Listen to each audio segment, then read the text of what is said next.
there, folks. It's July 22nd, 2022. And Hobby Talk is right now keep the room cool talk. Summertime. This is basically what happens.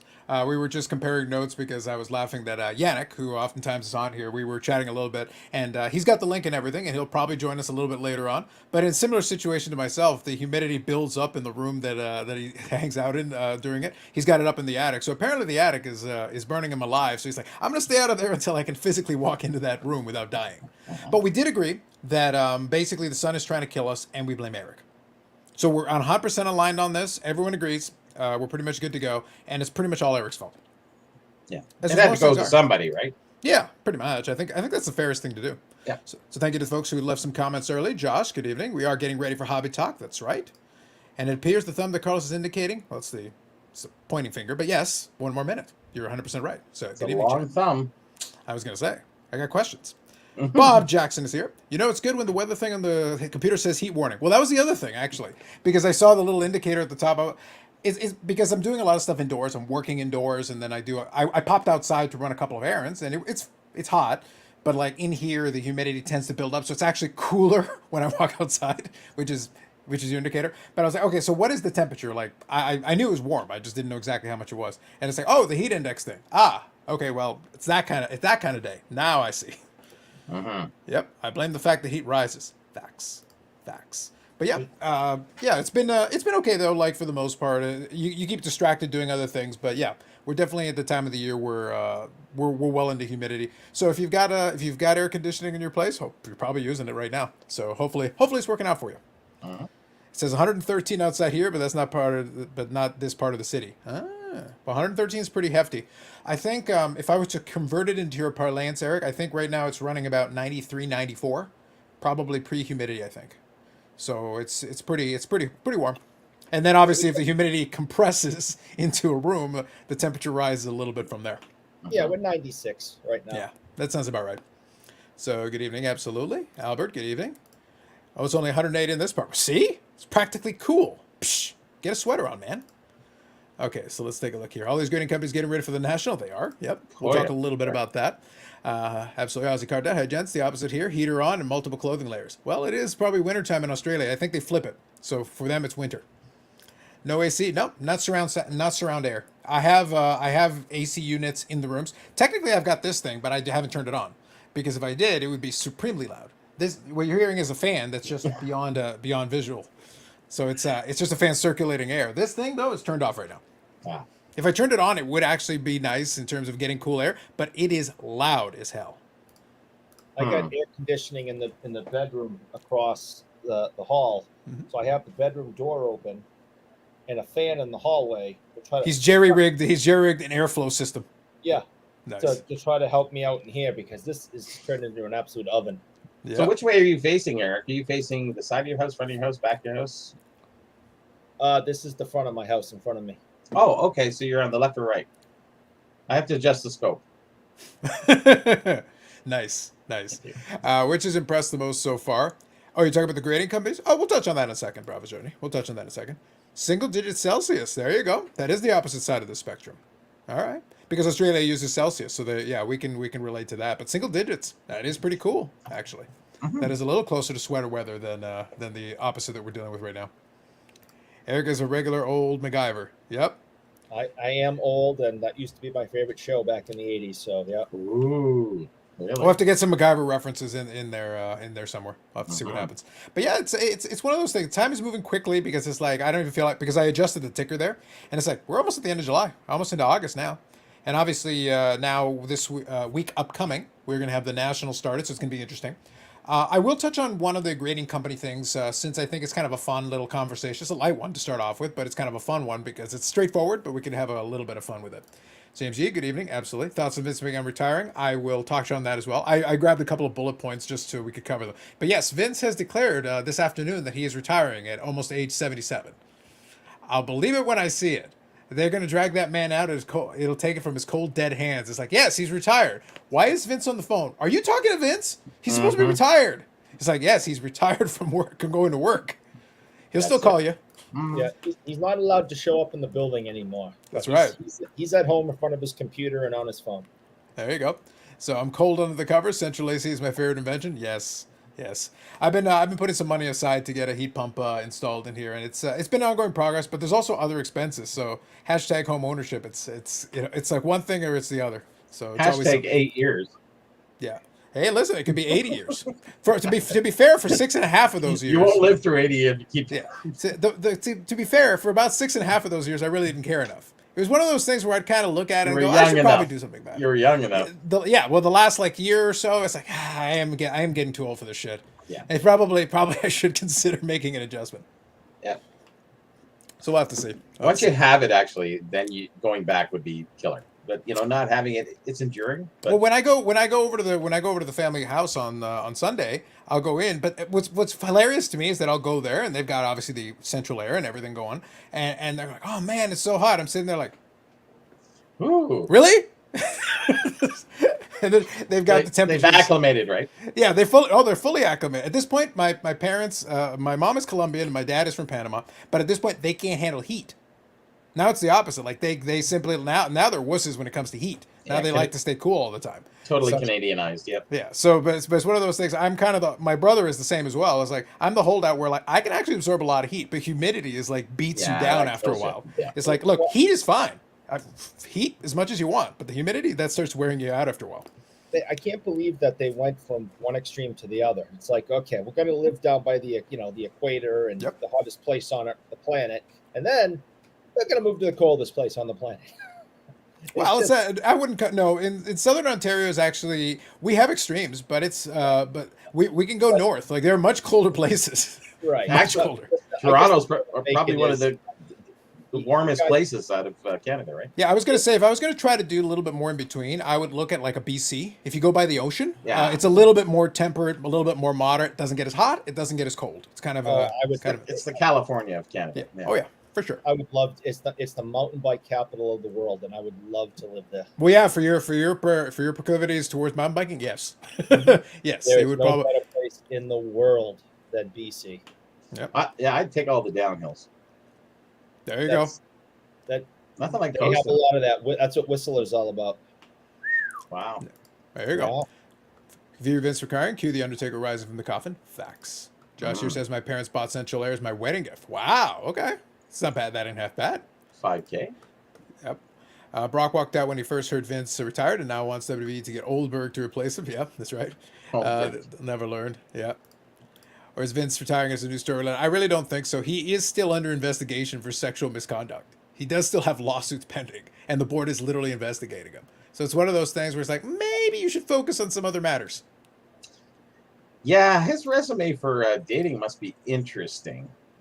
Well, it's one of those things. Technically, he's But been when mar- you have money, yeah, well, technically, he's been married for like 50 years. Like, Linda's still around.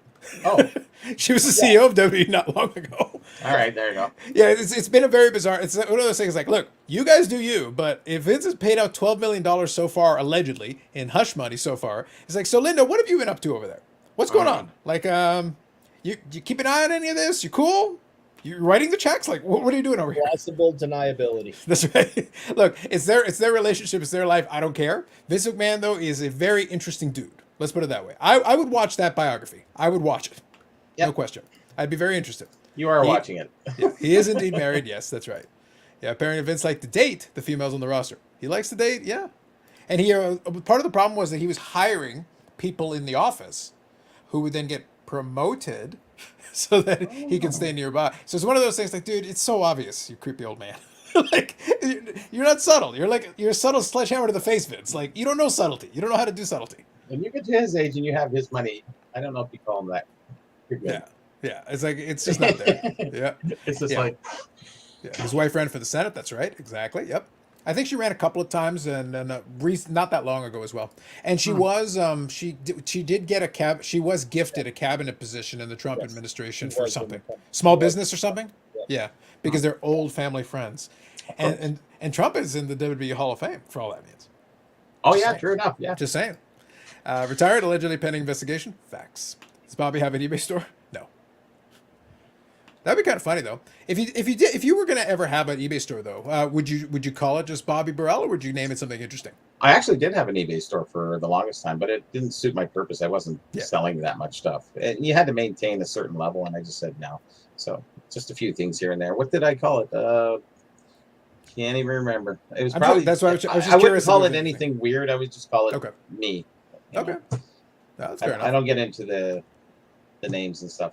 There you go. 15 things to try to remember one guy by. Yeah. So Mhm. If they start asking former wrestlers if they know her, Vince So's yeah. The professional wrestling is good though for gossip. You're always going to have people that are going to say a lot of things, and you have to take everything a wrestler says with a grain of salt. Like it doesn't matter what even if it's true, you kind of look at them and go, but is it though? It's like no, literally they were there. It's like, but is it though? Just the nature of the business that they basically spend their entire lives lying. the truth is based on lies. Yeah, everything's always been based Yeah. on that. So it's like you're trying to figure out. It's parsing out the quote unquote truth is always complicated, especially in Sure. that genre. Certainly. But anyway, so let's touch on this one briefly for a minute. And it's going to be like I said, we're in the middle of the summer. Nationals coming up next week. We just came off Dallas. I've been trying to watch a couple of vlogs. It looks pretty quiet, to be honest. Not I haven't seen too much craziness coming out of the Dallas show.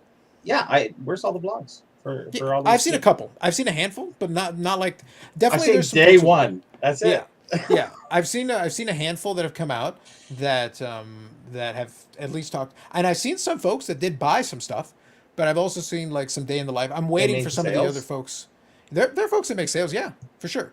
With 600 dealers, if any of them are pricing stuff reasonably with the amount of foot traffic they were getting, there's plenty of opportunity. It's just, Sure. are you pricing things appropriately? Because if you do, there are customers available. So that's the question you're kind of asking yourself. Yeah, just look at the plane fired from hell. Yep, absolutely. Well, that's what got Ric Flair thrown out. Oh, that documentary blew my mind. You Oh, know, because I'm not into this. You know, as deep as you guys, might be, and when I say you guys, I mean some of the people that are watching, and you, Yep. Carlos, Mhm. that know the ins and outs, and read the magazines and the and the websites, and I didn't know about any of that.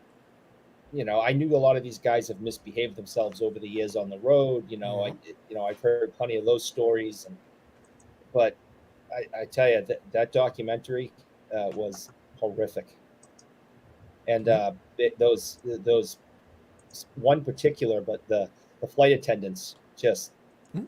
I mean, one woman is like scarred for life. Oh yeah. It And was to be horrible. honest, that's what they were able to get people to admit on camera. That's kind of my response to you. Is that's what they were able to get people to admit to on camera that they saw. I guarantee if we had a camera in that plane, you would find like there'd be people in prison for like 50 years, like dozens of them. Professional wrestling has always kind of operated in kind of this sleazy thing. That's why I keep using the analogy of the mob thing. Vince McMahon is literally Vegas during the mob era. But he's tried to like clean it up. He walks out in his suits and he tries to make it look all corporate. It's like, dude, you're a carny. You're the chief carny officer. Like, don't lie to the people. You've always been a carny. You are a carny now. I don't care how many suits you buy. Yeah. And he's got a lawyer whose only job it is to get him out of whatever nonsense and stupidity he's gotten himself into. And he has been close to getting in trouble a million times. And the rumor mill, kind of to Bob's point and Dave's point as well, the rumor mill is kind of the fun part is that, yeah, you hear all this rumors. It's like, oh my God, that's terrible. It's like, well, here's the thing. The truth is probably worse. Yeah. The amount of things that have been, to this day, there are people who are convinced. And to be honest, I kind of buy the evidence behind it. There are people convinced that he helped basically cover up a murder that Jimmy Snuka committed. So it's one of those things where it's like, Vince has been involved in a lot. Let's put it this way. I'm not a believer in the afterlife, but if I was, and somebody knows all the things he did, he has a lot to atone for. A lot to atone for. I would say so. Well, they It's say, like- truth is much stranger than fiction. But yeah, I guess you must be a really good friend because, just a friend will help you, move. A good friend will help you bury somebody. Yeah. Yeah. Well, that's it. But the thing is that at the time, Jimmy Snuka was one of his biggest stars. At the end of the day, Vince wants you to go to work, and if he has to cover up a little murder, allegedly, it's a small price to pay to keep the trains running on time. You know how it is. That I did know about before the Yeah. documentary. Yeah. The documentary educated me a lot more on it, Mhm. Oh, yeah. especially hearing from the woman's sister. Mhm. Sure. But I had known about that for a long time, but not nearly as much as the documentary showed. Yeah, Well, there's a lot. well put, my good friend Eric. Good friend. Interesting. Yep. Listen, if you still want to sell books, don't admit that you know me. Oh, I'm on the show and I have video evidence, and I refuse to admit I know you. It's like, but we have video. I was like, wasn't me. Wasn't me. Good evening, Ziggy. Aussie Card Dad. Give the Mile High Club a new meaning. Facts. Tom, good evening. Absolutely. Okay, so let me touch on this SGC thing for a minute. I made the video yesterday just to kind of cover that base. This is, I kind of also wanted to get feedback. Part of the fun of making these videos is I'll give an opinion, I'll talk about what it is, but then it's also kind of fun to see what the comments come back with, the feedback that I receive. And I'll be honest, and I said it in the video and I stand by it, Peter from SGC has done a lot of really good work. He's helped build up his brand. They've done a really good job with it. They made a lot of very good moves, and I've been very impressed with how he's, conducted himself. He's been, he's been out there talking to folks and presenting a good face. This feels like a misstep, and the impression that I'm getting is some folks are really, really and considering how much he worked so hard to build up so much goodwill, he's getting the backhand of a lot of folks. well, he walked into it himself. Yeah, well, he 100% did. PSA, you're doing 18. We're doing 25. We're not even going to grade it. Yeah, that's what I said. So if it's one of those things though, the expectation right now is people are sitting there waiting for the price drop. That's what they wanted. If you were going to announce something, they wanted a price drop. That's what they were asking for. And if you weren't going to do it, then they didn't need an announcement from you. So, it happens. Well, look at your card for $25. Yeah. So it's one of those things where it happens. It's difficult to think about. It's difficult to think about where it works on that, because it's a business decision. Like at the end of the day, it is a business decision. Yeah, but the thing is though, it's not a great business decision because I couldn't find the use case for it. I was looking at it like there is a place for rock hard review, but if you're going to do rock hard review, it basically has to be like $10 or something. Like it's got to be like a nominal, really low. Just to be like, if you really just need authentication in a pinch and that's all you want, here you go, really quick. But it's got to be like uber cheap. It can't be like the price of your actual encapsulated grading because it's basically worthless at that point. Yeah, at least he tried to stay in lockstep with the other grading companies. You got to make it cheap. He fell way behind. Yeah. We're making a special announcement. How special is that? But so it's kind of so my point is twofold on this. It's a business decision, but at the same time, you didn't read the room correctly. You completely misshot the room because right up until this point, they've done a good job positioning themselves as an alternative to PSA because PSA is the big player in the room. They've done a good alternative to it. And one of the conversation points that was brought up that we were kind of discussing on the side was that, I think it was Bobbles who, in a conversation in the Discord, was suggesting that, well, maybe it's like looking at what BGS does because BGS has rock hard review as well, or they have grading as well, and their offer is cheaper. But that's the point though. They were offering an equivalent to that, but cheaper, obviously. But I'm sitting there like, you shouldn't be competing with BGS. BGS is not what you should be competing with. And again, you're not going to beat PSA, but you can still position yourself well relative to PSA and then make yourself the alternative. That's how you do it. That's how you play that game. So let me grab a couple of these here. So he says, I think you're too easy on him and others. The thing is, I don't care as much as you claim to. Like, I'm serious. I don't give a crap. He could have made it $5,000 a card, and that's on him. I'll call it for what it actually is, because to be honest, it doesn't matter. Here's the thing. We can discuss whether it makes sense or not, or whether there are merits to it, but you don't have to use it. No one put a gun to your head telling you have to use it. So at the end of the day, it actually doesn't matter at all. But it's fun to talk about. It's interesting to see, why would you do that? That seems kind of odd. So I have no reason to get upset about it because it's like, why do I care? So no, I'm not too easy on him. I'll say it's a questionable decision. I wouldn't have done it. I don't think it's going to work the way he wants it to do. He'll probably get slapped on the wrist and try again. But he has built up a goodwill. So here he says, is Lucky not good? Lucky in what? Beckett's had the same opportunities that they've had, and they've squandered them. So, Maybe. A lot of folks in this space. That's actually a good way to put it. But that's the thing. When PSA shut their doors, every other third-party grader had the exact same opportunity to seize on it and to seize some share. None of the other ones did it as effectively. CSG is still working its way around it. They've done some good things as well, but they still haven't been able to really take that opportunity. That's like finishing second in a two-man race. But in this space, though, finishing second in this space, you can make a lot of money in second place Being you second did. place is not a bad place to be if you want to be profitable. You can be very profitable in second place, but you want to be a strong second place. And Yeah. there is an opportunity right now that is still up for grabs. PSA is still mathematically, financially the top, but Of course. lots of room in that second place for you to make a ton of money if you want to do so. Yeah, and this move that I made a little joke out of that Peter didn't do. I don't think he did the right thing. You know, can't he might make another announcement. Who knows? He's going to review all our videos and say, "Hey, what are you doing? Oh yeah, maybe I shouldn't do that." And somebody's going to make another 2-3 announcements before the end of before the start of the national. So wait for it. Mhm. Wait for it. No, I but don't that's want the to thing. parade them too far. Yeah, but here's the thing though. If you're going to make a second announcement, it's going to feel reactionary to the reaction to the first announcement. And that's a good thing. If you were going to lead, if you were actually going to do a price change, I would have made that the announcement. So because other than that, you could have still provided it, but you could have just done an Instagram post. You didn't really need to have a video explaining it and talking it through. Just do like a, hey, by the way, guys, if you come to the national, we also have this. Here you go. Yeah, but he might do a reactionary to this because he might get feedback and say, "Hey, it's not looking too good on your side," and come back again. And it's actually good if he does. If he does that, that would be smart because then you're being humble enough to saying, "Okay, maybe that wasn't the right move. This is the position we want to be in." So let him positionalize himself and enjoy. No, but that's what happened when they made the mistake the first time of challenging people to send them stuff, and then they got overwhelmed and had to basically jack up the price to shut the door, Yeah. because they indirectly shut the door because what they did is they bumped up the price to a level that no one would want to pay for it. So they didn't shut the door, but they shut the door. Yeah. It was a different way of doing it. It was the same lever, but just the door is theoretically open, but you're not going to send it at that price point, and that's kind of what No. they did. Because it is SGC. Yeah, Sorry. so here you go. Curious Eric's thoughts on SGC, Carbon BGS, and Rock Hard Review. We'll touch on that in a second. Give me a second. So few business leaders and more luck and timing. Most business leaders aren't very good. Ziggy just described business. Most business leaders who are considered really good are just lucky. Okay, let's get back to that. I just want to back it up a little. I had a Go thought. ahead. Just regards to SGC. So Yeah. they can't afford to bring their machines to the national. Do they not have enough graders? Is it too hot out? Well, the thing is, you have Plastic to. gonna The thing is, in melt, order to do the rock hard grading, you have to bring graders. Okay, so why are they not grading at the national and just going to have a review? Like, are you kidding me? Really?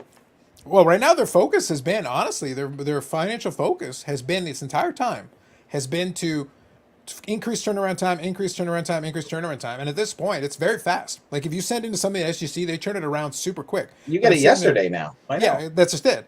But I'm saying like there's a limit at which it's like that doesn't. I don't care. Like as long as it's not taking forever, if it's a reasonable period of time for a reasonable price, that's great. But you just trying to make it faster, faster, faster. It's like, but I'm not benefiting them. Okay, so instead of taking a week and a half, it takes a week. Instead of taking a week, it takes 4 days. Like, wonderful, but price.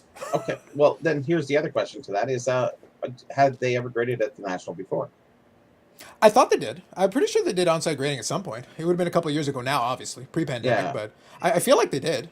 I don't recall though. It's anybody obviously I knows- haven't been to the national, so I Yeah. feel like almost all of the main players for third-party grading have done on-site grading at one point or another. PSA obviously does it all the time. All the CSG I think is doing it right now with this one. So in this pole positioning, second place or quest for that, Yeah. why would they not grade? It could just And be a just- cost. It could be a financial decition because you do save money by not bringing the encapsulation machines over. It Oh, is it- easier to it just is have the a graders cost. do it. Yeah, It is a cost, but it's a lot of people at the national. I agree. not- I agree. Yeah, and more the than thing more is, than your mail day. yeah, you would have been very competitive because PSA is going to be swamped for certain submissions. They're going to get a lot of stuff. So Yeah. you could have been the alternative there, and you could, if you had the encapsulation machine, if you had one encapsulation machine going, you still would have been able to have a little bit of going in there. Yeah. Getting Michael Ham, custom labels would have been better. Nobody's going to do custom labels of any of the real players. What HG for? is still around. Exactly. No, but like here's the thing: custom labels is a low ROI cost increase for what?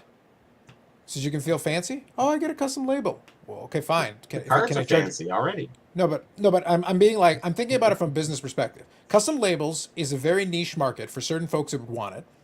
So, okay, do you want a custom label if I triple the price? Because I don't really want to take your business for custom labels. I don't want it. So it's extra work for me. I have to have a separate printer to set that up and have somebody do it. Why would I care about your custom label business? HGA can have you. Yeah. Yeah. But for the third party graders, it's like, what do I need that for? How many people actually need custom labels or want really custom labels desperately enough to pay any premium? I don't. Yeah, but I don't care enough. If you don't like the label, pick a different third-party grader. There's enough legitimate ones. Just pick a different one. Might as well just send it the tag. Bite your tongue, Josh. Bite your tongue. Oh, that's a good one. Yep. I heard the raw vintage is the current fastest growing segment. I don't know where that's coming from, but sure.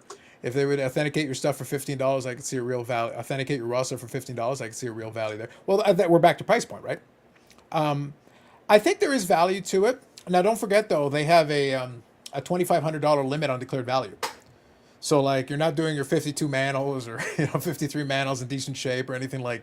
It's one of those things like the authentication piece. Like he is right that if somebody wants to buy raw vintage and you could authenticate at 15 or $20, there is value to that if you don't also have the declared value tied to it. The declared value kind of wrecks that a little bit. But I also understand why they would have the declared value because, okay, so you're authenticating it and your authentication is to have a semi-rigid with a sticker. How easy would it be for somebody to, okay, I authenticated it and now I'm going to peel off the sticker and I'm going to put the one that's only printed on one side. I hear it's going to be an upside down one touch and with a seal on it. Yeah. No, I have That's, that. Hey, that's the highest no. security. That's the highest No. security. I have a copyright on that. No. Okay. I will well, we'll sue see. them. I'm just We'll going see. there. No. We'll see. I'm No. going. I'm going, and I'm going to show up with my PSA Pelican brief. There you go. I like that. And I got the PSA stuff in here. I'll tell you guys. Oh my gosh. Here Yep. we go. It's going to be opened. I like it. Oh, Gretzky. Yeah. I got Those the are door stops. We talked I- about this already. I left the real good card in here. Oh, look at this guy. Oh, the Grail. Well, There I you go. said it was a PSA. PSA. Oh, exactly. it is PSA. Oh yeah. Now I would have. Now the problem. Now I would have suggested that you could have taken it for the raw card review. The problem is $2,500 declared value. Oh yeah. Yeah, it's like sorry, it I'm exceeds the $2,500 declared value. Damn it. Now, I have the base, Yes, just like you, and I also have the refractor. the refractor. That's right. Oh. The refractor you might get away with it because it's like the Jordan rookie and the Jordan sticker. The sticker might be under the $2,500 declared value. That might be good. My refractor's in at HGA, so I can't really. There you go. I like it. So here. So basically, here was the follow-up comment on that. I'm referring to calling Peter a good businessman. He's lucky, not good. Well, the company's profitable. And for the most part, up until honestly this announcement, that people have been more or less happy with them. They just want the price dropped. I think he's got a lot of learning to do, but Yeah. he's doing okay. He Yeah. could have done a lot of things earlier, I think, in what was going on. But Well, it also he's here's come the around thing the though. bend. We don't have access to the books. We don't know what their profit margin is. No, we don't know. We can figure out how much. We can actually guess based on GemRate has done a really good job building the data, so we can see more or less how much stuff is coming in. Because right now, what you're seeing in a weekly GemRate data is literally their submission rates because they don't have a backlog. So whatever they're grading this month or this week or whatever, that's net new because they're not really having a backlog for the most part. So that's a fairly accurate assessment of where they're sitting. If is the submission rate going up, is it going down, and you can ballpark then how much money they're making. You can actually kind of figure it out. So what's the variance? About 15% for refusals? Could be something.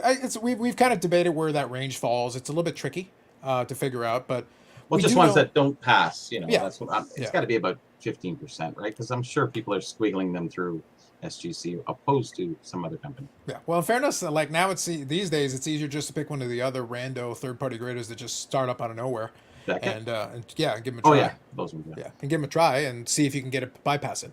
AGA. So here Dave says, agree the SGC to be going well, but this is a bad look. Yep. Now the good news is honestly that they have built up enough goodwill that most of the SGC converts are going to give them. This will be strike one for them. They'll give him a pass. They're not going to kill him on this one, but he is going to have to adjust on the fly now. So he's going to have to figure out where he wants to go and then go from there. You heard that, Peter? Mm-hmm. Take it down. Take it under advisement. Yes. Evening all. Hope you're having a great Friday. Hope to go Cooperstown Hall of Fame induction show weekend tomorrow. My first show since April. Well, have fun, DR. Good times. Well, let's just see raw grade review catch authenticity and counterfeit errors. Hopefully. Well, they're not going over a certain value point, so they're not Well, picking exactly. the big boy out. Yeah, but I would still. My expectation would be that there is still, they're still taking a look at it to catch obvious fakes and counterfeits, because like this is part of the value here. Because the whole idea is if you were to submit it, because if you take you $25 to do the raw card review, if you decide to encapsulate it, then you can submit it at the regular rate minus 40%. So you pay 60% of the total. But based on the current rate, I think that'd be in the low 40s, which is more expensive. Like, and that the point I made in the video, though, is like if you had overnighted it something yesterday, and got it there like basically today, with their fast turnaround right now, you'd be dangerously close to getting it back before the national. Sure at enough. the rate they're going. So it's like I just don't see the value in it as much. So maybe that's just me. Bring your cards, go there, stand in line, wait for them to grade it, pay them the money, take it back home, then send it back in, and then So there you go, Peter. I think you guys are Upset. looking at this completely wrong. Okay, so let me tell you why. Eric has thoughts. With the C on the sweater, of course. Well, it's a Stands for. Oh, Yes, really? it's a T-shirt. We got it. Oh, really? it's Taz, baby. Go on. So I think you're looking at this completely wrong. Now, in saying that, I will start off by saying I completely agree with you. Now, I think you're saying it wrong, but I Wait. completely agree. Oxymoron? Okay. Love it. wait, How long are we doing the because show? you're looking 31 at minutes. this, you're looking at this as collectors, and you're thinking logically, and you're also looking at it from your personal perspectives of, I would never do this, and I think this is silly. I do never do this anyways. With all of that, Mm-hmm. what you're not thinking of it in the way, and I'll quiz everybody. Carlos, what is your rule number one about the hobby? There's a lot Everyone of rules. collect people are stupid.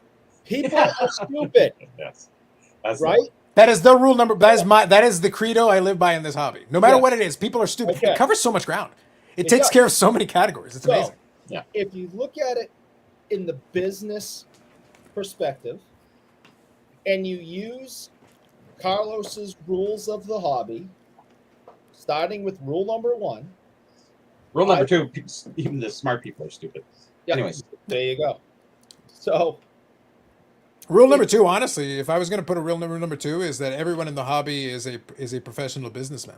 right. Because I've never seen so many business analysts in my life. I'm Oh, yeah. actually a business analyst by trade, and I laugh at how many people are like, it's like, well, that's why I say, like, I read Ziggy's point because, fine, it's his opinion. But I'm sitting there like, every businessman's lucky. Yeah. All of them. Literally all of them. We study, part of our job is to study a lot. It's like, they're all lucky. All right. So let me wrap this up quick. Go ahead. So we know that people are stupid. Hmm. They're promoting something just before the national, the Mhm. biggest event of the year. Yep. People are going to line up and throw money at them. They're going to pay for the raw card review and then run over to another table and try to sell it, going, look, I just came from SGC, CGWQRP, and In Cincinnati? Cincinnati, and Randy Travis told me that this is an 8. So Randy Travis? The country The music singer? singer? The country music singer? Randy Travis was the program director on WKRP in Cincinnati. Also the country Oh. music singer. Also, yeah. Go on. Okay, so I think this is now from a business point. I think this is brilliant. They're promoting something just before the biggest event. People are gonna. HGA made a shitload of money in the very beginning because of rule number one. Yes. People That is will true. Line up for this, and then again, they'll take that raw card, run around, try to sell it, try to trade it, or they'll then, if they get the grade they think it's worth, hand them more money, right? Because you give a little sample. You know how the drug dealing works. You give them a little taste, and they come back for more. So, yeah. Mm. So Eric's going to have we'll move in hour 2. We'll let Eric have a symposium telling us how the drug trade works properly. Please. yes, hour 2. It's very important. Talk So us down. you give them a little taste. You tell them it's an 8. You tell them it's a 9. Now I'm going to give you more money, so you can encapsulate it. I think it's brilliant. Yeah. I think it's stupid.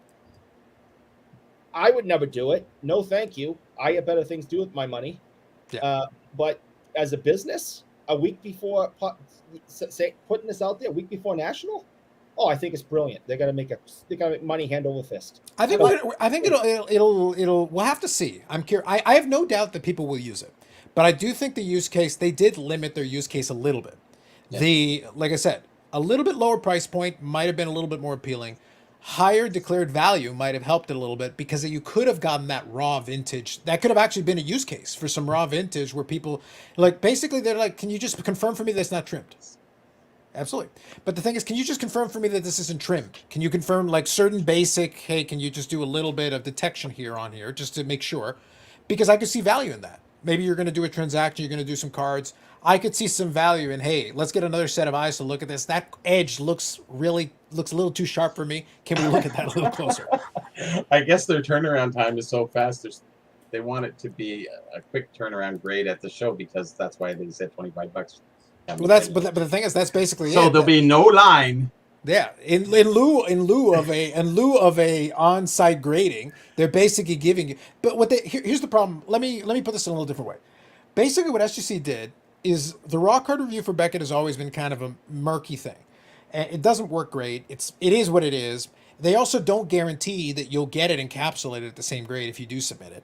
They say the likelihood is very high. He worded it very correctly, intelligently, but the problem going beyond that is that you're basically right now your main competition, quote unquote, is that DCI, the Dallas Card Investors, who are basically doing that on site at these different shows. That's who your competitor is right now on that space, because they don't do encapsulation. So basically, you're actually competing at the show with DCI. That's your competition. I'm like, is that really what you want to be doing? Are you sure about that? That seems a little odd to me. So I'll get Carlisle's comment here. I can tell Eric is interested in what Carlos says because sometimes he blinks. He blinks a lot. Blink if you're in trouble, Eric. Mm-mm. That's right. To me, no. That's right. Yeah.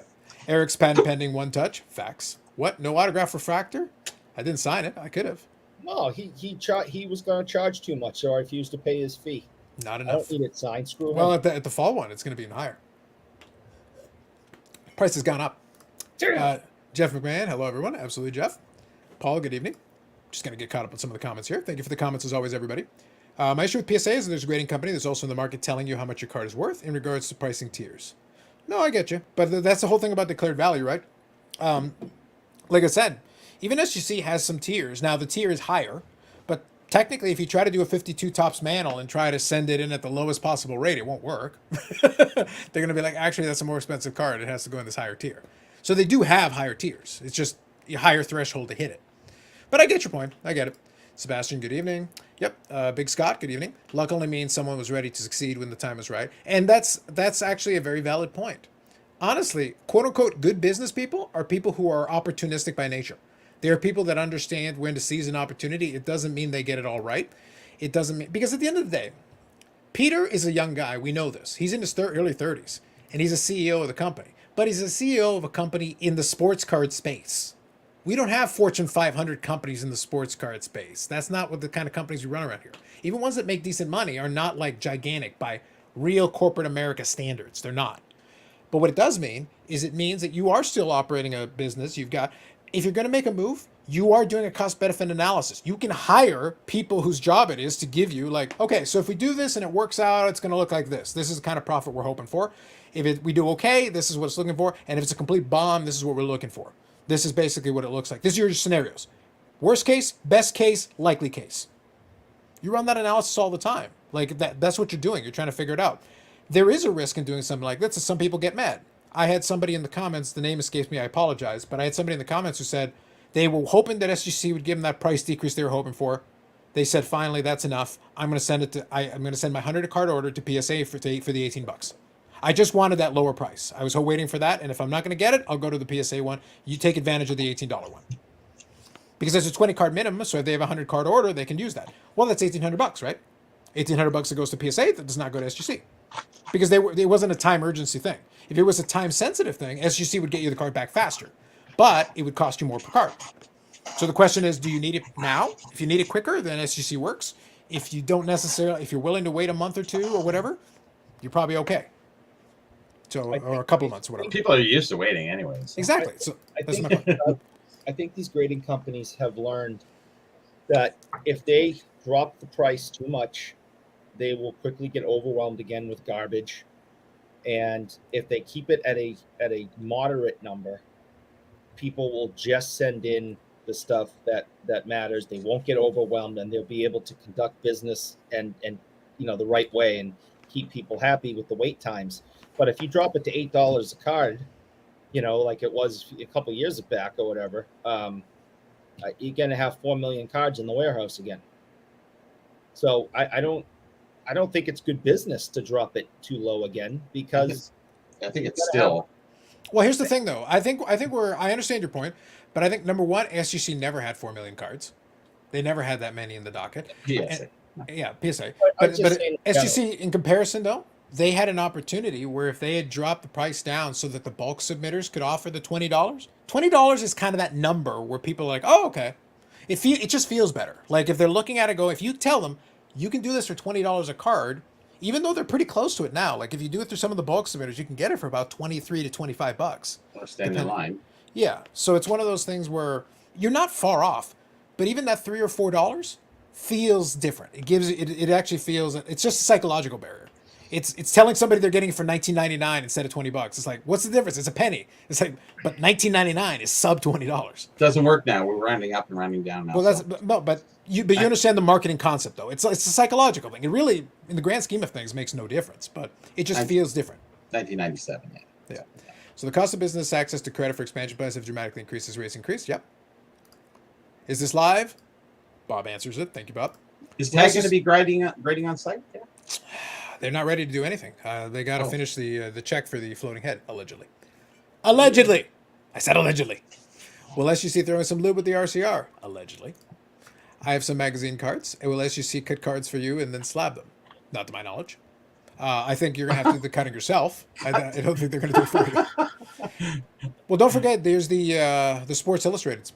So like the Sports Illustrated for kids, you have the perforated. They're perforated, though. Yeah, but you have to kind of take care of that yourself. You can't. They're not going to do it for you. No. It'd be too easy to damage your stuff. You wrecked stuff. my card. Yeah, exactly. It'd be the liability. Look, that $2,500 limit is because of liability. Yep. They don't want you to try to submit like a really high end, like somebody's like, oh, but I really just want a raw card, but I'll do the raw card review. Is that fine? Cool. It's like, what is that? Oh, like a 52 mantle that would be like a 4 or 5. It's like, well, that's a very expensive card. You get that one wrong, that's kind of expensive. Yeah. Yeah, so I don't think they want to go with it. Rule number one, hobbies, the hobby getting smarter. That's their rule number one, not mine. Mine goes a little different. I'm shocked that the new Beckett CO made his first move by partnering with PWCC for someone that wasn't a hobby before a quick Google search would have given him all they needed to know. All he needed to do was listen to Eric. Yeah. If you just listened to Eric, he would have told you everything you needed to know. Yeah. About Beckett, what's that? About Beckett, I will. Oh, there you go. Completely unrelated news. The Jays just went up 11-0 over Boston. I like it. How many cards do you think they'll get raw reviewed? I think all those numbers are too high. I do think, like, in all honesty, like, I'm being serious. The only real use cases I see, legitimately, the only real ones that I see are if you genuinely have, like, a raw card that you didn't actually want to get encapsulated, but you want to get it authenticated that falls under that threshold, maybe some of those vintage cards. But the amount that you'd be looking at, like, I don't know how many would be worthwhile. Or you genuinely just want to get a transaction done on the floor. You're going to go to trade night. You don't have time to get it encapsulated. You don't want to get in line for PSA because it's going to be expensive. The PSA on-site grading is very expensive. And I think even CSG is not too bad, but it's not cheap. This $25, you could do it pretty quick because I'm sure they'll be able to turn it around for you real fast on that. But that's really, again, it's glorified DCI with a little bit more credibility. That's all you're getting. Do you think Peter was thinking that, okay, people, we're not going to grade on site, but, at least they can come there and go, hey, I got my card. The people who don't want to mail it in. People want to bring their card and say, okay, this is how it's going to turn out. Okay, it's worth grading. I'll send it in. Yeah, but so that's it's worth the 25, because you're not doing that for a $1,500 card. You're doing it for a bigger, exactly. Yeah. You are. Again. I get it. So, but it's one of those things like brilliant. At $25 or so grading, give or take, like it's pretty close to $25 to submit it directly. It's like, just send it in. You're paying $25 to see if it's worth grading, as opposed to just paying $25 to get it graded. All right. So what's the difference? Some people want to physically bring it in. I'm just saying. No, but you could literally drop it off with them and just get them to encapsulate it or not encapsulate it, because if it doesn't meet your criteria, they could just send it back to you. But you're still paying the $25 either way. Yeah. When PSA first started doing their DNA program, okay, and they would come around to different shops with their little laptop. This is a great comment, by the way. Great comment, Paul. Shut up, Paul. Covers a lot of beautiful ground. Bougie Um, narc. You know, and you know, it was so many years ago. I wasn't as educated on autographs and looking them up myself online. Um, even though I thought autographs might be fake, I still paid PSA, handed the 8x10s over. They knew before they even hit the table that they were fake. They took my money. I waited a few minutes. They called me. I filled the paperwork out, called me back, and then they said sorry. And they You So, call wait. Eric. No, you call Eric. They needed a couple of minutes in the back to be like, ah, yeah, I mean, they don't- he's they been don't- dead for 14 years. This picture was taken after that. Yes. So I mean, they don't give you your money back. So Oh. what's the difference? See rule number one. Yeah. So so getting autographs authenticated is no different. No, I get it. I get it. So Dave here says so much could have been done with offering the same day grading. Yeah, it would have been, like I said, it was an opportunity. I do think there is a cost, obviously. Like you've got the graders there either way, but the encapsulation machine and bringing the plastic that you're going to need to do that job. I don't know what the size of their booth is, so I don't have an answer to that. You do need to have a certain amount of space, obviously. Like if you're going to just take submissions, then you need a booth of size X. But if you're going to do on-site, grading, you also need to have room for safe. You need to have room for security. You can't just be letting it sit around somewhere. You got to have space for that. And to be a little you- careful. how are you going to transport them? Any other products back and forth. You don't want to take any products with you. 100%, yeah. So that's what I mean. So there are some other considerations because the National we know is expensive. It's expensive to get those boots at the National. To do on-site encapsulation with the extra equipment required and personnel and whatever, you're going to need a bigger booth, and you're going to need a position where PSA Canada did a good job in this past expo. Is that they were in a corner, but they were in a corner that provided them space behind to then be able to have a safe, to be able to take precautions and security, and to keep people separated out so they could do their work without everybody in the way. That's important. That's really important. So if you're going to do on-site encapsulation, you're going to need more space than if you're just taking submissions. So did Mint. Well, I'm in tea. Like they had the shroud of darkness. It The was shroud of really darkness. nice. Come on. Like that. So I Timothy held here. the- Good evening. I held the mint slab today, and I'm looking at it going, this thing is so ugly. It How is. in the world? I don't understand. Let's have pretty girls at the table. It is just ugly. Something, I guess, it happens. So at the Midwest Monster, Timothy Cannon, good evening. The Midwest Monster, multiple people told me that Beckett was basically guaranteeing you would get the grade. They used to do that. I was told maybe a couple of years ago that they stopped guaranteeing it. They just said it was very likely. So it's one of those things. I know they got Just away from a guarantee. grade it. Just grade it if you're guaranteed the grade. No, but that's and the thing is, I'll go to Boots and I'll see raw card review cards on there, and it's like, but I'm not going to give you much of a premium on it. I don't care what it says on the outside. But their numbering system was off comparatively speaking to what the grades were. Like a BCCC 9 was like not a 9; it was like a 7 or something. No, I get you, but you're talking about that bulk submission thing they did through dealers. Yeah, The yeah. raw card review one though was literally the same thing, semi-rigid with a sticker, and they put the number on the outside. Okay, yeah. Yeah, so people would put that on the boots and then try to sell it that way. It's like, but you're not actually. I can't actually guarantee that that's gonna. It says 9.5 on there. Maybe it'll get a 9.5. Maybe. What are the subgrades? We don't know. No idea. Yeah, some people out there trying to still to will CSG to be number 1 to life. Yep. No. 14-0. 2 touchdowns. Nice. If they can make money, they'll be happy to trade garbage. Facts. Feels like $4.99 versus $5. 18 to grade matters. Yep. Yep. No, perfectly timed, Paul. Good evening. So here's Hockey 99. Carlos, sports card influencer of the year. He's inspired many people to collect Mike Modano. One guy has been inspired. And pro wrestling cards. BGS will take a full sheet of Sports Illustrated for Kids, 96 Tiger, 2006 Hamilton. Oh, that's cool. Well, I guess, in fairness, BGS has gigantic slabs, so I guess you could put the entire panel if you wanted to. God. Like, it would look ridiculous, but you could. That would be a good time for you to pull up some of those pictures I've sent you. Yeah. Well, don't forget also the BGS also does the sheet cut cards. So like it would be kind of in their lane if you wanted to kind of grab the old cutter and take care of it. So you could. Problem with their sensible assessment of SUC value to their service to national is assuming the hobby is sensible. Facts. Huh.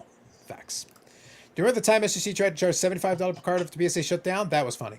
But that was also because they didn't want to officially shut down, so all they did was price it so you wouldn't use it, so they effectively shut down. So that I remember talking about it at the time because I was saying their mechanism, instead of saying we're shut down, we're not taking new submissions, they said, okay, $75 a card. But no one would want to send it in at $75 a card. Exactly. That's the point. That's why we did it.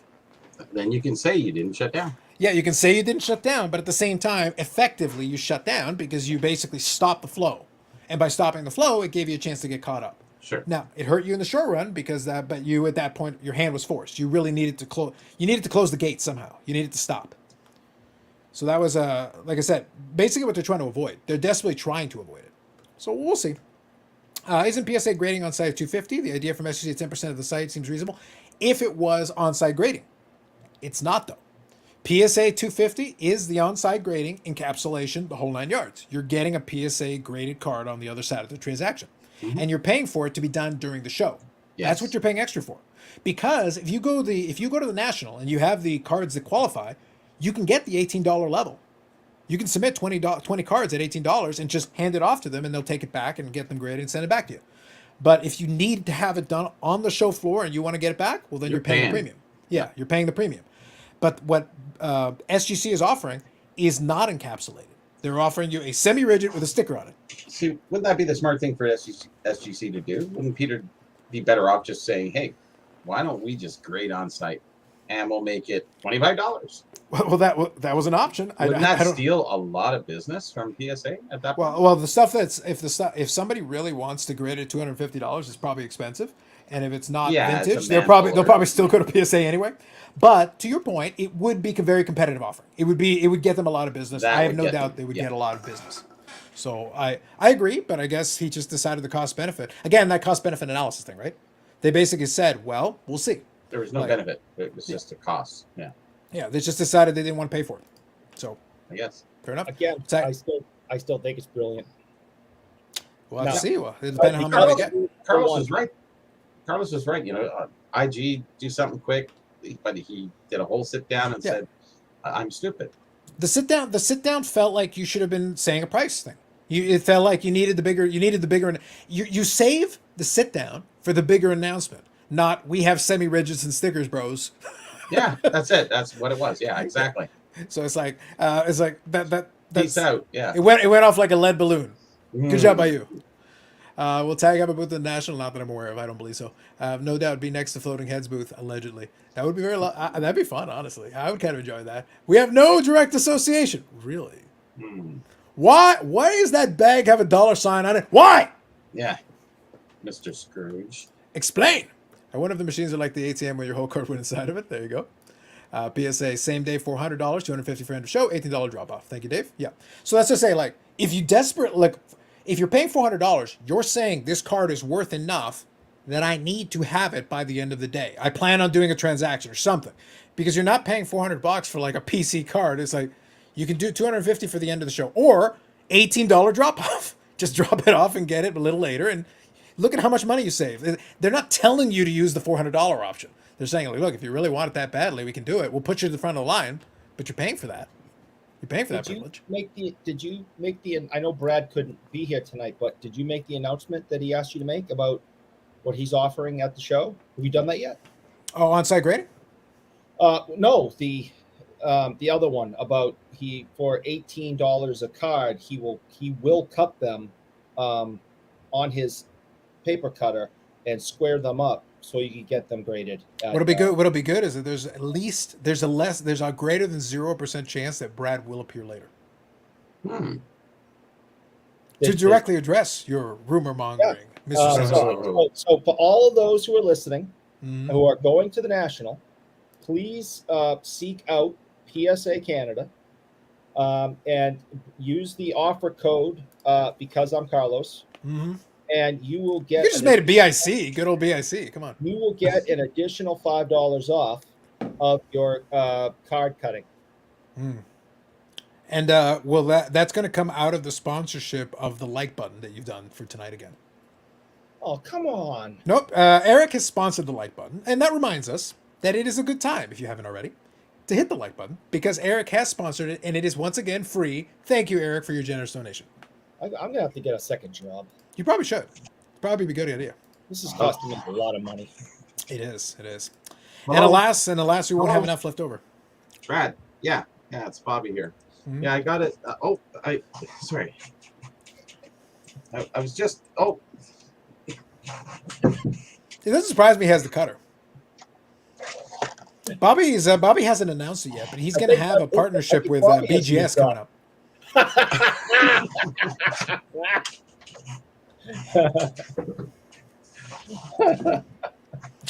Nicely done. Nicely done.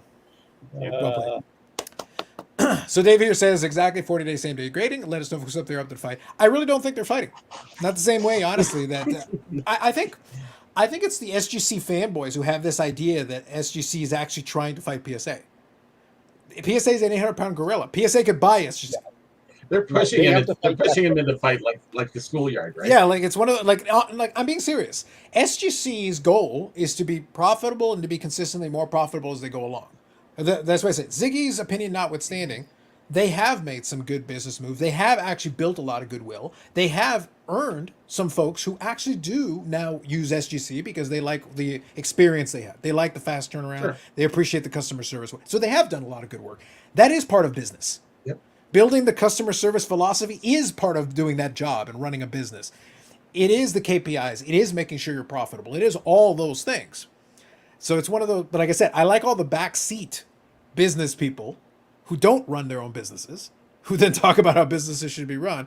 But again, if I left it to those folks, they're like, well, you should be able to do all this and make it $1 a card and, get it back in teleportation technology. And I'm like, that is why you don't run a business and your business would go out of business in about 12 seconds. Card porn put out those statistics like 2 weeks ago Mhm. about how Beckett has statistically fallen to number 3, and Yeah. SCGWKRP is number 2.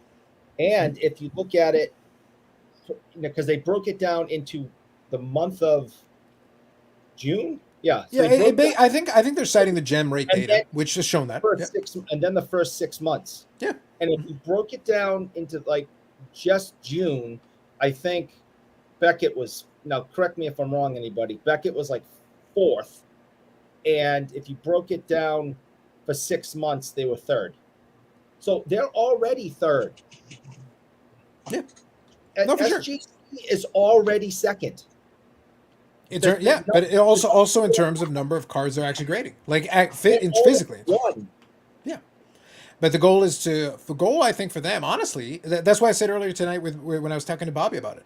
I'm saying, I think the goal is to be a solid, solidified, the number 2, like without question, with a bullet. PSA is going to make whatever it's going to make. But if you're a solid number 2, there is enough business to be had where you can be consistently profitable and do a very good business. Where down the road you can figure out what you want to do from there. You don't need trying to run for number 1 means you have to throw a bunch of money at the problem to try to compete with marketing and the whole 9 yards. It's like, why would you want to do that when running a sound business is you got to play the long game here. SGC has been around since the late 90s. You have to play the long game. Initially SGC built a great niche, but they were not in modern up until a couple of years ago, really. Even though technically you could have always submitted modern, most people didn't. So they never took advantage, never built that side of the business.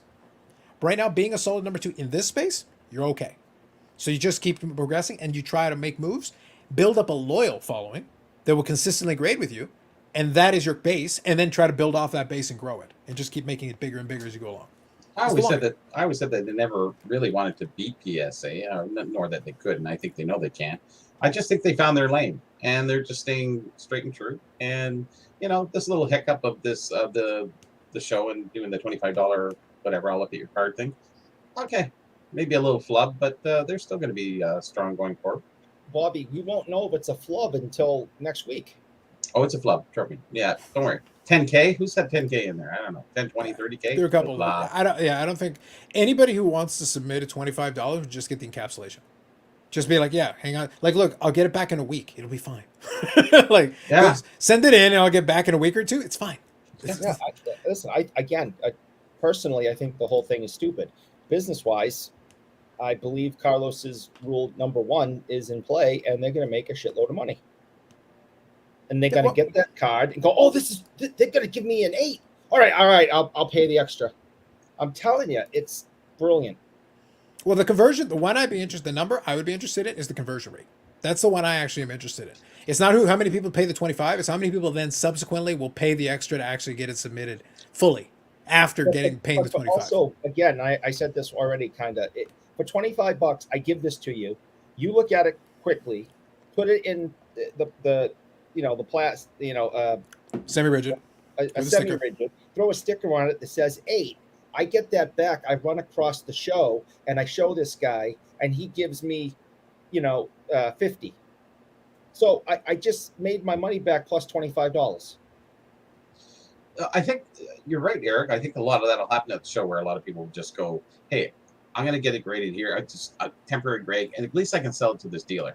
And we can agree that it's going to kind of be, if it's an 8. Yeah, well, that has to be the use case. That's why I gave the example about. Case. That's what I gave the example Yeah. about the trade night. It might be some folks who, like in a pinch, want to go and have some stuff in the trade nights. They don't have the time or don't want to pay the extra to have it encapsulated. And here it is to make a transaction more feasible quicker. I hear they're hosting the trade night too, the Expo, the National, sorry. Who? The Nationals hosting a trade night. Oh yeah, for sure. Yeah, Where yeah. before it was, a big no-no. Yeah. Now it's well accepted. Yeah, Card Collector 2 is going to do their usual thing. I think the National is on board with it now. I think they're going to give them space at the actual place because it's easier to do it at the convention center as opposed to try to figure out somewhere else in Atlantic I think City the where whole people are spaced Pals- out. You got to. It's easier to do it in the space. It's just easier to do it. I appreciate the Martin Sports Card callback though, Josh. Well played by you. I feel like the influencers aren't hyping the Nationals hard this year. They really can. Atlantic City doesn't have the same cachet. The market is slower. The economy is slower. All And of it. And It's there's hard not to as push. many influencers to pump it. True. They're That is true. gone. That is Where true. did they go? They disappeared with the money. SEC could have done their onside grading for $150 to $200. I think here's kind of an opposite angle on it. What if SGC had done what we suggested? What if they had gone with onside grading and done something like that?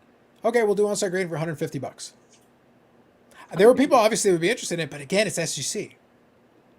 It had better be the right kind of card because $150 is a lot, and SGC sells for less than PSA. So it's like, Again, it's back to price point, right? Look, people are complaining about a price point that's in the 20s with SGC and a fast turnaround. A price point in the Depend on the 20s value and of a the fast card, turnaround. right? But that's what I'm trying to get at. Like, Yeah. so some people are struggling, waiting, not willing to submit to SGC for 20-ish, almost $30 grading, as many or as few as you want, really fast turnaround, and in a legitimate third-party grader. And you're going to submit at the show for $150 to get it just a little faster? Maybe a day. Or two. Not the worst idea, but I think that's kind of tough. It's interesting, but I don't know about that one. Sometimes getting ahead in business isn't a fast rise. Maybe SGC can become a bigger player, but I doubt it. Any influencers hoping for this, I apologize. I think they can become bigger. That's why I said there's a lot of room for number 2. You can be a solid number 2 and still grow, even from where you are right now, and still continue to gain market share and still be number 2 and be extremely profitable. There's lots of space to be very successful in that space. Fine to be aiming for number 2, but don't look like it. It look like you're aiming for number 1, which is fair. It's a reasonable point. SGC has been gaining market share by paying attention themselves, be consistent, be accurate, fast, and allow the market to figure out we're better later. Well, they've been doing a lot of those things, but elements of the market have not responded. Because again, what's the first complaint that people gave on this? It's not that anybody has an issue with the raw card grading. You want to offer it, offer it. If people don't want to use it, they don't want to use it. But what they're saying is, we want you to lower the price. So real quick, since we talked about business 101, why would your customers say they want a lower price? Because they think your product is worth less. They think your product is worth less. They're know. saying that at this price point, we don't want to pay that price. And it's not a very high price. They're not like being ridiculous about what they're asking for grading. PSA could ask for double that. They were, and people were submitting. What does that tell you? The proof is in the pudding. The money tells you everything you need to know. And they're willing to do it. And SGC now, PSA is offered again on a limited basis, but they offered an $18 service. All of a sudden, SGC doesn't look quite so good anymore. Or tag. That's a thing. If Tag No, because Tag did the same thing with the $18 grading and minimum 200 cards or something. Yeah. if Tag does not take the opportunity to be at the National, I don't understand any of their business goals. I don't understand it. Everybody who's not in the know are going to walk by and go, "Who are they?" Yeah, I just- exactly. Yeah, they have to be there. They should be. They have to be. I just can't. I can't imagine this company with everything they've spent already and the 5.1 episodes. They have to go. They've been around 10 years, and nobody's heard of them until Jeremy's first show with them. Well, Really, if I I think go for the look most at the part. numbers, if I go look at the numbers, most of the hobby still has heard of them. I would say, yeah. Yeah, even that's even why- in the know. Yeah. That's Even in why fairness, they not so They much. have to go. No, They not have so to. much. Yep. Do you ever see SGC ever taking you athletes visiting their headquarters? A la Mike Trout as SGC. Do you want to sink them? Is your plan to attach them to the Titanic like an anchor? hmm If nothing else, they need to look like you're in the same league as number one. Fair enough. I get it. If less than 1% of the hobby attends the national, then maybe this move by SGC doesn't really matter. No, in the big picture, it doesn't make a difference. It's fun to talk about. It's enjoyable Yes. to have some fun with it. Let's be clear about this. It's not going to sink them or make them or do anything. It's just a thing they're trying. And if it doesn't work, they won't do it again. To be clear, like they've been fairly good at adjusting to the customer sentiment. It was interesting for me to get the feedback that I got, and almost to a person, some people tried to find some silver lining and go, well, it could be useful for this. And I was like, look, it's optional. You still don't have to use it. You literally could just drop off cards and submit like normal, and get your stuff back in a week or so. Like it's fine, it's okay. So that's cool. By Saturday, there will be tables full of these temp grades. Well, we'll have to see. We'll have to see. It depends on how many people do it, right? According to Floating Head Guest on PWCC Watch Party, the market is doing great. And if you look at, like everything, it all depends on how you look at something. If you look at it as records are still being set for high-end cards, then yeah, the market is doing great if that's all you're looking at. Mhm. Because the last people who are going to be affected by this dip are the uber wealthy. So they will still pay an exorbitant amount of money for a card. But the rest of us are no longer able or willing to do that. And so give it some more time. And I don't think by the end of the summer, and even the uber wealthy will stop setting these records. I follow Card Ladder on Instagram, and they're always putting up new record set for Mhm. this. Yeah. That's the uber wealthy, and they're going to continue to buy this stuff up because they can, because they don't care. They have millions of dollars in the bank, so $60,000 for a card is nothing to them. The rest of us, we are no longer able or willing to spend the money that we were spending. So we're the first ones affected. The uber wealthy are the last. So if you're only measuring it by records are still being set, then this hobby's in fantastic shape. If you look at the 90% of the people in the hobby and ask them, they're all going, no. It's that $5,000 thing. How many people buy a $5,000 card, even in their hobby history? Yep. I think one of the things though to keep in mind as well is that even inside of that sale, there were some sales that were actually lower than some of the previous ones. It depends on the item. Some of the tougher to find items were strong money, absolutely. But some of the ones like the Jordan 86 Fleer, which is ubiquitous. There's about 316, 317 of them. There's enough of them out there that they can circulate. There's been enough circulating that it has hurt the price because it sells too often, which can hurt it if it's the wrong conditions. So something else though that's like a one of one or something that's really tough that maybe sits in somebody's hand for a while, well, that's a different conversation. That happens. But the tougher stuff is always going to be the tougher stuff. So real quick, I'll touch on this one. SGC sells for less than PSA currently, which is the refrain of a lot of folks for years now. But the market has been slow to recognize that an SGC grade is more reliable, consistent, and accurate than PSA. This was paid for you by SGC. Here's the thing. I understand Carlisle's point, but I'm going to throw back the same thing I've always said. It is not my job to reset a market. And I can give you a specific example.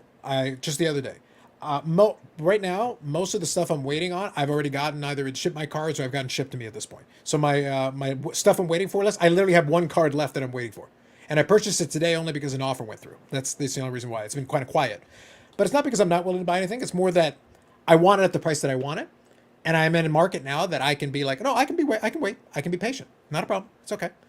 But I went in, and one of the cards that I've picked up in the past, bought and sold multiple times, is the Juan Soto Bowman Best Rookie Refractor.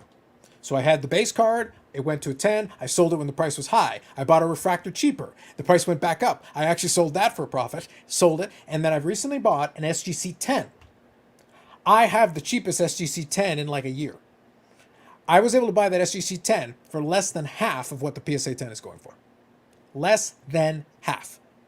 The card is equivalent quality. It's an SGC 10, PSA 10. You can maybe even argue it's nicer. I'll see it when I get it in hand. I'll let you know. I'll take a good look at it. But the point is not that. The point is I'm getting a quality card, and I was able to get it much cheaper. It was a buy it now best offer. I made an offer. I offered low. Well, guess what? That comp is in the system now. I paid $115 or $112 or whatever. The PSA 10 is like $200. Yeah. Oh, but the market is like, I understand that SGC is a quality thing, but I'm not paying more. Why would I? I would have offered even less. It is not my job to fix the SGC pricing market. I would have offered him $1.95 if I could have gone away with it. Mhm. I don't care if it wrecks SGC prices for that card forever. That's not my concern. As the buyer, I want it for the price that I want it, and I know that the SGC 10 is not going to go for more than the PSA 10, so I'm not going to offer you more, even though I could have, but I'm not going to. That's Why would I do the smart hobbyist does that. We'll Yeah, buy SGC for a 9. Why not? Yeah. What are you Yeah. going to risk? You think All it's going to for be an 8? It's not. It's not another company. The I'm point, not though, going to mention. the point though that I'm making with this is that Sure. I am a person who is aware that SGC is a good value here. I am Sure. aware that they have a quality card and a quality third-party grader. I am aware of these things, and I will still pay you half of what the PSA is or less Mhm.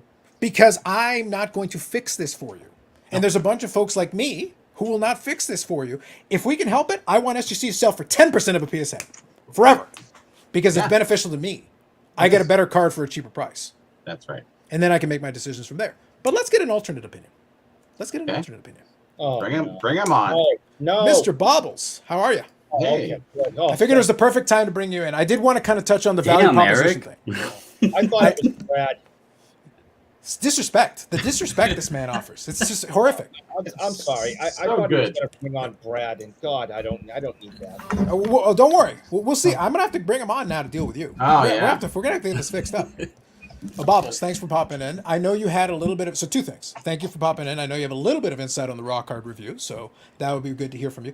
The other thing is you've heard this argument a million times, but let me pose the question to kind of direct it to. We know that the SGC graded card is a good grade, a consistent grade, a fair grade, and all things being equal, there's no reason for the SGC 10 to sell for less than a PSA 10. I think we all agree on this. Yes, it's fair.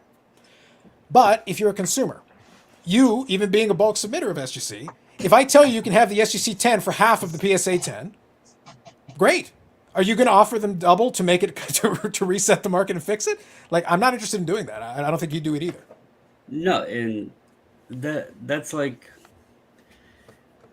right here on my desk, CSG slab. I'm gonna buy whatever is Correct. the best card and the best, slab.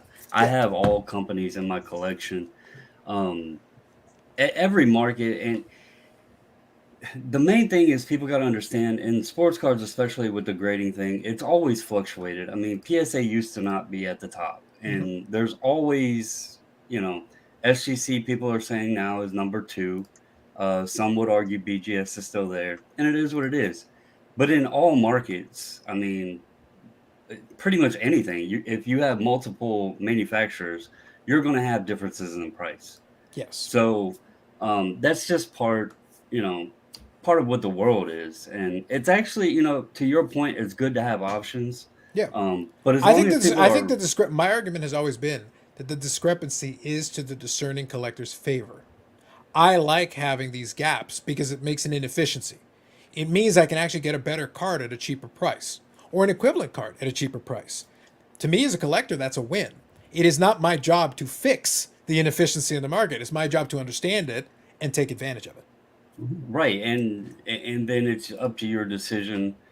Some people I know buy the SGC grade because they know it's a good graded card, and then they'll take that and maybe move it to PSA for the value bump. But then there's also folks that if they're buying a card and they like the way the card looks and they don't mind the slab or they don't need everything matching, they'll just keep it in that slab and take the discount. So me personally, I fought those that don't know me, I've been bulk submitting for SGC for about 2.5 years. I started using them before the pandemic, before they became popular, all of that. I missed the beginning of the show, so I don't know what everything was being talked about. But really, the reason I chose them is simply the customer service they gave. The turnaround was way better than PSA. And when I started using them, I could get my cards graded for $8 versus what was it, like 6 or something like that with PSA or whatever. Yeah, it was thereabouts. But I knew PSA was a way longer wait, and I did not like PSA's customer service. Coming from the background of I was strictly dealing with just raw cards, I figured any value bump at all was an increase in value, where I was selling raw, buying raw, or whatever from my collection. So when I looked at it as, okay, I'm not getting the PSA at 100, but if I can get, 70, 80% with the SGC, but it's still more than raw, then it still made sense to do it, and I was getting a better service and faster turnaround. So as for the raw card thing, so I actually spoke with my rep today. He called me yesterday. As you know, we had discussions. It confused me. I didn't know what to think of it. Obviously, many folks are waiting on hopefully a price decrease Right. for the submissions. And so this was something I was very unaware that was going to be happening. And so when I seen it, it didn't make any sense. I admittedly at that time, I thought the Beckett raw card review was a dead product. I didn't know it still existed. Well, in fairness, Bobbles, it is a dead product, but it still exists. If that, Yeah. two different things. It's I The didn't even Walking know it Dead. The existed. Walking Dead. Yeah. Dead company. Admittingly, I was on Photoshop working for a little funny, I guess you'd call it a meme of Peter trying to resuscitate doing CPR to a Beckett raw card review, because I honestly thought it was dead. And I couldn't figure out why Peter was like, well, I got this idea to bring that back. And I was like, this just doesn't make sense. Frankly, I think he ripped off DCI is what he did. It's like, how dare you? It's terrible. Well, then when I noticed that Beckett was doing it, and then I seen the pricing, I was like, wait a second, I see what he's doing. Beckett's offering it with no subgrades at $30. So he's like, okay, let's do it ourselves. And you have to think, last year they had a relaxing show, they broke boxes, did breaks for people, they marketed themselves well. They knew that they were pretty busy. They had just gotten that backlog knocked out. They wanted to contain that, and it was accepted well. But there were chatters of, well, I wish SGC was grading at the National. I think this year they didn't know, this is recent that they're doing this 48-hour grading thing that came from nowhere, really. I think they didn't want to pull so much staff up there along with the Sonic welders and everything else, but they thought, okay, this is still a grading option. They could come in at under $5 under the Beckett raw card, and they could say, look, if you like the grade, we'll give you 40% off. Now, I know some people are like, well, why am I going to pay $25 and then another $18? I get that. But for the show aspect, if, I actually reached out to a vintage dealer I know who has a Lou Gehrig, 33 Gaudi Lou Gehrig. I believe I shared the photo with you of it. It's trimmed. But just for authentication purposes, that would work perfectly for that, because he could have it, put in that raw card review thing. Does it meet the So price it's a- threshold of the declared value, though? It's only about a $1,500 card. Yeah, authentic would be that. Yeah, a 33 Gehrig like that, it's only about $1,500, $2,000, so it would be fine. But that's a perfect example where he could slap that in there, and then it has the appeal showing, hey, it is authentic, So I can see where people at the shows could use this service.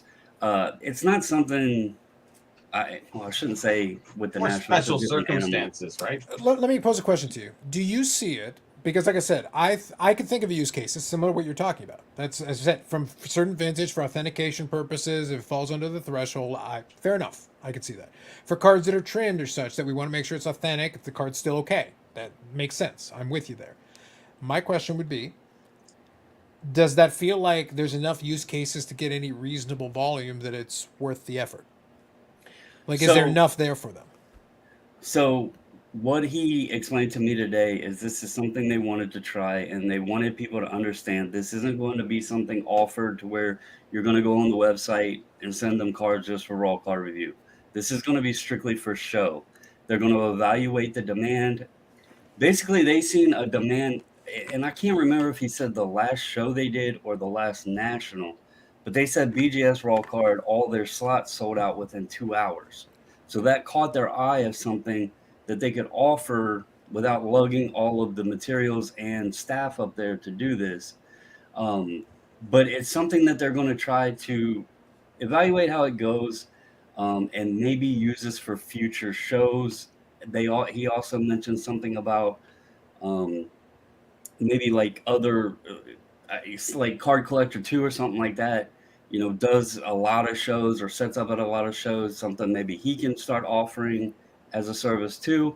Another note, because I was confused about it, so I had to ask, you do not have to make the decision when the raw card is done of whether or not you want to then get that 40% on the grading.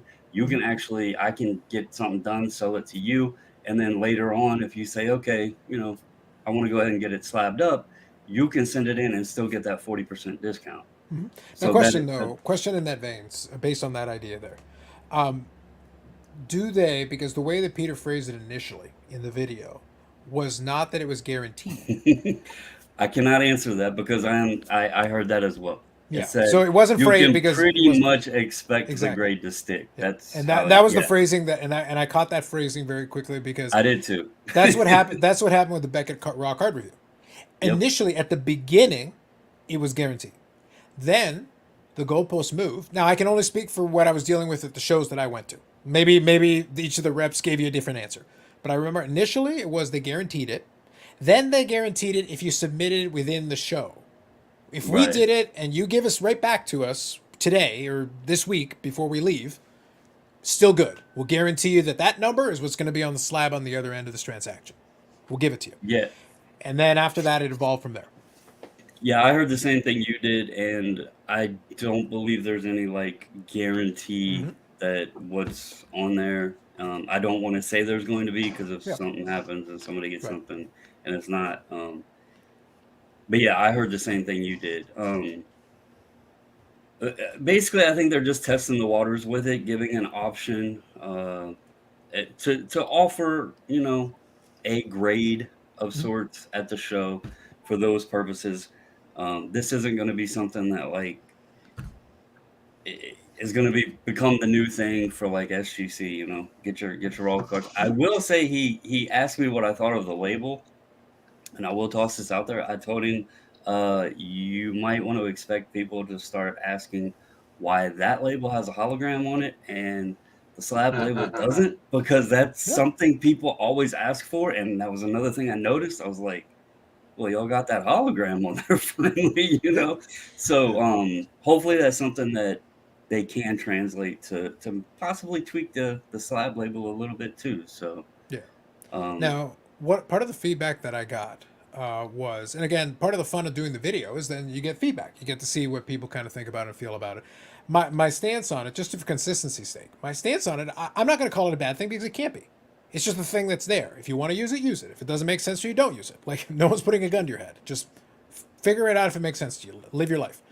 But my question becomes, going forward, is that a situation where you basically go in and the expectation, to your point, people were hoping and waiting for a price decrease. That's what they really wanted. You Right. offered them this, and you went through the trouble of making a video about it. Because at that point, honestly, and that's what I did say earlier tonight, is I said, okay, look, at the end of the day, if this is what you wanted to do, that's cool. You could have literally just mocked up a nice picture and go, hey guys, at the National, we're going to offer this raw card review. Here's some of the particulars. Check it out on the website for more information. It didn't really necessitate Peter giving a State of the Union address, even for the 3 or 4 minutes that it was, because it feels like that should be reserved for maybe a more interesting update, or like it feels like a letdown because it's like, all right, you're here, you're going to talk to us about this. We were kind of hoping for this and this thing where even if I don't care about it, you're talking to me then about something I don't care about. So first off, I want to address Dave because he said something about the card collector. I just threw his name out because Yeah, here. um, he is someone that sets up at a lot of shows. I wasn't specifically saying that name when came out. I just used Ryan as someone because he goes to a lot of shows. So I just want to make that clear that his name didn't come out as like anything with this. No, but he'd be an example of somebody you could use because he does have a big social media following. If you wanted Right, to and he partner goes up, to a lot of shows, you know. Yeah. I'll use myself like if I decided I want to go around to shows or something, maybe I could potentially start offering this as a service to send, you know, or whatever, set stuff up to get raw cards done. I shouldn't have put a name to it, but I just wanted to clear that up. Yeah. Um, so back to the the responses. Mhm. That did not surprise me at all. No. As you know, obviously I get messages all the time, and I have people constantly asking me, "What's up, Chad?" I have people constantly asking me, you know, is a price change coming? Is a decrease? Have you heard anything? Obviously, I see sometimes people that usually send, you know, regularly or you know, an X amount of cards per order. They've kind of slimmed down because it's kind of on that cusp where people are feeling like, all right, you're getting cards out the door in under 48 hours. When are you going to let this down a little bit? And quite frankly, outside of the $2 decrease for bulk they did several months ago, there hasn't been a change in the price in over a year. Mhm. And now you have the other companies opening up. You got, you know, CSG kind of sounds like they're on a roll now.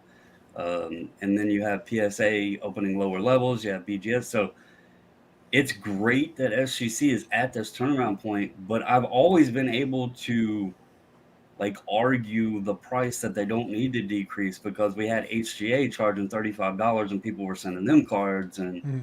you know, there was other reasons that I could see the PSA not taking the lower levels that they needed to protect themselves. Right now, even myself, I would say if you can give me a, you know, a little bit lower price and let's say it's going to take me 3 weeks to get my cards back, I'm not going to complain about that, you know. So that right there is kind of the point that I was trying to get at. Is there is a certain point where you get diminishing returns. That's the phrasing we're looking for here. Diminishing returns.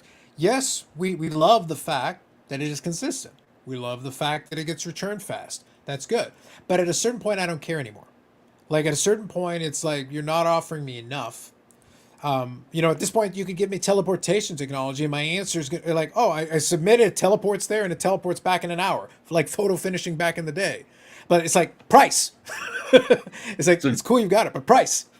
just for an example for everybody out there that's curious, like how fast I'm talking right now, it's not even a matter of days anymore. I shipped an order and I overnight ship everything. I shipped an order out Monday. They received it Tuesday at, I believe it was 11:30 a.m. It shipped out Wednesday, and my customer had it back Thursday. It was literally in their building for approximately 37 hours. That's how, and it was a 195 card order. So Is that's that how is that good? quick. No, just devil's advocate for the sake of the show and conversation. Is that good that to go through a card that quickly? I understand, obviously, these grading companies, the more cards they can grade in the day, the more money they're making. The more cards they accept, the more money they're making. We as consumers, are we comfortable with handing over large amounts of money for someone to basically pick this thing up, look at it, corner, face, do okay, boom, 7. Next. That's what they're doing. To answer the That's all question, they're doing. Apparently so. So quickly. to And- answer and- the question, they have 17 times more people than they used to have. They have increased the staff literally from 10 people to 170. So they do have more graders now. But and I know there's always been this like thought of how long do they look at a card? I don't have facts here, but from some information and conversations I've had with folks that have worked within the company, um, pretty much all of these companies, they're probably only actually grading the card because that's really the easiest thing Yeah, between 30 seconds and a minute. that's right. That's just it. And Peter, when he talked to number one SEC influencer Neo, they talked about that, but it doesn't take that long. People don't No. they don't stare at the card for 2 hours. It wouldn't Those make any sense. 195 cards, I actually sat here. I have a Yeah. magnifying glass right here. I sat here and I looked them all over. But do you have a wiped them with microscope? claw. Huh? Do you have an electric microscope? Because I know somebody does. I do not have the fancy one. you know, should. I prefer the LED. Like it does light up. But it's $60 and it has a 1080p screen, man. So Yeah. I just want to be clear. I was not making that comment specifically about SGC. I was saying all of them. But you are a yeah, devil's yeah. advocate as per your username. Devil's advocate on the entire, you know, genre. All Yeah. right. So it wasn't one company in particular. It's we as consumers are dumping so much money into this, and 30 seconds. A man or a woman, a human being, is Mhm. spending 30 seconds or less on your $10,000 card, deciding whether or not it's going to be an 8, 9, or a 10. So I can't speak on all of them, but I do know that the bigger ticket items, when they go to SGC, they do get a different treatment. I will say that they go to higher powers. Like when I sent the manuals and stuff in, that didn't go across, Billy Joe's desk, who's only been at the company, 3 months or what. That actually went to the top level guy. So Yeah. it's not just anything comes in the doors going across the table. I will also say, and again, I understand what you're saying. But when I'm looking the cards over, and I kind of showed a couple of them in my preview video that had some defects, I pick out a few cards that I feel look really strong, like really, really good. And then I'll pick a couple and keep them in mind that I knew had defects just to see, are they still, with this 37-hour turnaround time, are they still catching everything? And believe it or not just because I subbed for them, the cards I knew had issues, they caught it. So that's at least something good to see and makes it more confident. I will also say Beckett wouldn't do that. You could cut one in half, put masking tape over it, and they still miss that. So Oh, I'm never sent to them. I know SGC is better than Beckett because Beckett is they can't do anything right. Well, well, I don't know what you're talking about, Eric. I've shown the card on here where they knew that I had the rare Mickey Mantle 1955 Sandy Koufax card. The label said it was a Sandy Koufax card. Now the card inside said Mickey Mantle, but that's because we are uncouth heathens who don't know the intricacies of this issue. Rule number 1. Obviously, is if you look at it, it's like, I know you think it's Mickey Mantle, but it's actually a 1955 top Sandy Koufax because it says so on the label. That is correct. I mean, which mantle was it? It was the that one was the 59 tops mantle that they confused with the 55 tops Koufax because I had both in the same order and they flipped the labels. Quality control was on the ball that day. In your benefit, though, the 55 Koufax isn't a bad one to have screwed up on the label.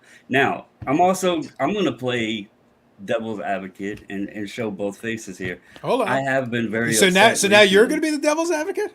I have been very upset recently with some of the label mistakes, and I've told them, hey, this is a little bit concerning sometimes because, great, you're getting them back, but and I know mistakes are going to happen. I know none of the companies are perfect, but it's gotten a little bit too, like, they've taken the consistency a little bit too far when every order I'm getting something back that has a mistake on the label.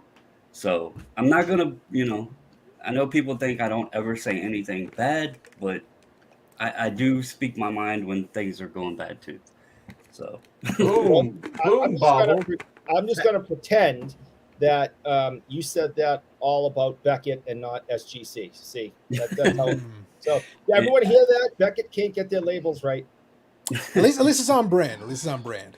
So it's important. So I wanted to make sure we covered that with Devil's Advocate do. Devil's advocate, dude. I love And it. Francais, well, you were the Devil's Advocate earlier, Eric. Yeah. Did people notice that? Tag, you're it. That's right. Okay, let me get a couple of these comments here, but thank you for that. Thank you for that, Bubbles. Appreciate it. Okay, so let me grab this one. This one I thought would be kind of fun, and maybe I'll talk on this one in a second. Okay, I like this one. Francesco is one of the Ziggy folks as well that likes to chime in here. I would love to know how many cars graded pre-pandemic are completely worthless now. 0%. I promise if I find the right person, I can sell 1991 Fleer Comets to somebody for a quarter of a penny. I had cards that were sitting in. There were throw-ins, and it's, you know when eBay sometimes they'll throw a couple of like base cards in as like throw-ins. I gave a bunch of those cards to ComC when I did the submission. I put them in at 50 cents, and a bunch of them sold today. Someone will buy them if you put them in cheap enough. I got them for free, so even if I make 5 or 10 cents, I don't care. I made 5 or 10 cents. If those have some value, these other things do. But you got to find the price point. The price point will have to be low, but you can find it. Somebody will take it off your hands if nothing more than for weight. The greatest example of this is Bol. There you go. The people ran for those. People paid just stupid money for these things. Sent them into every single grading company imaginable, and they sat there for 6 months, 12 months, 36 months, and now when they're getting them back, they are worth nothing. People lost hundreds to thousands of dollars on Bol cards. They are worthless. I think Eric just likes saying Bobo. He does. Because here's the thing, he's Bol. wrong. Because I guarantee you somebody is gonna basically be given that card as a throw-in and will sell it for $1, and then they've made an infinity percent. An infinity percent ROI. Infinity. Think about it. This one's a good one for you, Bobbles. It's a bit science and a bit Soto. If you teleport with a card of Soto, we talk about SGC's teleportation technology, will you become part Soto, like in the Fly? I don't know, but I wouldn't mind because he's about to get paid somewhere. I'm just saying, like at that point, and look, if nothing else, at least you can argue your family. Like at least you can argue some relation. It's like, hey, cousin, hey, bud. I'd even be willing to switch the hat for, if that's what it took. A little osmosis there going on. There you go. I'll read a couple of these, but I got a question for you since we both follow Soto. Since obviously he's in the discussion now, so things are gonna get real interesting. I think shortly. Let me scroll through here. Derek make fun of another one. I did read that. Perfect. Bubble says a bionic eye. He doesn't need a loop. His glasses are phony. Clark Kent. There you go. The deluge of YouTube vids lately on $18 PSA subs preview brings back memories of the old late 2020. Yep. Now, mind you, PSA has a lot more capacity than back in the day, so I don't think that's going to create too much of an issue. I know there's a question earlier about there being an issue with them locking down again. I don't think it's going to be a problem anymore, simply because they've got more capacity than the first time, and they would just shut the door quicker. So you could just adjust the price, basically do the SGC thing and just jack up the price again if for some reason you need to. Mm-hmm. So you've got that mechanism you can control. So if BGS looks over cards longer than the other third-party graders, they would be number one again. Well, half of that is correct, because if they looked over them longer, they would do a better job grading them. Now that is true. The problem is they'll put the card in the holder upside down and mislabel it. Interesting. I have a question for Eric. As the number one BGS influencer, go on. Yes, and it's about BGS. Okay. It's important. It's his expertise. The term pristine means what, right? It means absolute cleanliness and perfection.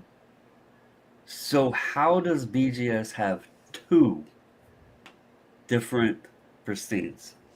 Well, in fairness, Tag has 25. Does that count? They got 25. In fairness, BGS is conservative. Yeah, right. That's the one thing with BGS. It's Like catching up. I've never understood it. How do you have 2 different pristines? A pristine of a pristine. Yeah. It just doesn't make sense. 9.5 is really the highest, but on the rare occasion, we'll give it a 10 and give you a black label, and it'll be worth like $3 million. But the moon and the stars have to align. So, But 9.5 is really our 10, and that's really the highest we go, except when we give you a 10 when you work it. It's never. Or made if sense you're or if you're working with Brian Gray. I Allegedly. If you work at Leaf, allegedly. This is very important. Allegedly is critical. Allegedly. Brian is extremely litigious, and in case he wants to litigate against anyone, it's Anderson Dora down there. yeah. Moving on. I didn't accuse Brian Gray of anything. I said if you work for Brian Gray. Brian Gray, the litigious owner of Leaf, is a wonderful human being and should be praised at all times. Allegedly. Allegedly. So, Francisco, bold prediction. By the end of 2024, grading will be begging for business. They'll be forced to drop prices or go back. We're literally talking about them dropping prices right now. Yeah. Are they going to drop it to below zero? Are they going to pay us to grade? Bubbles, are we getting Maybe. paid?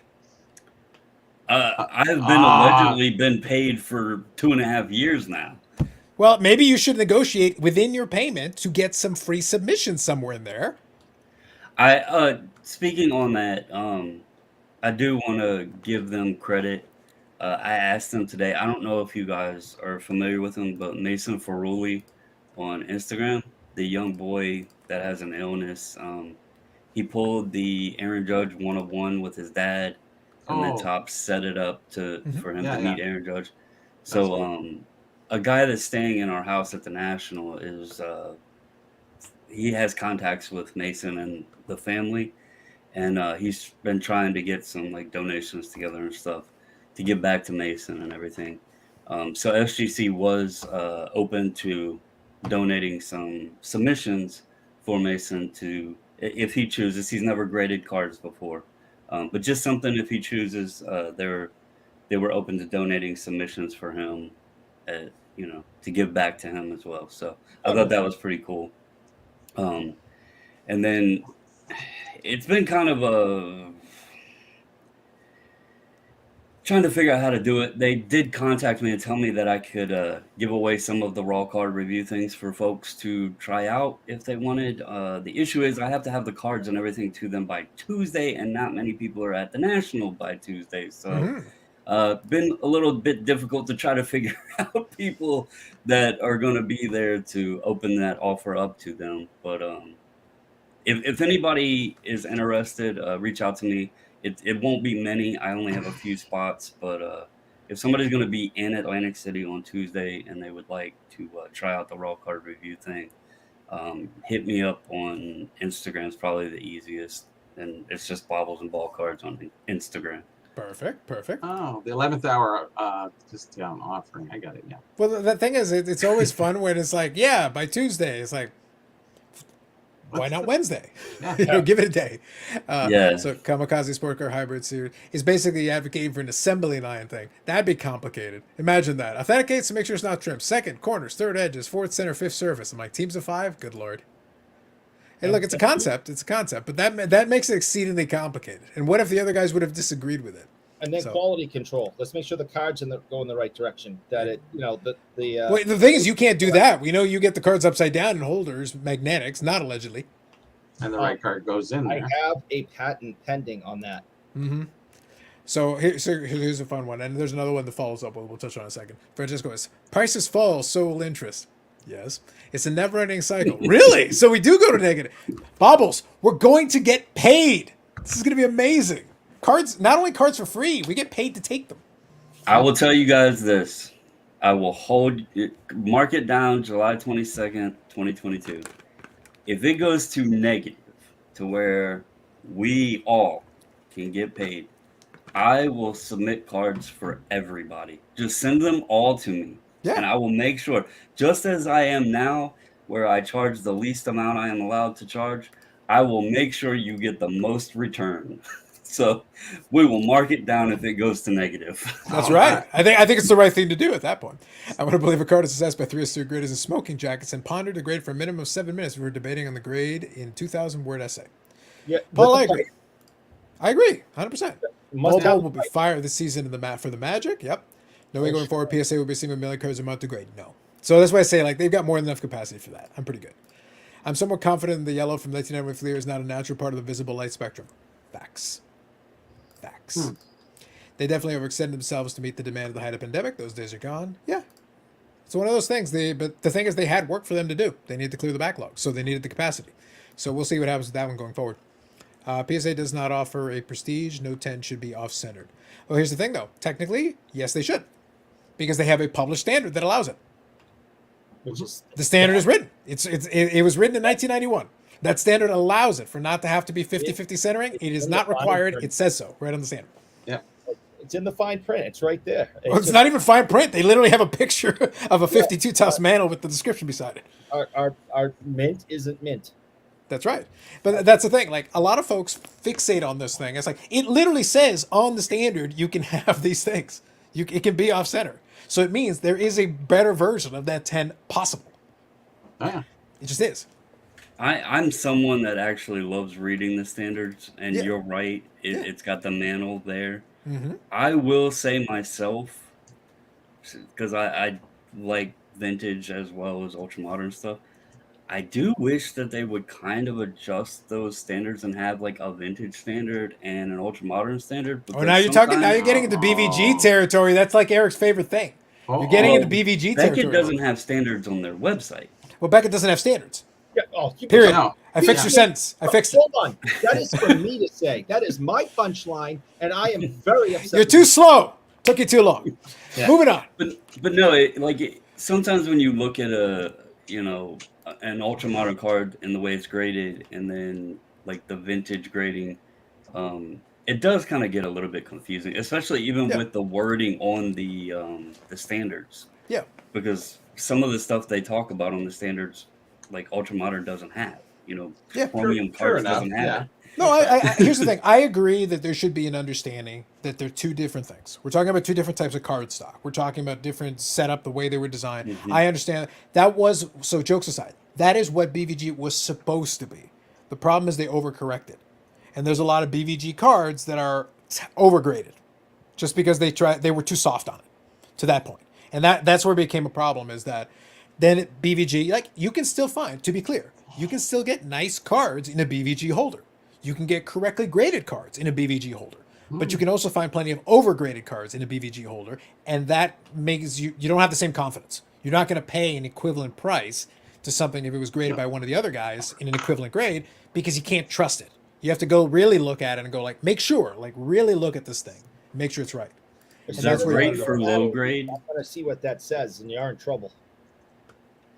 What's that? I said, as soon as I learn how to read, I'm going to read that and see what it says, and you're going to be in trouble. Oh, I'm absolutely mortified. I am terrified right now. I'm so scared I didn't even turn on my air conditioning because I wanted to keep it warmer in here. There you go. That's how I did it.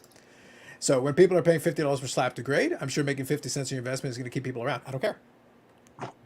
I like these comments because, like, again, it's kind of, he's a Ziggy guy. So that's why I kind of laugh. Because, like Ziggy, he fixated on things that no one cares about. I don't care if everyone loses money. It makes no difference. If you don't make money, you go away. There's the door. Get the hell out. Because it makes no difference. In the early 1990s, oh my God, the hobby's gonna die. It's like, we're still here. Overproduction, we're still here. Doesn't make Highs any and lows. difference. Doesn't Highs and matter. lows. And now it's like, and now we're back to the same idea. Oh, these are too expensive. No, they're not. But how can they be? Because somebody's buying it. But it's like, I don't care. If they go away and no one buys it, then it sits on the shelf. It gets dust, and when it gets enough dust, they lower the price. Companies go out of business. Yep. We had manufacturers go out of business. It happens. And if they don't produce a product that people are willing to buy and they're not profitable, they go out of business. Because in the 90s, a lot of these companies actually ran very poor business models and didn't make enough money when they should have. They made revenues, but they didn't make money. So when the time came and things were lean, all of a sudden they ran out of cash and had to shut the door. That means you weren't running the business well. Yep. They were running the, what was that model? Yeah, the 20-minute workout business model. Yeah. Yeah. But the same thing happened. Remember, we had card shops in every corner. Well, most of those card shops were not viable businesses. They were relying on the boom to sustain.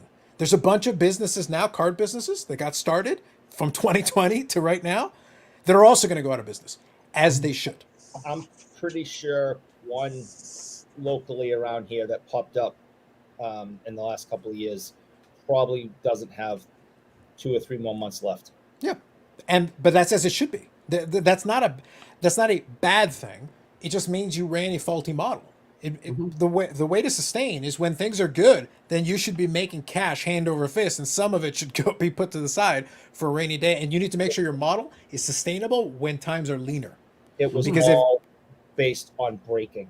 Correct. And Oh, that's fine. they Yeah, dumped and that- all their money into breaking, buying wax, breaking it, moving it, getting people into the breaks, taking Yeah. all their money, buying more, and they thought this was going to last forever. And no one wants to give you $500 to watch you break cards anymore.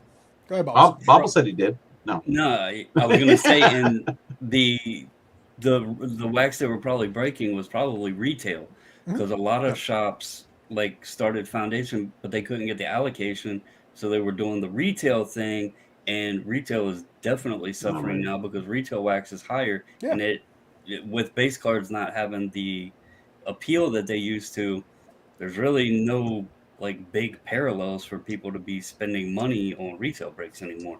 So those guys, my LCS is really smart. He has like half of his store is like cards and memorabilia and that sort of thing. The other half of it is like gifts and trinkets and knickknacks and stuff like that for ladies if they come in there, soaps, all of that stuff. So he has like, you know, he appeals to everybody, but it also helps him. He's been in business for over 20 years. But that's you the know, reason whether it's why. up or down. That's the reason Yeah. why some of those 90s card shops that still exist, they pivoted and they pivoted and they pivoted again and again. And they basically said, if they had just stuck their guns, they're like, we're going to sell sports cards and that's all we're going to sell 90s baseball cards. They would have been out of business 20 years ago, easily. So it's like they said, no, what do we got to do? We got to sell comics, we got to sell coins, we got to sell bobbleheads. I don't care what the damn thing is. We're going to sell whatever we'll sell that we can make some money on to keep the lights on. And you just keep going and going. They It's went called from adjusting. shop to It's business. collectible shop.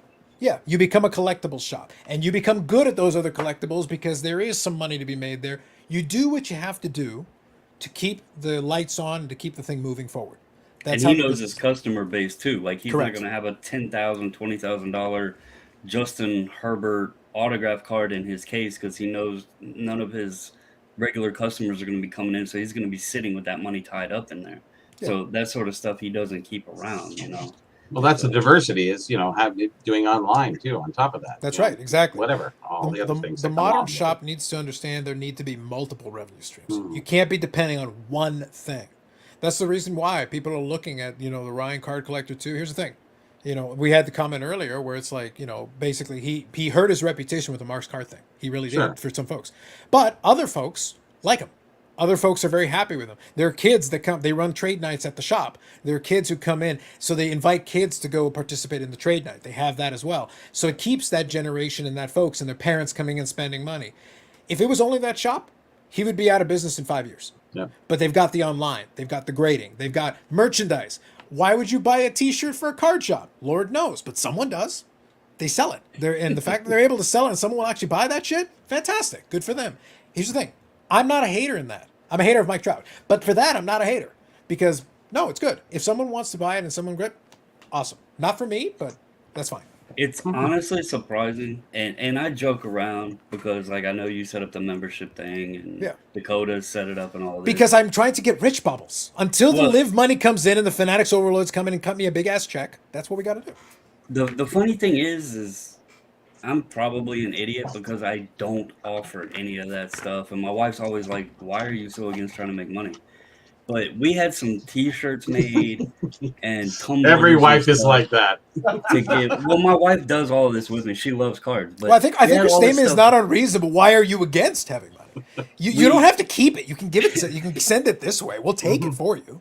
But we had all this stuff made to give away to the people staying at the house and stuff in the National. Yeah. And like we made a little post in the group about it. And somebody started asking, are you going to make these available for purchase? And I'm like, does somebody really want to spend their money to buy a shirt with our logo and stuff on it? Because like, I didn't think anybody would like want to do that. I guess it just hasn't like clicked with me. And like you said, who would want to buy a shirt from a card shop? I Yeah. never thought anybody would really want a shirt.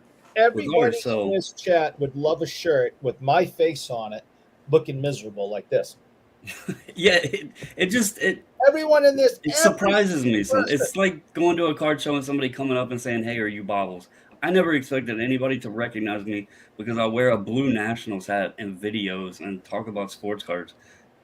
To just come up and say, "Hey, are you so and so?" I never would have expected that. So But that's the thing. That's the power of branding, though.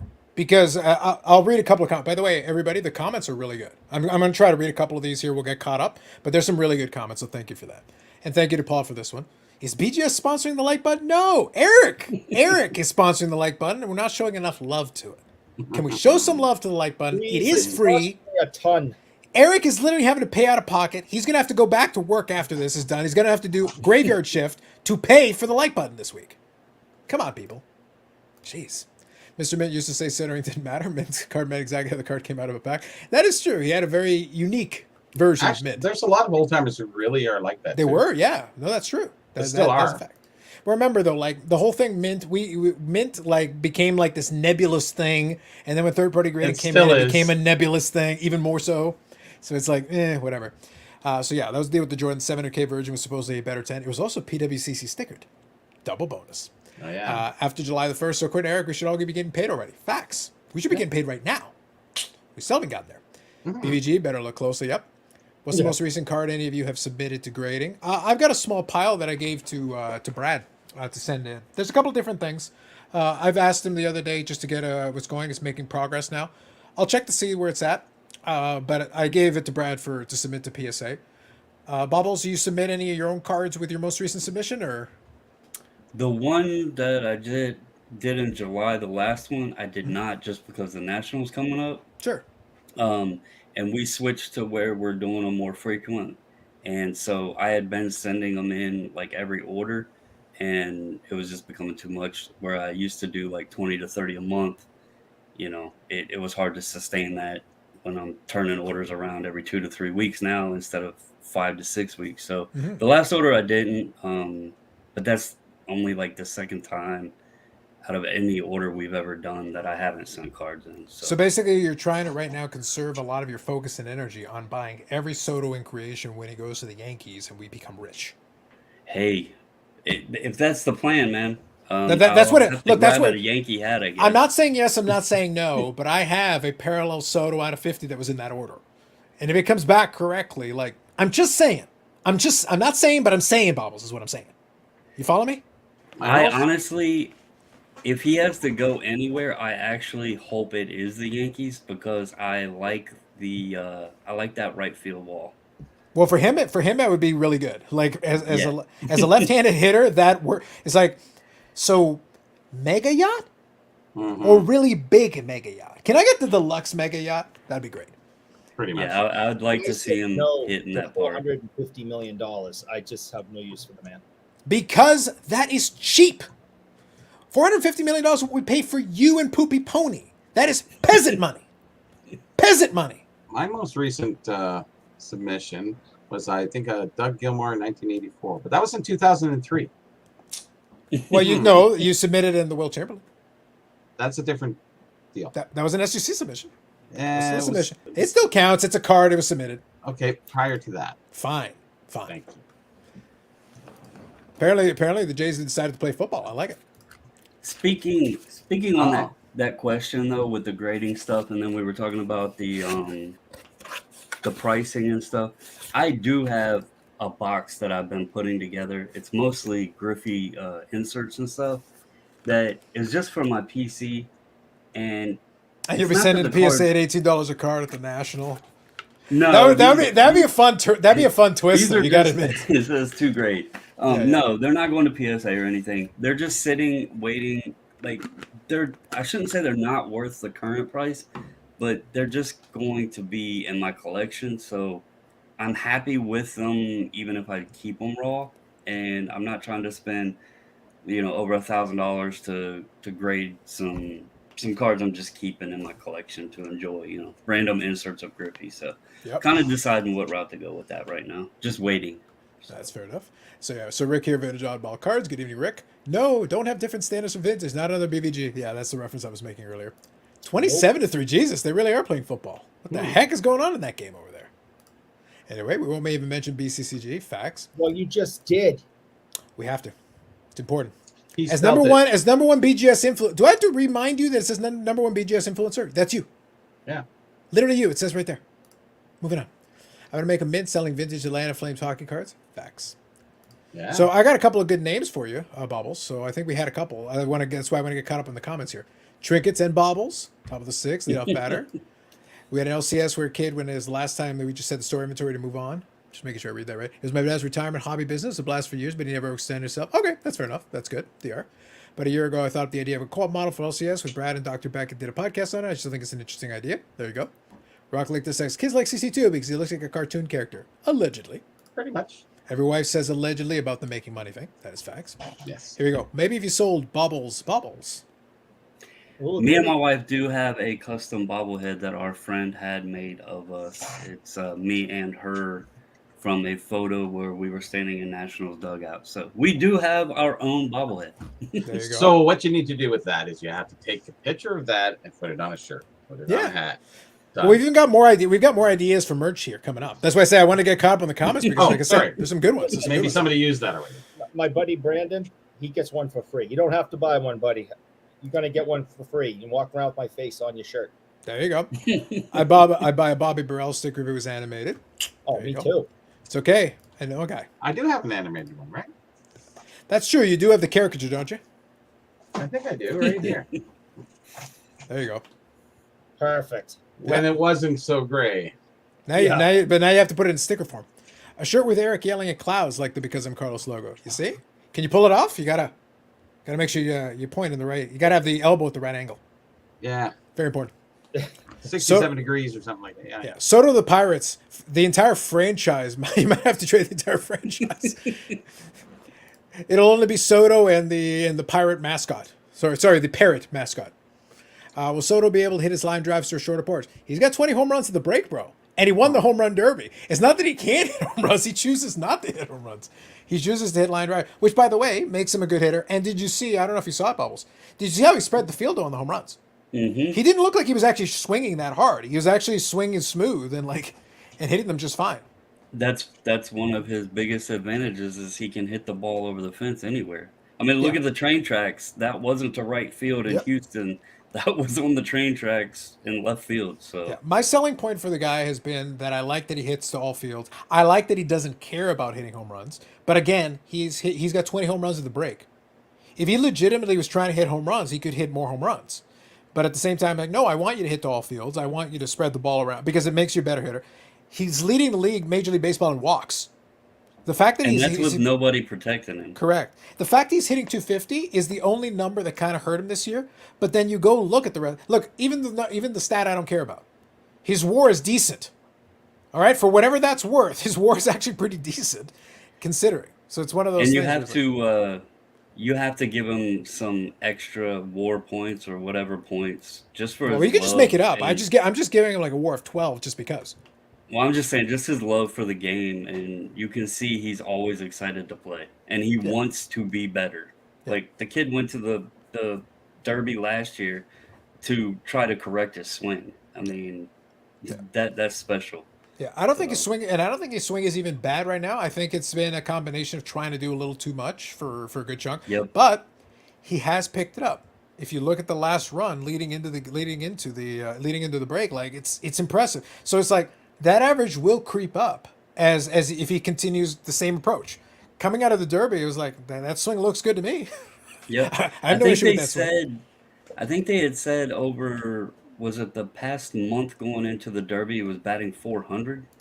It's been a lot of games now. It's been like 30 Yeah, or 40 games. it was. I can't remember what the portion of games was, but it said his average was like 400 over a certain stretch going into the Derby. Yeah, and that's the thing. It's that now again. That's why I say I don't spend too much time crowing about it too much. But because if I wanted to, I could point out that someone else is hitting a lot worse over 30 games. Someone that is a hobby darling that gets mentioned a lot. But I don't do that because it is. Is he on the beneath me, injured Bubbles. list? No. He plays on that Anaheim, Los Angeles team something. With that Japanese guy who pitches and bats. The other guy, Fish Yeah, he's something. on the injured list. I think. Is he injured again? I think so. Yeah. Something with his ribs or something like that. Yeah. So it's one of those things where it's like, all right. Yeah. Last 15 games, he's hitting 405 for Soto. Okay, I knew it was a. Solid. I couldn't remember if it was a month or what it was, but I thought I seen something where he was at 400 Yeah. over. And he's hitting about stretch. 300 in the last 30. So that's pretty solid. Pretty solid. Yep. I like that. So I was going to say, like, look, but again, it's a 162 game season. A 30 or 15 or 20 game stretch, I'm not going to put too much stock into that. Like, it is, you're going to have both. You're going to have times where they run hot, and you're going to have times where they run cold, and that's fine. That's okay. Eric, was that the Mighty Quinn? There you go, Pat Quinn. Yes, it Nice. was. Look at you. Soto of the Oakland A's, another one where they'd have to trade the franchise and probably the stadium. BGS just announced a collaboration with Eric for custom slabs with the various BIC expressions. I like it. He walks more than he strikes out. Beast. He can do whatever he wants at the plate. Yep. Hey, speaking of custom slabs, I don't know if y'all have seen them, but the Superior Fit snap slabs. Oh, so these are snap slabs. Gotcha. Yeah, these are just because like this is an in-person auto. But my wife picked up some of these for me. They're just the little snap slabs. I created a little, just a little label, having fun with it. These are really you just nice. you could just put HGA on there. No one know the difference. Yeah, but I mean, we got the Star Wars, the Chrome Star Wars. I think those are great. I think that's tons of fun, and I think that Yeah, makes it I was- more fun. I was think having a that's blast slabbing this stuff up. That's fantastic. Yep. So I saw a post on Blowout that PWCC auction had a fake RPA of Curry. Yeah, Sports Card Radio talked about that as well. So yeah, it is, from what I understand, a fake patch. That is correct. CNC, where's the Elmo emoji? The burning Elmo.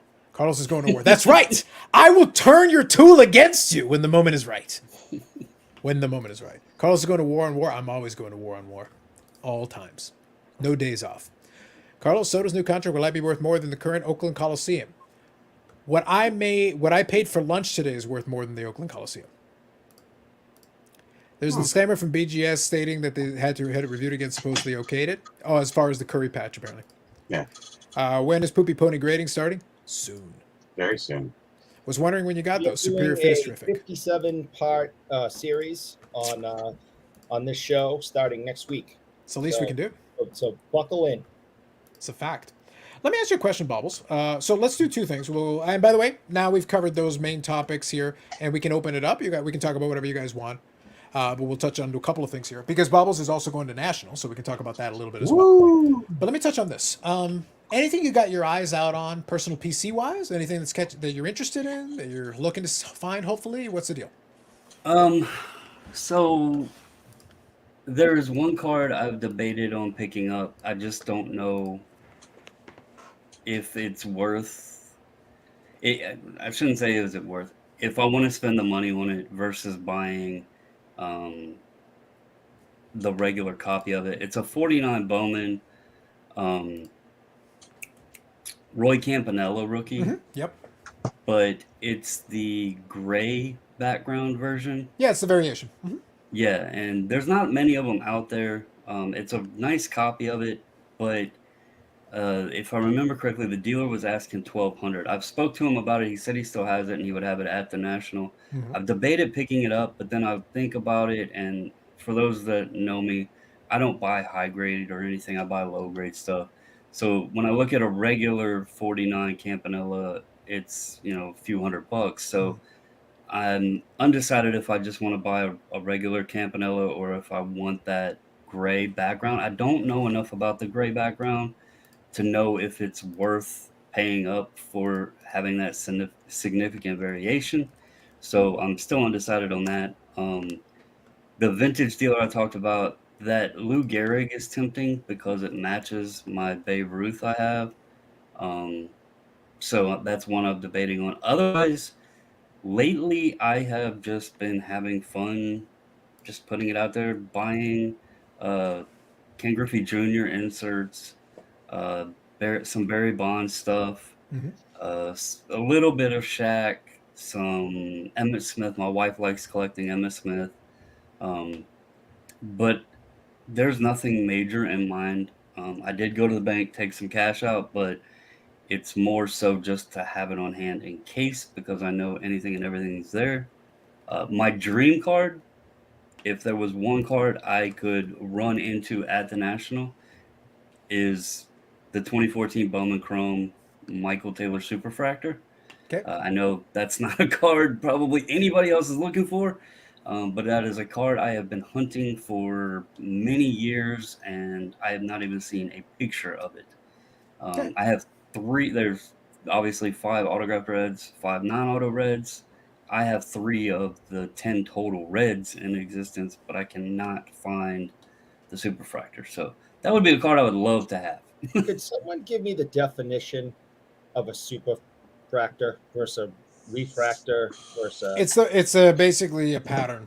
It's basically a little swirl pattern on it. Yeah, That's I how have one Topps on the decided to do shelf it. back there. It's got like a gold pattern to it, Yeah. and it looks like a foil, like a metal foil finish with a Yeah. gold pattern on it. Yeah. And they're 1-of-1s. Yeah, basically what the Tops did is they started doing that, and Panini actually has a vinyl, what they call vinyl, that has a similar idea, same kind of thing. Because again, the manufacturers are using the same products; they're getting their stuff made at the same places. So that's why you see a lot of patterns that get replicated because you're going to the same manufacturers; they have the same materials, right?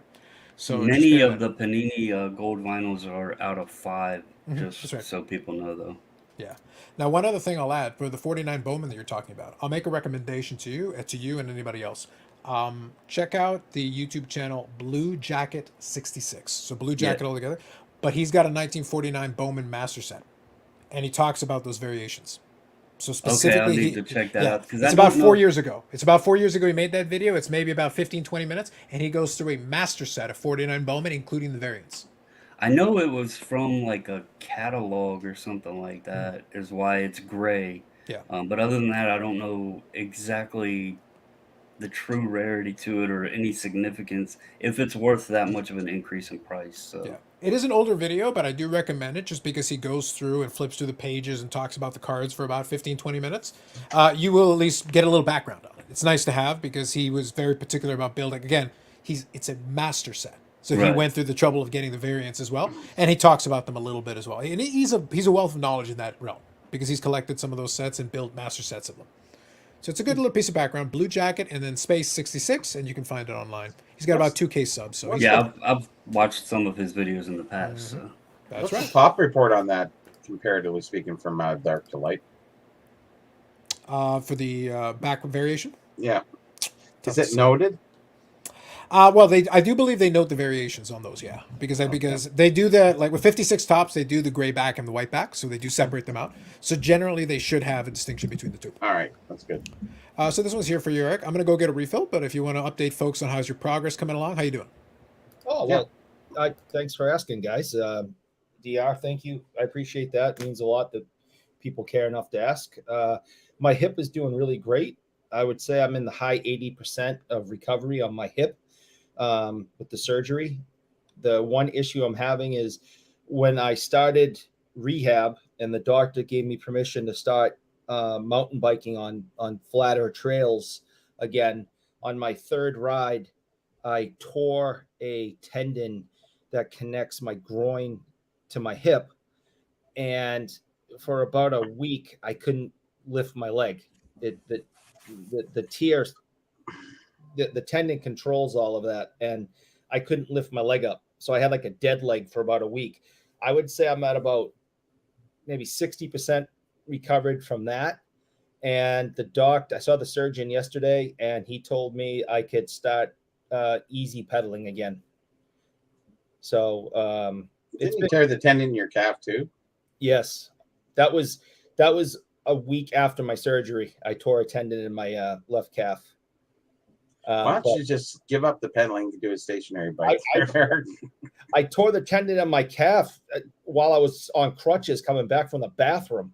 I was just relying too much on my. Don't go to the bathroom. I know. I think I was relying too much on my good leg, and I ended up I tore a tendon in my left calf, and then as I started my recovery and getting back on the bike, I tore this tendon that connects my hip and groin, and it's been tough, but that's coming along, and I can get back on the bike again and just go real easy.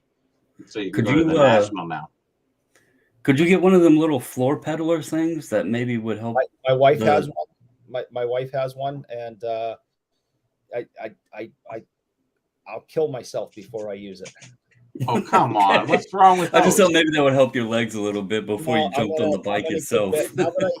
Now that the doctor gave me the surgeon gave me the okay, I'm probably going to go out in the garage and get on my trainer, which I take. There you go. That's what I was talking about. And It works. my road bike is hooked up to a trainer, so I can ride my road bike as if I'm out on the roads in my garage. So I'm going to start that this weekend. Virtual reality, maybe. It is because there's a app called Zwift, ZWIFT, and it is virtual reality. We've And heard of that one. It's amazing. It But is does it do any card grading? No. At the end, if you make the time spots and you come in on time, you get the grade 1 card. That was a struggle to get to the end of the punchline of that joke. So this was for you, Bobbles. Why Michael Taylor? As a Nationals fan, I loved watching Taylor play. I liked his grind, even when he was struggling and everything, getting sent up and down in the minor leagues. He never gave up. He always pushed. Met him before a game. He went to the team shop and met him, and at the time it was his fiance. Great people. Went up to Harrisburg to watch him play when he was sent down and in the AA for a bit. And that bat actually back there on my wall, he gave that to me for my birthday. And his wife is actually in our Facebook group along with her brothers, who she happens to be the sister of the name's going to slip my mind. But anyway, one of her brothers actually played on the Denver Broncos with Peyton Manning when they won the Super Bowl. So they're in our Facebook group and everything. He's just a good dude. I love how he's never gave up. I know he's out in Kansas City now, but he's actually having a pretty decent season and getting to play every day. Won the Gold Glove last year. So just a good guy. So. Mm-hmm. Sounds good. Now, question for you. As a Nationals fan, kind of playing into the Soto thing. We joked about it. Like, I'm a fan of Soto the player. So for me, I don't necessarily have the attachment to Nationals. I did buy like a no name on back Nationals because I like red. Red is my favorite color, so I didn't mind the W jersey. And it was on clearance, so I thought it'd be kind of fun to have it. So I've got one. But it's one of those things where I don't really care where Soto goes. If he goes to the Yankees, that'd be a little annoying because I'll still root against the Yankees. But he's got a World Series ring, so he's fine. He's fine. Right. And if he plays great for them, it'll still be a boon for his hobby. Now I know strategically that if that were to come to pass, again we're making assumptions. We don't know what's going to happen. We'll see. But if that was to come to pass, I know he'd get a big boost. I know that I would definitely sell a couple of cards, especially if his market really heated up because of that. Because I bought in enough stuff at a reasonable enough price that it would be very advantageous. I wouldn't mind having it. I would still keep a collection, but it'd be more of a select collection. That was always the intention anyway. Plus, I got some stuff in a Z Folio that's fun stuff anyway.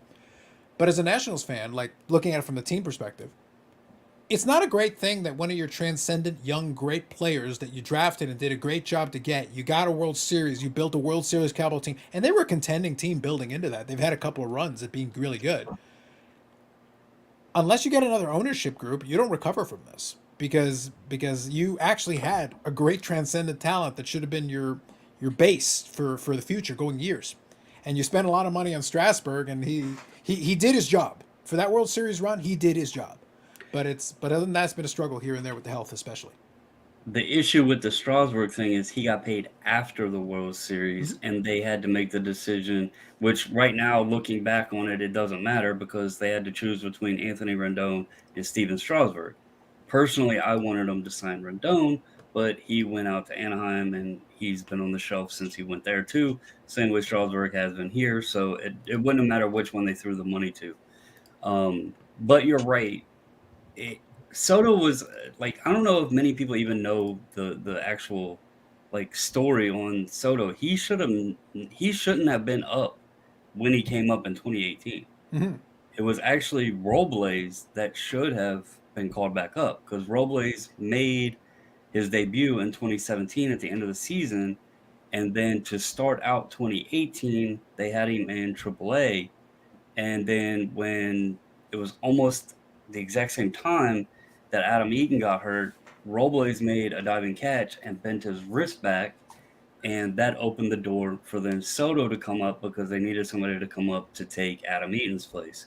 So it was kind of just a barrel of a couple injuries that opened that pathway for Soto to come up, and then it was just he just took off from day one. Serendipity. Yeah. And, I mean, and just because like the whole thing, his first home run actually happened before he actually made his debut, if that made any sense, because he hit a home run in his first game, but that game ended up getting suspended. So then when they picked it back up or what have you, there's some parallels to it, to where technically he hit his first home run before he ever even made his debut. Yep. Hmm. There are quirks. So baseball has quirks like that. It'll have some games. It'll be very interesting.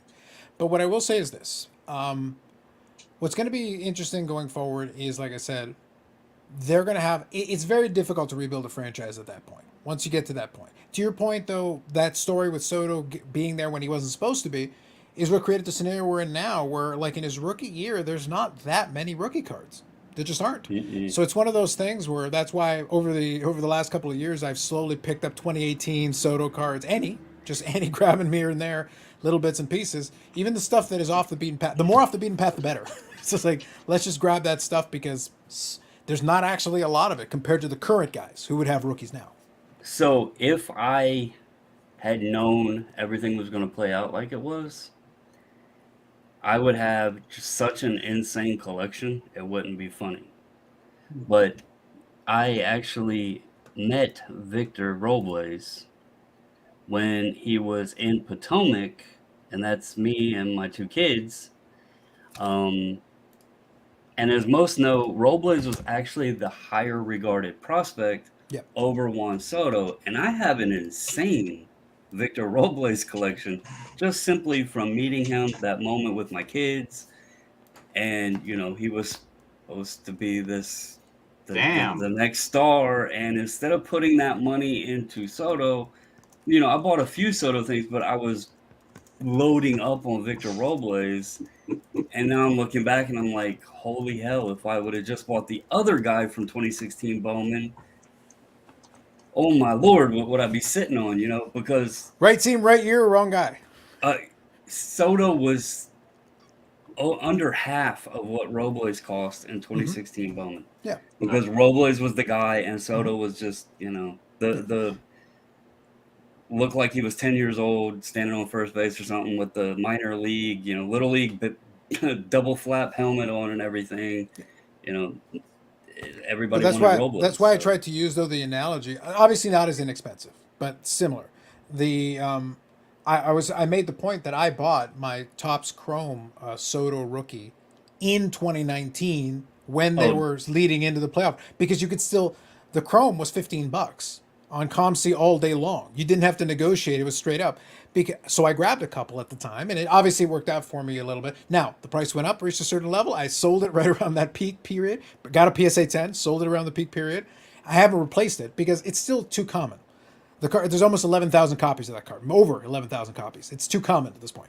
I want some Right. of the more obscure ones. Like I would rather have some of the tougher pieces. It's more fun. If anybody ever went back and watched my first ever submission, not group submission, but actually the submission that kind of was the birth of my channel when I got my first order back from SGC, I had 15 Juan Sotos in that order because they were, you know, during the World Series, you could pick up the paper for 10 to 12 bucks and the Chromes were 15 to 17. And that was in the World Series. That's right. You could go on and just pick them up, you know, like you said, Yeah. cheap.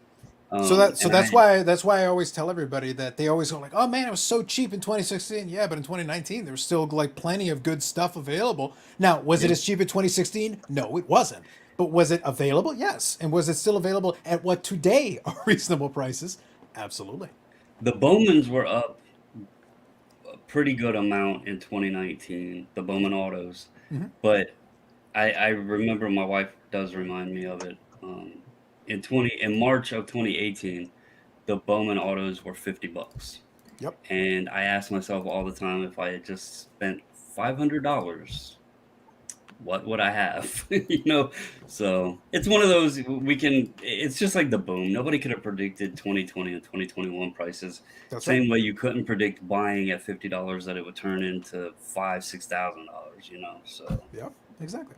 So Andy here. Good evening, Andy. Blue Jacket is a hobby legend and great guy. Absolutely. Yep, that's Jerry Seinfeld's move. Yep. Glad to hear the recovery is progressing. So Jeff here. The torn tendon story sounds painful. So I didn't catch the tail end of that, but that was part of your story as well. So. An actual legend. It wasn't enjoyable. Yep. So Eric, hope you can make the next episode in November here in Toronto. Bobbles, have you ever been to the expo? I don't think you've ever been to the expo, have you? no, I live a pretty bland story. The furthest west in the states I've ever been is Indiana, and the furthest north I've ever been is Delaware. There you South go. I've been to Florida, so There you go. not too exciting on my travel history. That's all right. But I think we've talked about it before. I think that's one of the ones where if you're able to plan it down the road, I think it would probably make a lot of sense because you have been picking up a little bit in hockey as well, and we got Yes, plenty of that. I really love the sport of hockey now. Gotten into that over the past couple years. Uh, I haven't spoken to you guys since the last Chantilly show. I actually moved a hockey card that I sat on for 2.5 years, actually. Yep. And I thought it was the smart time to move it. Hmm. But I got rid of my Kale McCarr Young Guns Gold Label SGC, the Pristine. Okay. It was before Game 5 of the Stanley Cup. Hmm. So I figured that was kind of a peak time to move off of it. I've held on to it for a while. All right. And I have a clear cut also of his. So I felt I could move off of a base Young Gun just because of the label being pristine, take the value bump on it. So I agree with that. Absolutely. So just scanning through here. I'm assuming the grade 49 Campy is a low grade. Depending on how it looks, the price is reasonable. Okay. So just going to come up with the comments from a couple minutes ago. Go ahead. Bobby asked about the pop on that. I pulled the SGC pop because I did know they labeled them, and the card is slabbed in SGC. The total pop is 12 on the grays, but nine of those 12s are just authenticated. Hmm. It's a tough variant. Not impossible, but it's a tougher variant for sure. If I'm not mistaken, they're hand cut because they came out of that catalog, which would be probably the big reason for so many A's. That makes sense. Yeah. Based on the distribution method, that makes a lot of sense. I like this question from Ozzy Cardad. If Soto joined the Blue Jays, I know that TSN Bobby talked about it. It's like, oh, the Jays should go all in for Soto. Here's the thing: if the Jays went all in for Soto, I would deal with the dome. I would have to watch Soto play live. Like, all right, I'm in. All right, fucking dome, let's go. I'll do it. I'll do it for Soto. If I can figure out a way to send it to you at some point, I actually have video. I was at the wild card game, and that's what a lot of his autos I buy are of. Right. When he got that hit to right field and the dude fudged the ground ball out in the outfield, and he brought home, he cleared the bases for them to take the lead against Josh Hader late in the wild card game, and then he started beating his chest and screaming because he got caught between second and third, but he was pumped because he knew they took the lead. Yeah. I have a video that was. Well, here's the thing: his freaking youthful insane exuberance is moment. part of the fun. Like a lot of Yeah. players talk about the code and everything. It's like let the kid be. He's 23 now. Let him have a little bit of Yeah. fun. Heaven forbid. So, Brad, I know you're moving around there. If you're good, I can bring you on. You good? All right. Mr. Brad Harland. And it's perfect that you're beside the number one BGS influencer in the world directly across from you. He had some allegations. This man was making some statements, and he was making some promises of PSA Canada. Eric, do you want to explain to Brad what you were what kind of business allegedly you were trying to conduct earlier today? I was trying to help my friend Brad, who I love and cherish. And I was just trying to promote his business by letting people know that at the National, Brad will be at a table and he will be trimming cards for $25 a card and slabbing them on site. Hmm. I heard that. Interesting. Bobby is got his hotel room. He's got his plane tickets. He's all set to join you and to help you. And that's what's great about this hobby. It's helping each other out. My concern, in all honesty, because as the local chapter of the patron saint of shadiness, it is my birthright. So I'm in for the shadiness. The problem that I had was that you tried to incorporate a code associating to me. You were usurping association to me. Is the problem that I had. I because Carlos wants to support you also. I want to support Saudi blood money is what I want to support. Something noble. Not there that he's willing to help support this, and we have a promo code of if you type in because I'm Carlos, you get 5% discount on your card trimmings. Wow. Only 5%. I can negotiate a better deal than that. We got to talk more, Brad. It's very disappointing. 5%? Psh, Oh, It's a peasant the discount. My people were watching, listening to Eric. So as they should. Monitor this guy. Monitor this man. I was fully prepared. Excellent. Good stuff. I like it. A lot of us collectors should have heard of pickups through the years. Hindsight, yes. Paul says Delaware isn't north. It's the margin of north. I appreciate that, Paul. Nicely done. Soto is a huge asset for the Nationals in trade versus keeping him. Yeah. Well, they're kind of in a... So the Nationals are in an interesting spot because Soto, obviously, at this point, will not re-sign with them as it currently stands. And there's not much incentive because the rest of the team has been gutted to a certain degree. It's not like they've got nothing, but they're not very good. And the prospects of turning that around is going to be difficult. Not impossible, but very difficult.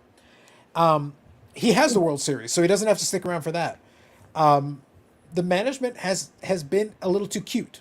And Bobbles, does this sound like reasonable to you? Like I'm trying to, my opinion on it is that it's not that they couldn't have made a deal work. It's just they were being a little too cute with it. Just kind of their approach and leaking out the numbers and like not just doing the negotiation, trying to figure out what his head's at and just getting it done that way quietly, as opposed to kind of leaking out the numbers, going, "This greedy bastard is turning down all this money." So it's just a history with the Nationals. You know, they had opportunity to move Harper when they knew they weren't going to get him signed to try to get something in return. They didn't do it. They didn't move Rendon when they knew that they weren't going to re-sign him to get something in return. Last year, they pretty much imploded the team by getting rid of Trey Turner and Scherzer and, you know, all of the pieces they got rid of last year and very little in return for them. I love Juan Soto. I don't want him to leave. But at this point, as a Nationals fan and what's best for Soto, so best for both sides, getting something in return for him is better than knowing he's going to walk away in, 2 years anyway? Yeah. And then possibly getting some hope to make, with the extended playoffs and everything in baseball, something in return that could maybe squeeze us into a playoff spot, you know, with some prospects or whatever to try to make something of the team. You know, it would be the best scenario for both sides. I don't want to see the kid go. I love watching him play. I can cut my TV on any night of the week and have a Nationals game on.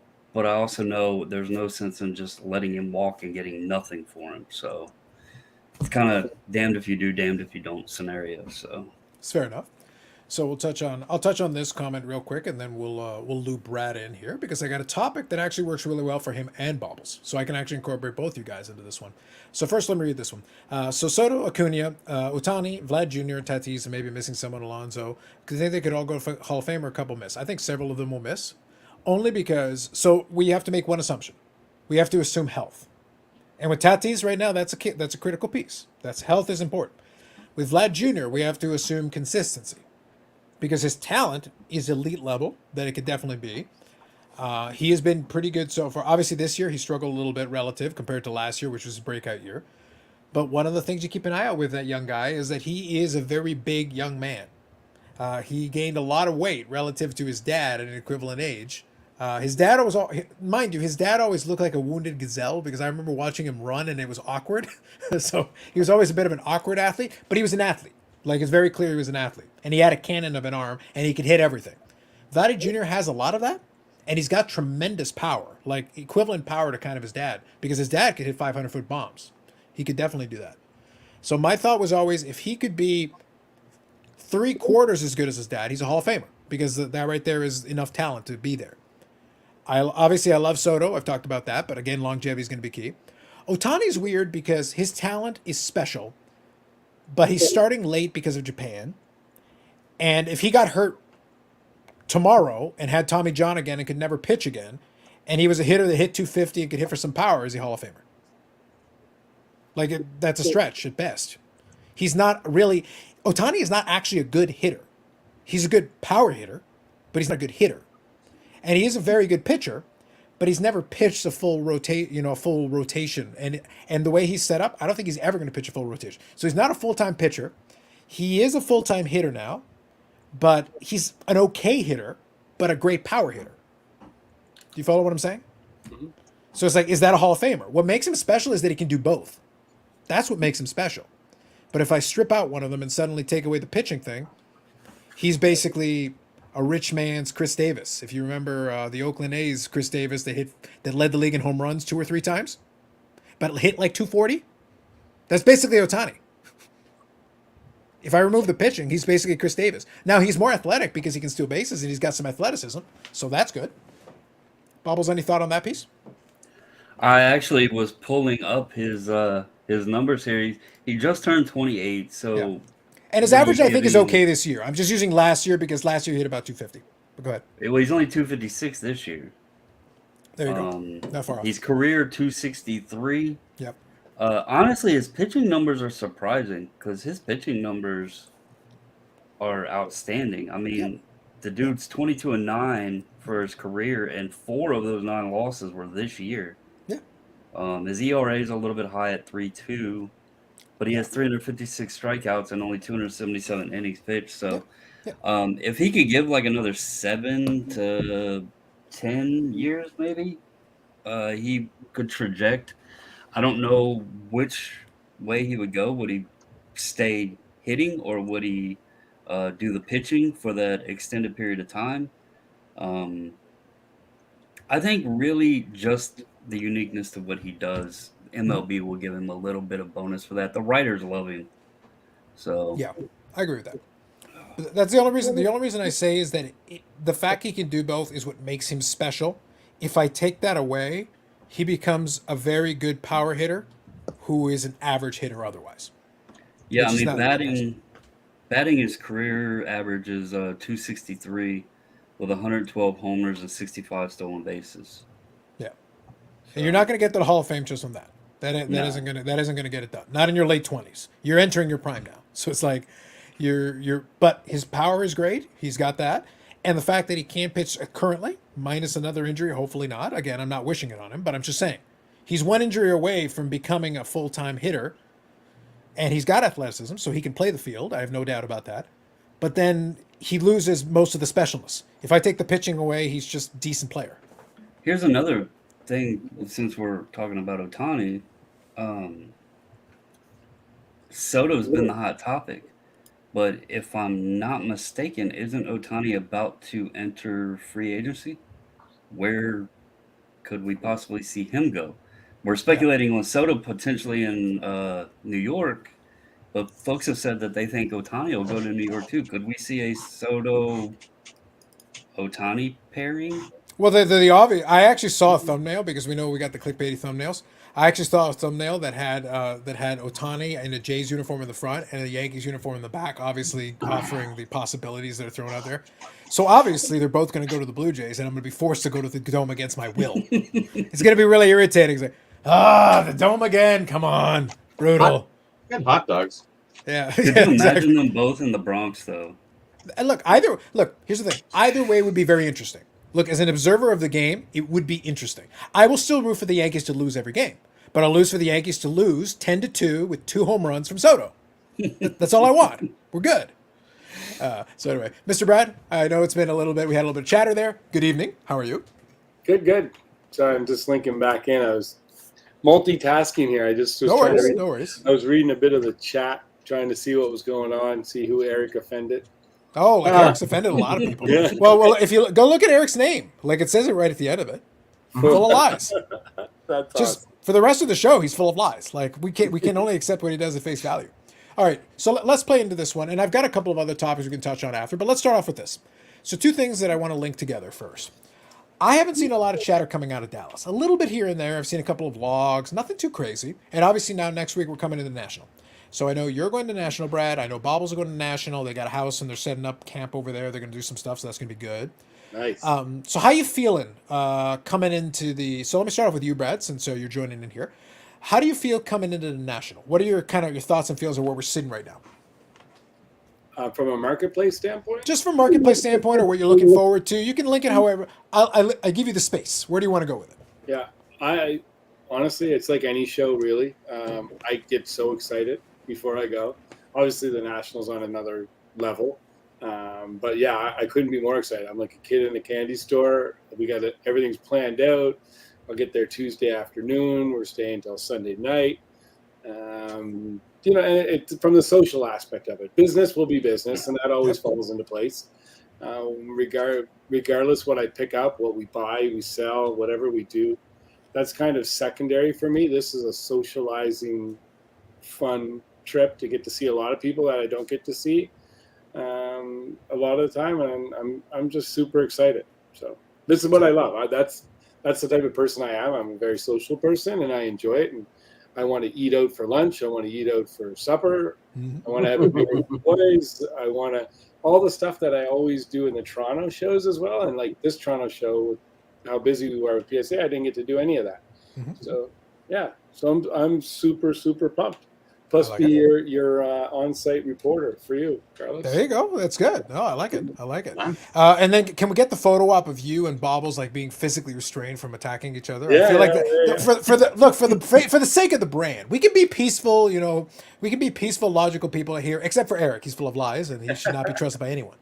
But we can do the photo op. We can get people to restrain you both. It'll be very entertaining. It'd be good if you're fighting over a Beckett. Yeah, like what they should do is they should be fighting to who gets to Jeremy from Beckett first. They're like, no, I'm taking him out. No, you're. And then have tag teams. No. Settle down, Bobby. Settle down. Settle down. Well, I was actually gonna say, like that couldn't happen because he's PSA Canada, and from watching him on your show and stuff, he seems like a really nice guy, and like I have to respect him because I know what kind of work goes into group submitting when I can get cards back, in 48 hours. I can't imagine what PSA group submitters go through.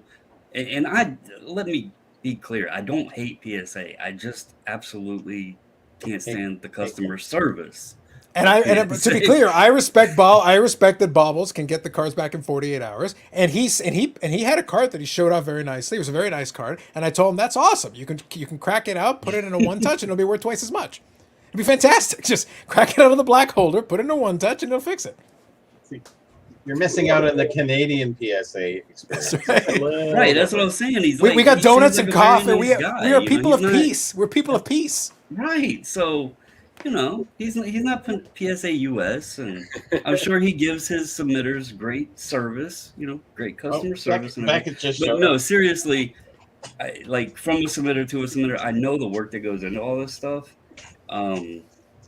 I don't know how you do it. People have asked me if I would do PSA subs, and I don't even hesitate to say no, because just sending my own personal cards the time I did was frustrating for me. I couldn't deal with people like it. Let's be real. It's People called ask employees. silly questions sometimes. You know what? Honestly, it is true, and we've talked about it. Sometimes I sound like I never want to sound like I whine about it at certain times, but like even this week, like I look right now and I got to ship. I have to have this package ready to go first thing Monday morning because we ship weekly now. Mm-hmm. But there's probably 6,000, 7,000 cards there that I have to process. And that's me. I have to process all these orders into place. And as you would know, Bobbles, Bobbles? Sorry, what is your first name? My name is Brandon. Brandon. Be funny if it was Bob, wouldn't it? No, I remember that after Brandon was on the show last time, I just said I'm calling you Bobbles on the show for consistency, just for simplicity. It's like I knew the answer to the question, but since you broke the ice, no, fair enough. But I just kept it for consistency. It was just easier. Cool. But either way is good. You're good. Yeah, but you do it. You submit cards, and you know how much work it actually is. Yeah. Besides just the entering, the process, and everything, it's the questions, it's the repeat questions, it's the over and over. And I am getting a little better at dropping some people, like some customers. I wish them the best in their collecting adventures, and they call and say, "Yeah, I'd like to submit some more cards." I think send direct to PSA. Go to psacard.com, enter in your cards, get a collector's membership. And Here's a website to tag. Here you go. Have fun. Let me know how it turns out. Have at it, right? Go at it. Go to town. That's the side of it all that people don't really think about is, and another side, like I told some guys I became really close friends with in the hobby through all of this. I was like, disposing of all of the cardboard that you get in is a job in itself. I mean, it's like that's things people don't actually look at that goes into all of this stuff. You get boxes upon boxes upon boxes, and that has to go somewhere. Yeah. So there's little things behind the scenes that people don't know that's involved with all of it. It's not just a matter of, oh, you send me cards, I send them in for you, and there's a lot of work that goes.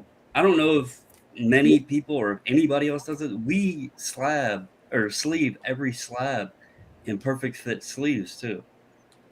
That takes many hours to do as well. So, but that was something Brad, do you do that? that was just something to Yeah. avoid. Yeah. That was literally so people, as a courtesy, like we don't charge for it or anything, but people, I'm sure you've had it. Somebody will get their cards and be like, "Oh, my slab scratched," Yeah. and they'll complain about it. So I'm like, okay, as soon as they come in, we sort them, we sleeve them. That way, it's done. They're protected at that Well, point. in fairness, though, I don't know if you remember. I think Wes in Dakota's Discord had the thing where apparently some of the perfect fit sleeves were causing some issues with some holders. Stuff was getting like there was like a friction scratch or something based on it. But here's the thing: I went and looked at it, and Wes saw a couple different ones, and apparently some people were having an issue with it.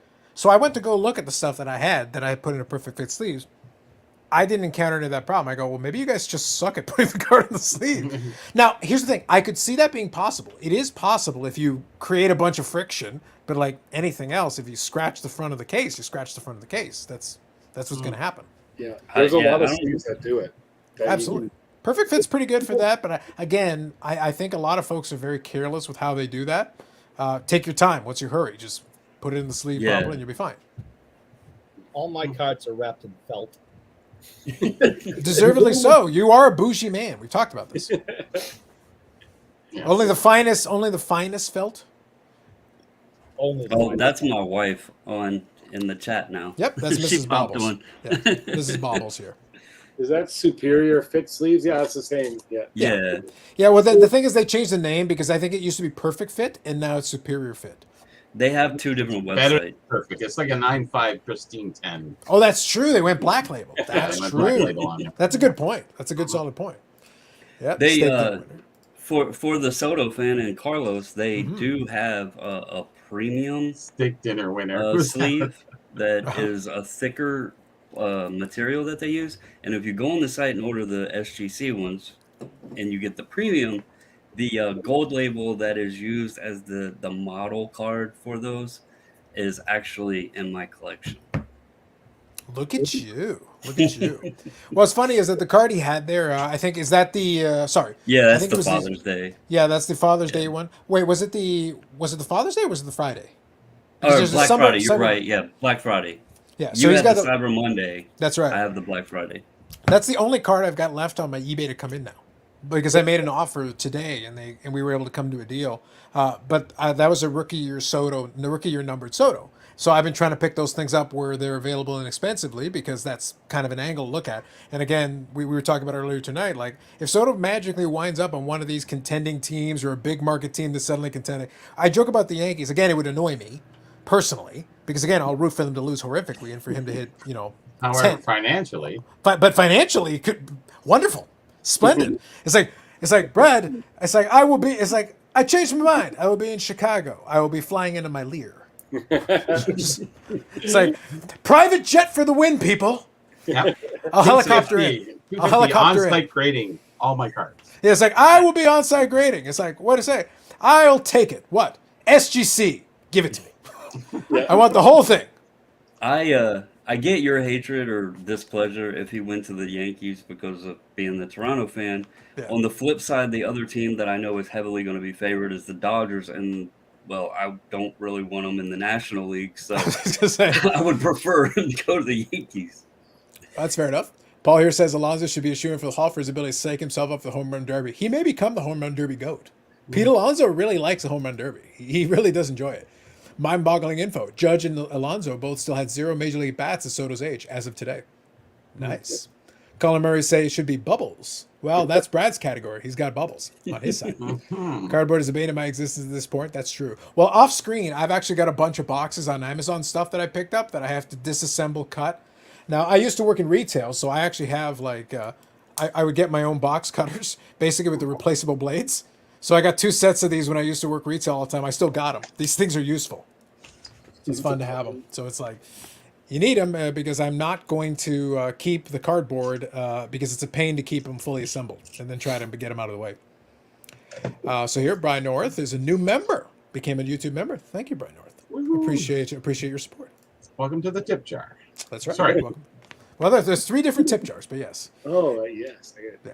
But that's why I say, like, Bubbles, as we said, like, insatiable greed. It's all based on the insatiable greed. It's like, when I'm living in my palatial estate on my YouTube fortune, y'all wish you would just join in on this. You had to get in on it, I'm telling you. Yeah, you just want that. What was that? Facebook? Oh no. Yeah.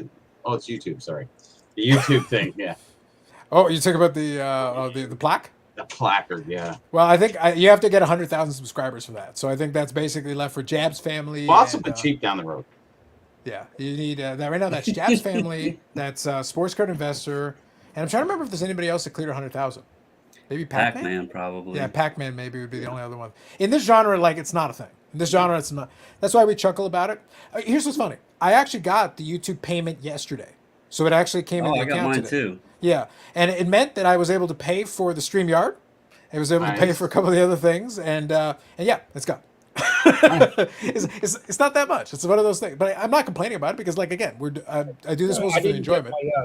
I didn't get my check this week. You did. I rounded down a quarter of a cent down to 0. So you actually owe him. Yeah, I was gonna say I'm gonna send you a bill. Is what I'm gonna send you, Yes. Fine. as you should. I already have to send money for the like button. I might as well just send more money. Yeah, you may as well. Carlos making tons of money. Check notes. Wait, that should say tens of money.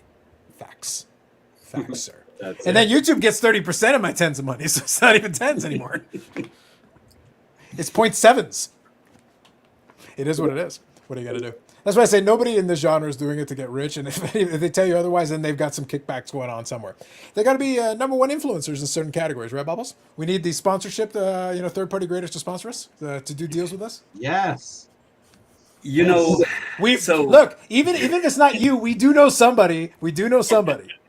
and I spoke to you about it because it was like really hilarious to me. There's been several folks now that are sponsored or partnered or whatever you call it. Yeah. And On the tape. Yeah. yeah, they're on the books. They're getting a cut or whatever, right? And I had to laugh because for 2.5 years, I had people accusing me, like in my comments. You mentioned Ziggy. Ziggy has accused me. He made a comment in my Facebook group. How much are you getting paid to talk about SGC? And like it's not just him. There's many people. You're a would comment, submitter. how much are they paying you to say this? And I'm Jeez. just like, nothing. I How use much them is as a it? company. Where do I sign up? It was just like, and I guess it could have been perceived that way, but I wasn't getting a dime. So now that people are getting paid to talk about them, and some of the history or background with some of the folks, like I know I'm not gonna throw anybody's name out there because this is Carlos's. Well, Yeah, you don't care, I've dude. left the names out. I just said we know people. Well, yeah, I'm not even talking about the one that we had a conversation with. There's Yeah. another channel that's very, very, very popular. That admittedly said they used to talk crap about SGC, and now they're getting a paycheck from them. Mhm. And I'm just like, well, hell, for 2.5 years I've been putting their name out there. What do you think? What do you essentially. think Eric's doing? He's literally talking crap about Beckett, It Beckett. works, And he'll sir, show up so- one day, and all of a sudden, Beckett hat, Beckett shirt, Beckett everything. And I'm like, Eric? And he goes, I have regraded all my cards. They are all now BGS. He's short Because of BGS. It's the future of the hobby. Forever. Oh, he even has a stand-up display. It's a little. I know. stand there. Like, it's ridiculous. Oh, yeah, And then Ken he's and I going have to... He's going to show up one day, and it's going to be like behind him. He's going to move out some of the Boston Bruins picture in the background. It's just going to be a shrine to Jim Beckett. Maybe. He coincidentally, I spoke on the Makar Gold label earlier. It was only a Pop 2 for a while, and he owned the other one. There's a third one on the Pop Report now that was on eBay, but it did not last very long. And I was very curious if he bought it because I was considering buying it. So I had two of the three, and knowing where the third one was, I'm wondering if he had the same thought and he bought it. So he has two of the three. But yeah, coincidentally enough, he has one of the gold label Macars. So Yeah, no, for sure. So Hobby Champs here. How much is StreamYard? So they've got two different packages. So I won't list you off the whole thing because StreamYard doesn't pay for this. So $1,000 a I'm just month. answering your question. It's 25 US for like the regular one. So it means the live streams like this are in 720p, but it does allow you to have 10 people on the screen. We don't really use that, but it's there. And then they've got a $49, basically a $50 option, which lets you do 1080. Which is fine if you're gonna like show off stuff and do a bunch of things, and it does have a couple of other features. I will say the one feature that's kind of cool, but it's not something I'm worried about at the moment. But I do think it's a cool idea. Is that apparently I think in the higher one you can actually toggle between two cameras on the same account. Meaning, if you wanted to do like an overhead shot thing, you could actually have it on the screen with us at the same time that the other one's on the screen as part of the StreamYard thing. So I don't get a chance to play around with it because I use the first paid option, not the second one. But the second one, from what I understand, gives you access to that, so you could toggle between them. And like if you were going to do a break, I'm going to open up some packs, so you could see me and also see me open up the packs at the same time, and we could all still be chatting and also be on the screen, which is neat. There's certain use cases for that, sure, but again, you're doubling the price, and it's so you get 1080p. I use OBS reasonable. for that, and then That's StreamYard. exactly it. You can definitely. The thing with StreamYard, and I think the reason it's become so popular, is because it's convenient. It's just the convenience of it. Yeah. So yes, you can 100%. So to answer Hobby Champ's question, you can 100% do all the things we just talked about, all of them for free. Yes, but you got to set up your layouts and everything a certain way. You got to make sure you get set up. The trickiest thing that StreamYard has figured out very well is when you want to get other people on. So Yeah. you got to figure out how you can use, I guess, Skype and a couple of different options. You got different ways you can do it, but you got to make sure you set it up separately so that when you bring people, like right now when I bring people on, I send them an invite link. They can click on it, boom, a couple of seconds, and they're on. I bring them on the screen, we're good to go. Don't have to go too crazy. You can totally do that with OBS. It's a little bit more work. You bring Brad on purpose. Yes. I thought you just pressed the button and just invited himself. You invite him? If that was true, then that's the only reason you'd be here. God. Remember, Eric, 72 hours. Yes. I will be right in your hood. And driving real fast past your house. Now remember, as advice that I've given to Carlos Sr., allegedly, drive through the body, Brad. Through. So that he goes over the top, through. Allegedly. I said allegedly. That's good. So he at least said he came and visited. Brad, we got to exchange phone numbers. Oh, Give me your number, Brad. 967-1111. 967-1111. Not right now. I don't think they know that one. We There's do. nothing. So here you go. There's nothing wrong with being sponsored by companies you use and love. Just my opinion. I'd accept sponsorship from companies I actually use and believe in, and wouldn't ever apologize for it. The joke we've had the jokes about it. My stance on this has been very clear. I'll just reiterate it, just so everybody's on the same page. I turned the join button on because I was asked. I made them all tip jars because I don't want to promise you anything I can't deliver. I kind of poked fun at it. I did the 3 levels because that's one of the standard ones, the 3 different price levels, but there's no difference to them. There's no advantage to picking a higher level. It makes no difference which one you pick. It is appreciated. At the moment, I have no plans to do anything special for any of that, and I'm not promising anything special for any of that. Because as soon as you start promising things, well, then you better deliver them because somebody's paying for that. So you have to understand that. It is literally a tip jar. I label it as a tip jar because that's what it is. It's if you enjoy what you're getting and you're getting some value out of it, that's great.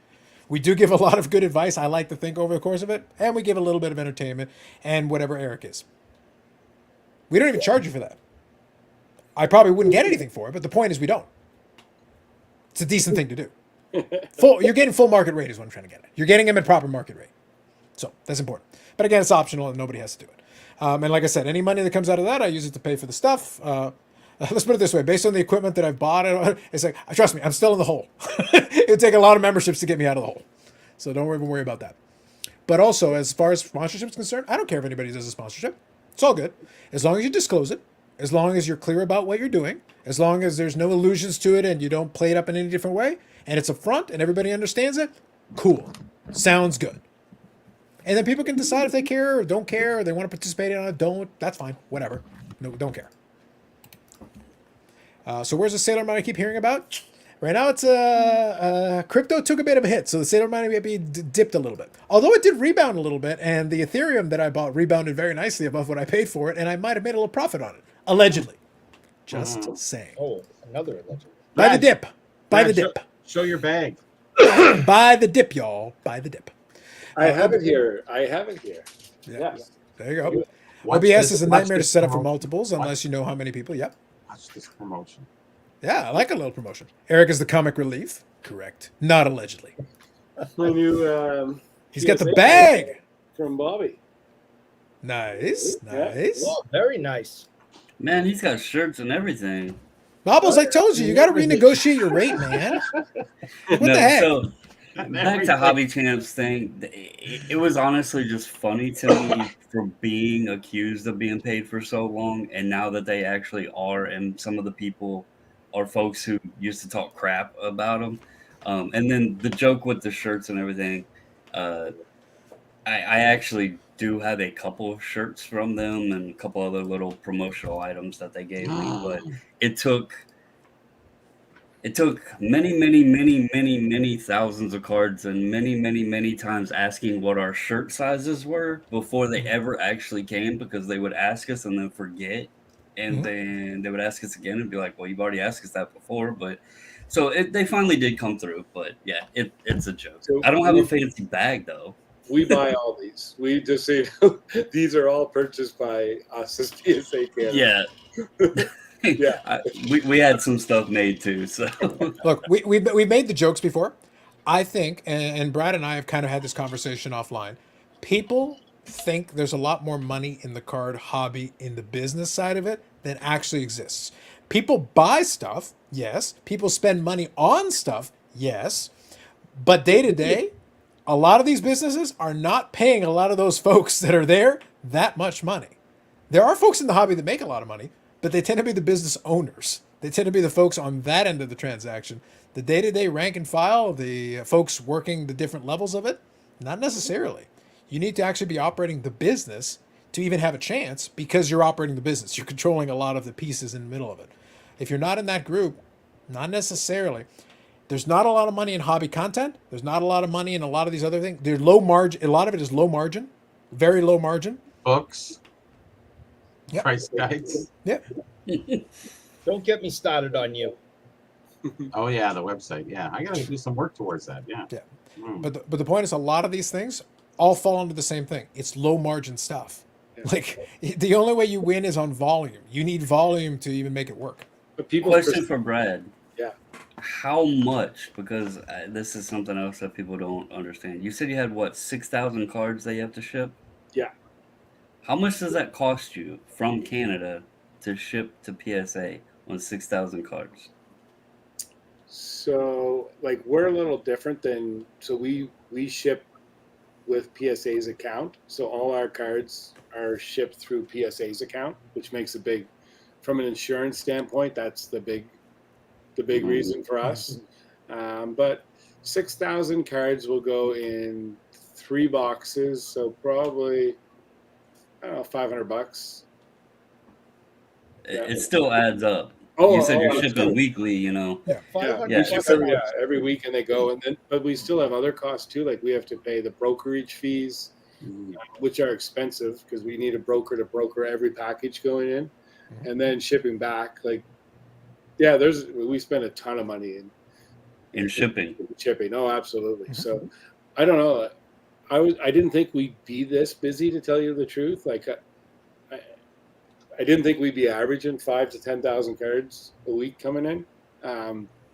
That surprised me. So it went to a whole other level. I thought it would wean down a little bit, but now it seems like it's amping back up again. So it didn't slow down. If anything, it kept going up. I thought we'd get the initial rush of people that were PSA supporters, that had buildup of cards that were waiting for these lower tiers, and then we'd kind of just drop down a little bit. But Shut it down, Brad. Shut it down before it gets too big. In the warehouse. Just keep shipping them off and answering the same question. Where's my cards? Where's my cards? Where's my cards? Is the New Jersey office changing anything with you? Yeah, so that'll be interesting. This week should be very interesting. Like there's so many questions I have that I don't have answers to.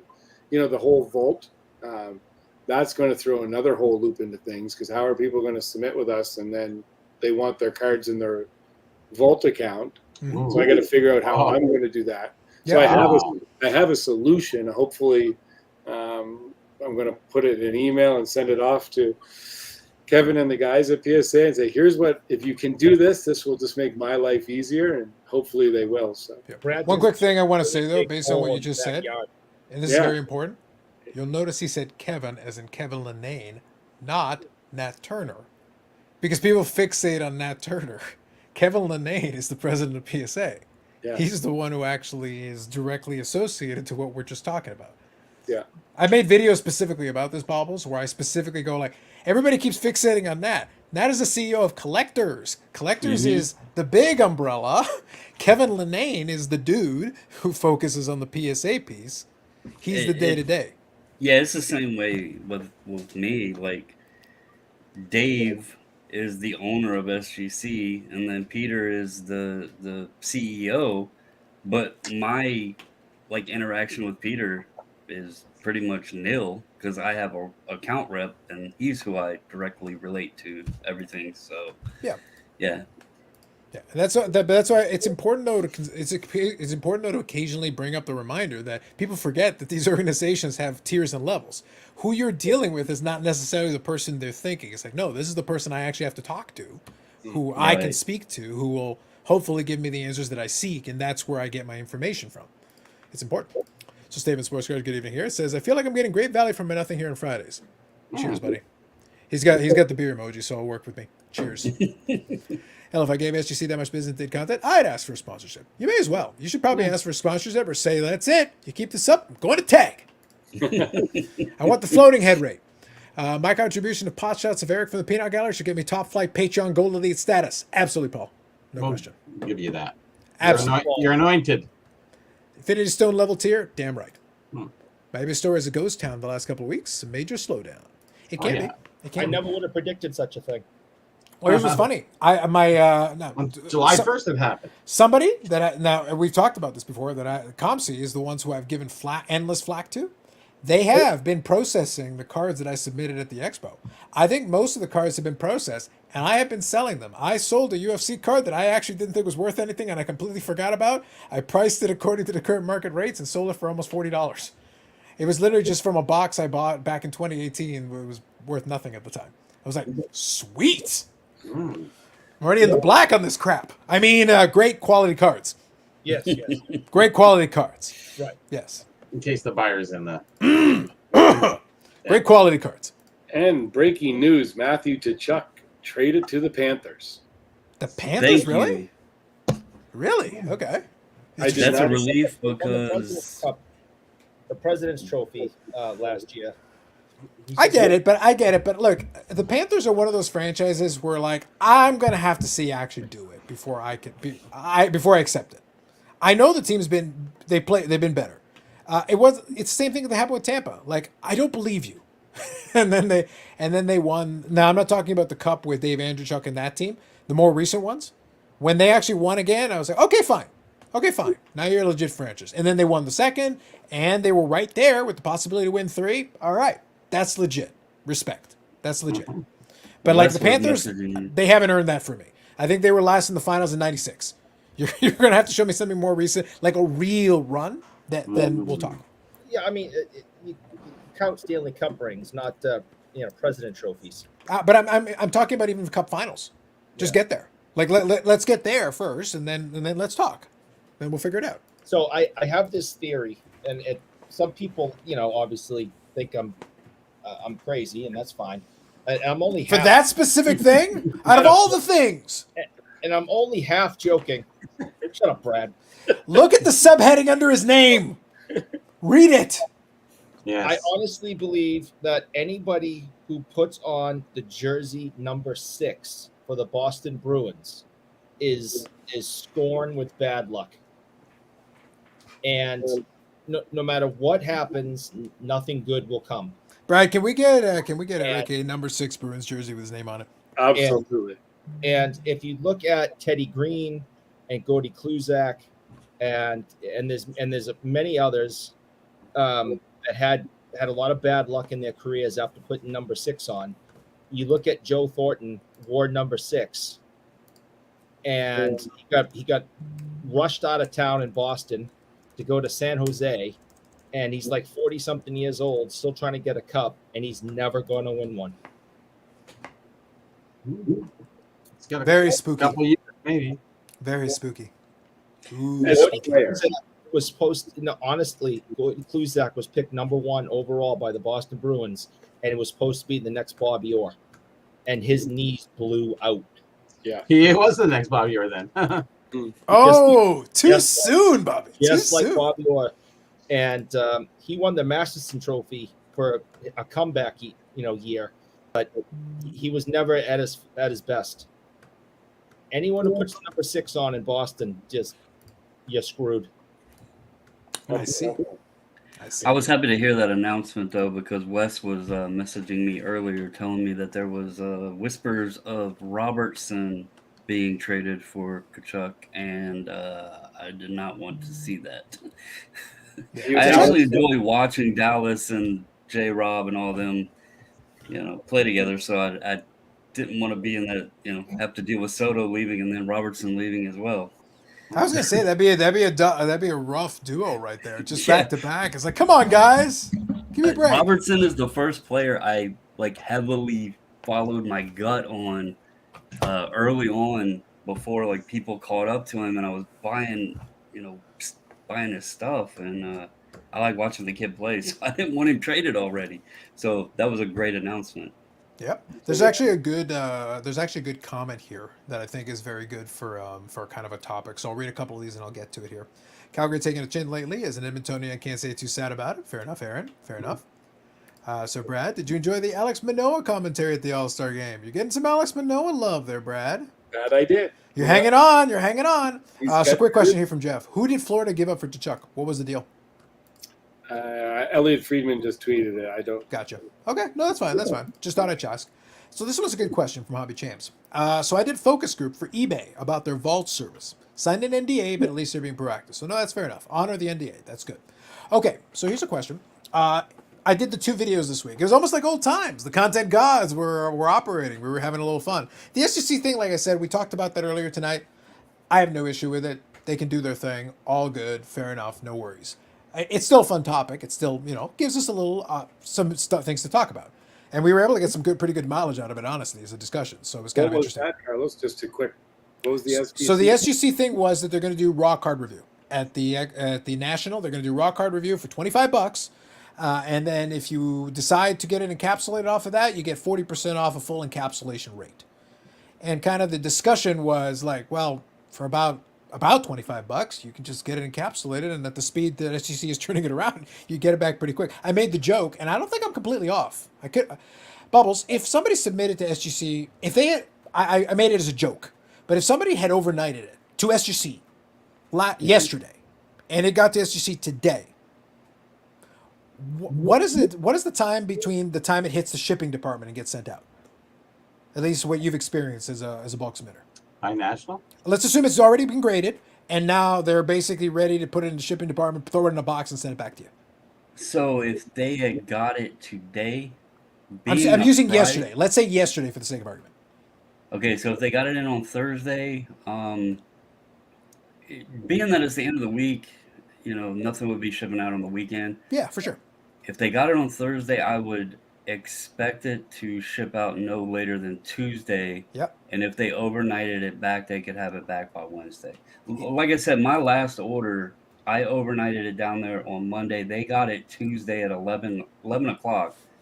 They shipped it out of the building Wednesday when FedEx come to pick up, and my customer had it back in hand Thursday. So, Yeah. it was in their building about 37 hours. Yeah. So the point that I'm making, again, I said it tongue in cheek. I was having a little fun with it, but I said there's an alternate reality where you almost could get it back in hand while the National is still going on. and have the full encapsulation process if you had overnighted. Yeah, like if you, and this is just theoretical, Yeah, like yeah. you're saying. Yeah, we're just playing games on like Yeah. the best we can, best case scenario, everything works perfectly. But say you had the Airbnb and you had an address for it, and you could get mail delivered to the address. Yep. You could potentially ship out Monday, overnight down, head up to the show, and have cards back in your hand, as I just stated, Mhm. by Thursday. Yeah. Second day of the National. Which begs the question then. So that, Brad, my overall point was, I was like, again, we're pushing the extremes of like almost a perfect like timing on everything. But the point is, it's actually possible for you to physically mail it off to somebody, overnighted in return, get it, your physical possession of an encapsulated card, just in time for the National, as opposed to using this other alternative where like you're getting a semi-rigid with a sticker. So it's like, again, can we do it? But let's put it another way. Let me present it in a different way. As a buyer, so Bobbles, now you're a buyer. You see a card that is interesting to you. It is in the SGC Raw Card Review. It is an SGC 10 in the Raw Card Review. The comp is $100 for an SGC 10 of this card. Let's just keep it simple. Real simple numbers. How much are you paying for that card, assuming you get a chance to do a little negotiation? You know it's $100 if it's encapsulated in an SGC 10. You've got it in the Raw Card Review. It is showing with a sticker that's a 10. What would you try to do with the pricing on that card if you were negotiating with somebody? I mean, that's a very vague question because it would depend on what the card is, what the raw value was, all of that. No, mean, I get it. But my point is, I'm not paying the price of the encapsulated card, even though it says 10 on the sticker. So you're saying the encapsulated 10? It's an encapsulated 10 is $100. Sticker 10. Yes. I'm knocking off that price. Yeah, I'd be at $75, which is because completely I reasonable. then would have to pay the fee Correct. to get it encapsulated to reach that $100 value. So, yeah. Correct. Yes, correct. So I have to scale back from the potential comp on the thing. And again, I'm assuming that my 10 becomes a 10 if I Right. convert it. That's the theory. That's the hope. Because I might also have to factor in that risk factor because it's not 100%. So it's like you have I to play thought around. the with it. authentication factor was the biggest Sure. use for it because it's funny. Well, I shouldn't say it's funny. I feel honored that people actually reach out and ask me things, but lately I have been getting more people that have been asking me questions about vintage, and it seems like more folks with the market's prices kind of wishy-washy, they're kind of dipping their toes in vintage. And I wonder, with still a lot of new folks being, in the hobby, if they're afraid of taking the step into raw vintage, if this couldn't help them in a sense, or even if they say, okay, I want to buy this, and they ask the dealer, hey, if I pop this over to SGC to get that raw card done, if something comes back wonky with it, do you back your card? And then that would take into account a few other things, that the dealer trusts the person is not going to swap it out or anything like that. But I think it's something for folks who aren't too familiar or they're scared of buying vintage.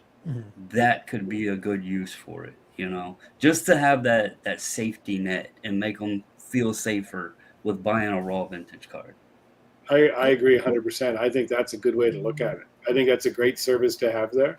If you're buying a big card and you can just whip it over and get them to look at it to make sure it's not, regardless if you like Beckett or PSA or SGC, if I could take a card to any of those three companies, yes, Eric, any of those three. And Eric likes Beckett. Go on, continue.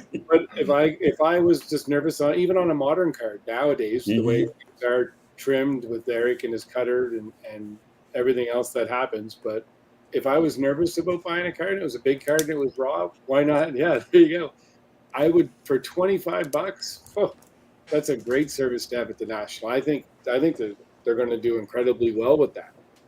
No doubt in my mind. What upsets I me do. most is that Brad and I agree, and As it should. these are all the things I said at 8:00 when this topic came up for the first time, and I think just on principle, I have to change my mind now and say that I think this is a horrible idea. and I think they're going to fail, and they shouldn't do it.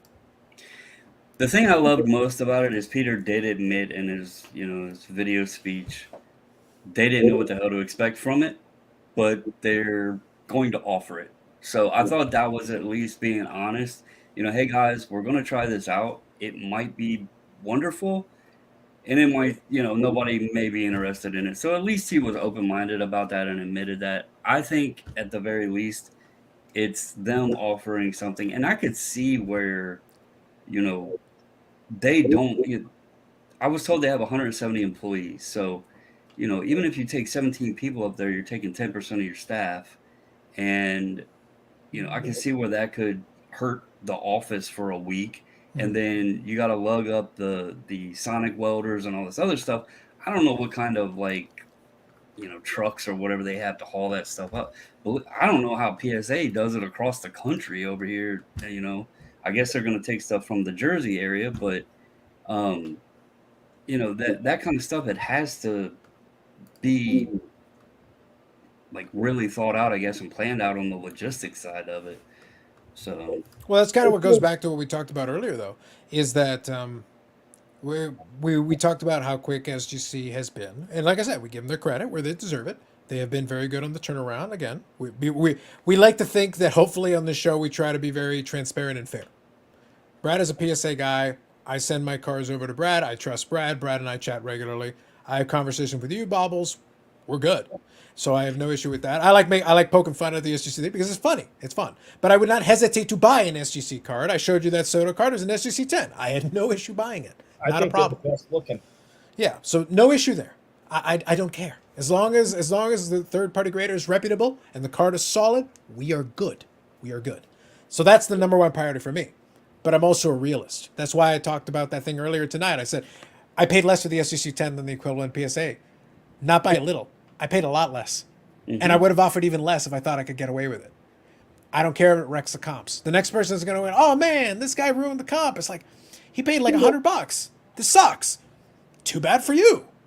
And guess what? If the comp was $100 and I was looking at it after the fact, I'd offer 80. And to that aspect, though, this is the thing that gets me, and a lot of people are right on this, right? So many people want to complain about what comps are of this company versus this company versus this company. There's only one way to solve it. If you're not happy with the price that is offered or whatever of your card, don't sell it for that price. The only way to change it is like when you go to Walmart and then you go to Target and they have loaves of bread and they're two different prices, you can't, expect one of them to change their price. Now, that's probably a bad example, but you get what I'm saying. Like the owner of the card is the only person that can really decide what the value of the card is. The buyer makes the decision of whether or not they choose to pay that. But if you don't want to sell your card for $20 because you feel that's too low, don't list it for $20. Don't accept a $20 offer. Yeah. It's as simple as that. I mean, and if you chose to send it to that company, you should have been aware of what the value in that grade was to begin with before you ever sent it off. Mm-hmm. It's not like it's a secret or, it gets me. Like sometimes people complain because they throw a card on auction. Well, don't sell it on auction. If you know that I don't list anything on auction unless it's something I just absolutely don't know what it's worth. That's fair. But to be fair, but part of the problem, and Brad has experiences, you guys know this, is that the folks look at something that doesn't make sense and they say, well, this doesn't make sense, therefore it should be this way. It's like, I agree with you, but you're arguing with the hysteria of the crowd. And you're not going to win that. The crowd has voted with its wallet already. It's like, and the idea is always like, well, one day they'll figure it out. Why? Why this time? The other thing, like, even with PSA, how many cards are your customers getting back, Brad, from the backlog that aren't worth any? Well, the backlog's already done on the Canadian side, Bubbles. Either way, Yeah. Like how many people are getting slabs back that they can't pay somebody to take? Yeah, so I think that's part of our. I mentioned it too. That's part of the job that I do with PSA Canada, and I'm sure you do as well. Bubbles, is that when people submit cards, like I turn them away a lot of time. I try to educate people to say, look, don't submit this card, don't send this in. I go on repeat on that. I'm sure you do with your customer, like, and don't send this in. You're going to spend $25, $50, whatever that number is, and your card's going to be worth $5. So just don't bother sending it in. Unless it's PC, with the qualifier that if it's PC and you don't care, then so be it. Live your life. True, absolutely, yeah, and that happens a lot. You'd be surprised how many people just want their card slabbed, and I say, well, just if it's Do in your you PC, do a review service? we don't. We try to. We offer like for no charge. I try to help people the best I can, and I open that door up probably to the extent that now it's become. So you're just meaning job. Yeah. You're mainly just meaning if somebody sends a card and you don't feel that they should send it off to be graded. I do have people that will ask me, "Hey, what's your feelings about this?" Right. Yeah, okay. I thought you meant like reviewing them and everything. I don't offer that either. I tell people that I want them. Now, if somebody absolutely asks me, I will review their cards or look at it. Otherwise, I tell people I want them to know what they're like, what the condition of the card is. For one, that way when they go to a show, they are more educated on what they're buying. So not only are they not wasting money getting it graded, but they're not wasting money buying the card to begin with. Yeah. So Yeah, and that's more for the local side of things. Like we've had a collectibles store I have since I was a kid. We get a lot of people every day. There's people coming in. I say, yeah, bring your cards in. I'll take a look and see if we can find something worthwhile grading for you. And then they'll say, well, what will we do when it's done? Well, once it's graded, then if you want to sell it, we'll help you do that or we'll buy it. So it's kind of that nice cycle. And I did mention this, and not just to reach out, but I'd buy any card with 100% confidence in an SGC holder. I'd never doubt it. I have lots of the cards from them, and I'm honestly, and I know, sorry, Eric, once again, but even like a Beckett card, yeah, every grading company is going to make mistakes at different times. I'd have no problem whatsoever. I tell people, yeah, SGC is a great company. Right? I love that we are such jerks on this live stream. Such horrific jerks. The whole world. now I have a question too about you say you buy cards. How do you get people to understand? I'll just lay this scenario. I had a guy that submitted several big vintage cards, and I had people reach out to me. What is he going to do with those cards? I forwarded him contact information to let him talk to the people. He's actually felt confident enough to me to call and ask me like opinions on things. I gave him a quick rundown of an estimated value on what he had. He's looking for a cash transaction. He's had people offer to buy all 7 cards, which exceeds 6 figures. But he has this stuck in his head that if it's sold at Golden or if it's sold at Heritage or if it's sold at eBay, that's what he wants to be paid in a cash transaction, and doesn't understand that A, that's a cash deal, B, those Golden prices and all those others have buyer's premiums added in there, and they all have like seller fees involved with them. And now he's got this other guy that's supposedly finding buyers for him, but this guy is expecting 12%. And I'm like, do not sign a consignment waiver or a consignment agreement with this guy, because then you're locked into a contract. I told him the estimated value of the 7 is about 130,000. I told him if he could get a deal in the range of 110, especially if it's cash, that he should take it. But he's like stuck on this wanting it. The last quote he gave me was like 142,000. I don't know where in the hell he even came up with that at. But how do you get that to somebody to like say, look, yes, the sale price is this, but really you would be at this, and then if you consider that you're doing this in a cash deal, that's got a little bit of a benefit to it as well. So I think Yeah, it's hard to change anyone's mentality when it comes to like that person struggles when they go buy a car or a washer or a fridge, or it's always that same struggle if you're trying to get that through someone's head, right? Like Yeah, Pat, he's not familiar with cards either. He's actually these were his uncle's cards, and he contacted me like 3 months ago about grading cards. I, told him processes and everything. He called me like 2 months after that, said, "Hey, I'm ready to send them to you." Um, I'm just trying to help him because I don't want him to get screwed over, but at the same time, um, I don't know how to explain to him, you're not going to get those numbers that you've seen. And they're nice cards. It's 52 Manos, 52 Jackies, 52 Eddie Matthews. They're nice cards, but it's going to be tough to get them prices he's looking, So Honestly, the best thing to do is be direct and honest, and say, listen, we'll do whatever you want. It's your cards, it's your money. We'll do whatever you want, but understand that this is the reality. Oh, I'm not buying him or not buying them from him. He's asking me about other people that he's talking to regarding the transaction, like what my opinion is. And I was just trying to tell him, look, I think he had 3 people. There was a 96,000 offer, 97, and then 100,000. I told him, I was like, look, if you could get the guy at 100 to come up to 110, maybe, because nobody's coming in with their full-fledged strong offer on that kind of stuff. They're gonna come in lower. I was like, if you could get him to come in at 110 and he's at cash, I was like, if you sell through this guy that wants 12%, I think I figured it up. It was like 114,000. I was like, you're getting cash right there in hand, 110,000. You're not gonna find many people that's gonna do that. is that an SGC 10 or sorry, an SGC 7 mantle? No, it's actually 2 mantles. Okay.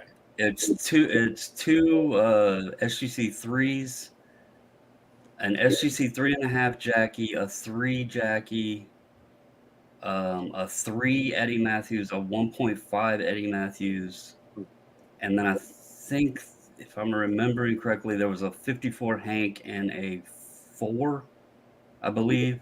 So it was 7 total cards, but there was 2. There was a Type 1 and a Type 2 52 Mantle. Both got 3s. So I'll just throw my 2 cents in for what it's worth really quick. When it comes to managing a lot of those expectations, my thought process is always very simple. And I've done this with my own collecting, obviously not at that level, but at whatever level. Like, what do you honestly need it for? Like, if you've got these cards and you're getting strong offer, unless you're absolutely getting ripped off. If it's $500,000 worth of cards and somebody's offering you $100,000, that's bullshit. That's garbage. Right.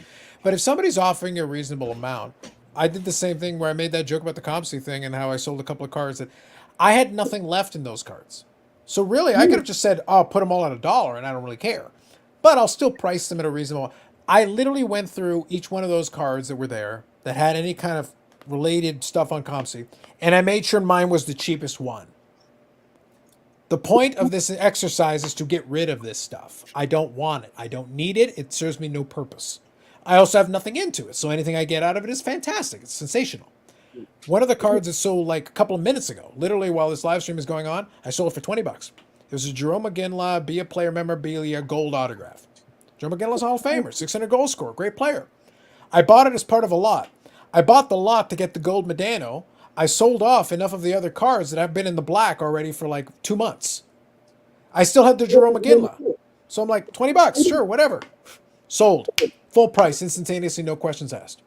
Wonderful. That's money in my pocket at that point. What do I care? Yeah, like my goal was to sell the damn thing. And it sold. I had it up for a day. Gone. Money in my pocket. You know what the other thing I always say to people as well is send it to Golden, send it to PWCC, send your cards there. You're going to get paid what they're worth for at the time of closing. It's very simple. I mean, it makes it easier that way. Go ahead. If you want to do that, go that route. You can do that. Yeah. That's whatever they're going to, there's enough eyeballs on those platforms that for those big type of cards, you're going to get what they're worth, right? Maybe you get one night if it ends, it could be 10% lower if they have 2 running but I mean, it really at the end of the day, those are the platforms that all the eyeballs are on. And you'll make it. So Yeah. The only reason though I was making that point and giving that example is that at a certain stage, unless the person needs the money for some reason, I like cash in hand. I'm willing And to that be was pretty flexible with this. Like, no, if I'm making money on this deal, I'm comfortably making money on this deal from whatever it is I got these things, and I got cash in hand. I've got options. In this environment, having cash in hand is worth its weight in gold. Literally, it's a ton of options right now. yeah, well, it sounded like what he wanted to do was reinvest that money into the stock market while the stock market was down. So then, From for from him, what I ti- gathered from it, Yeah. so If that's the case, though, then trying to squeeze every last penny takes more time. yeah. It is doable. The reason I gave ComC that stuff is not that I cannot sell it myself and get more money out of it. right. They can process it, take the picture, do all that stuff. Then they shoot me an email when they're done. I go through it and quickly price it. Boom, boom, boom, boom, boom. And because it's ComC, there are no returns. That's the reason why I decided to do it. I was like, okay, well, great. That's the convenience for me. Is that when that transaction, there's no returns, no takebacks. That's your card now. Not my problem. And I made money on that card. Like I made money on all those other cards too. Transaction's done. You know what? It's too that like this. The last 2 weeks, I've never seen so much interaction from different companies with myself, from different companies besides PSA. It seems like every day, either the phone, an email, something's coming from all these companies. I've been on eBay since '98. So 1998 was when my account got set up on eBay. I have not heard from eBay ever. You know, and we sell on average probably 100 items a week. And all of a sudden I get an email this week. Just it's all seems like everyone's starting to push for business now.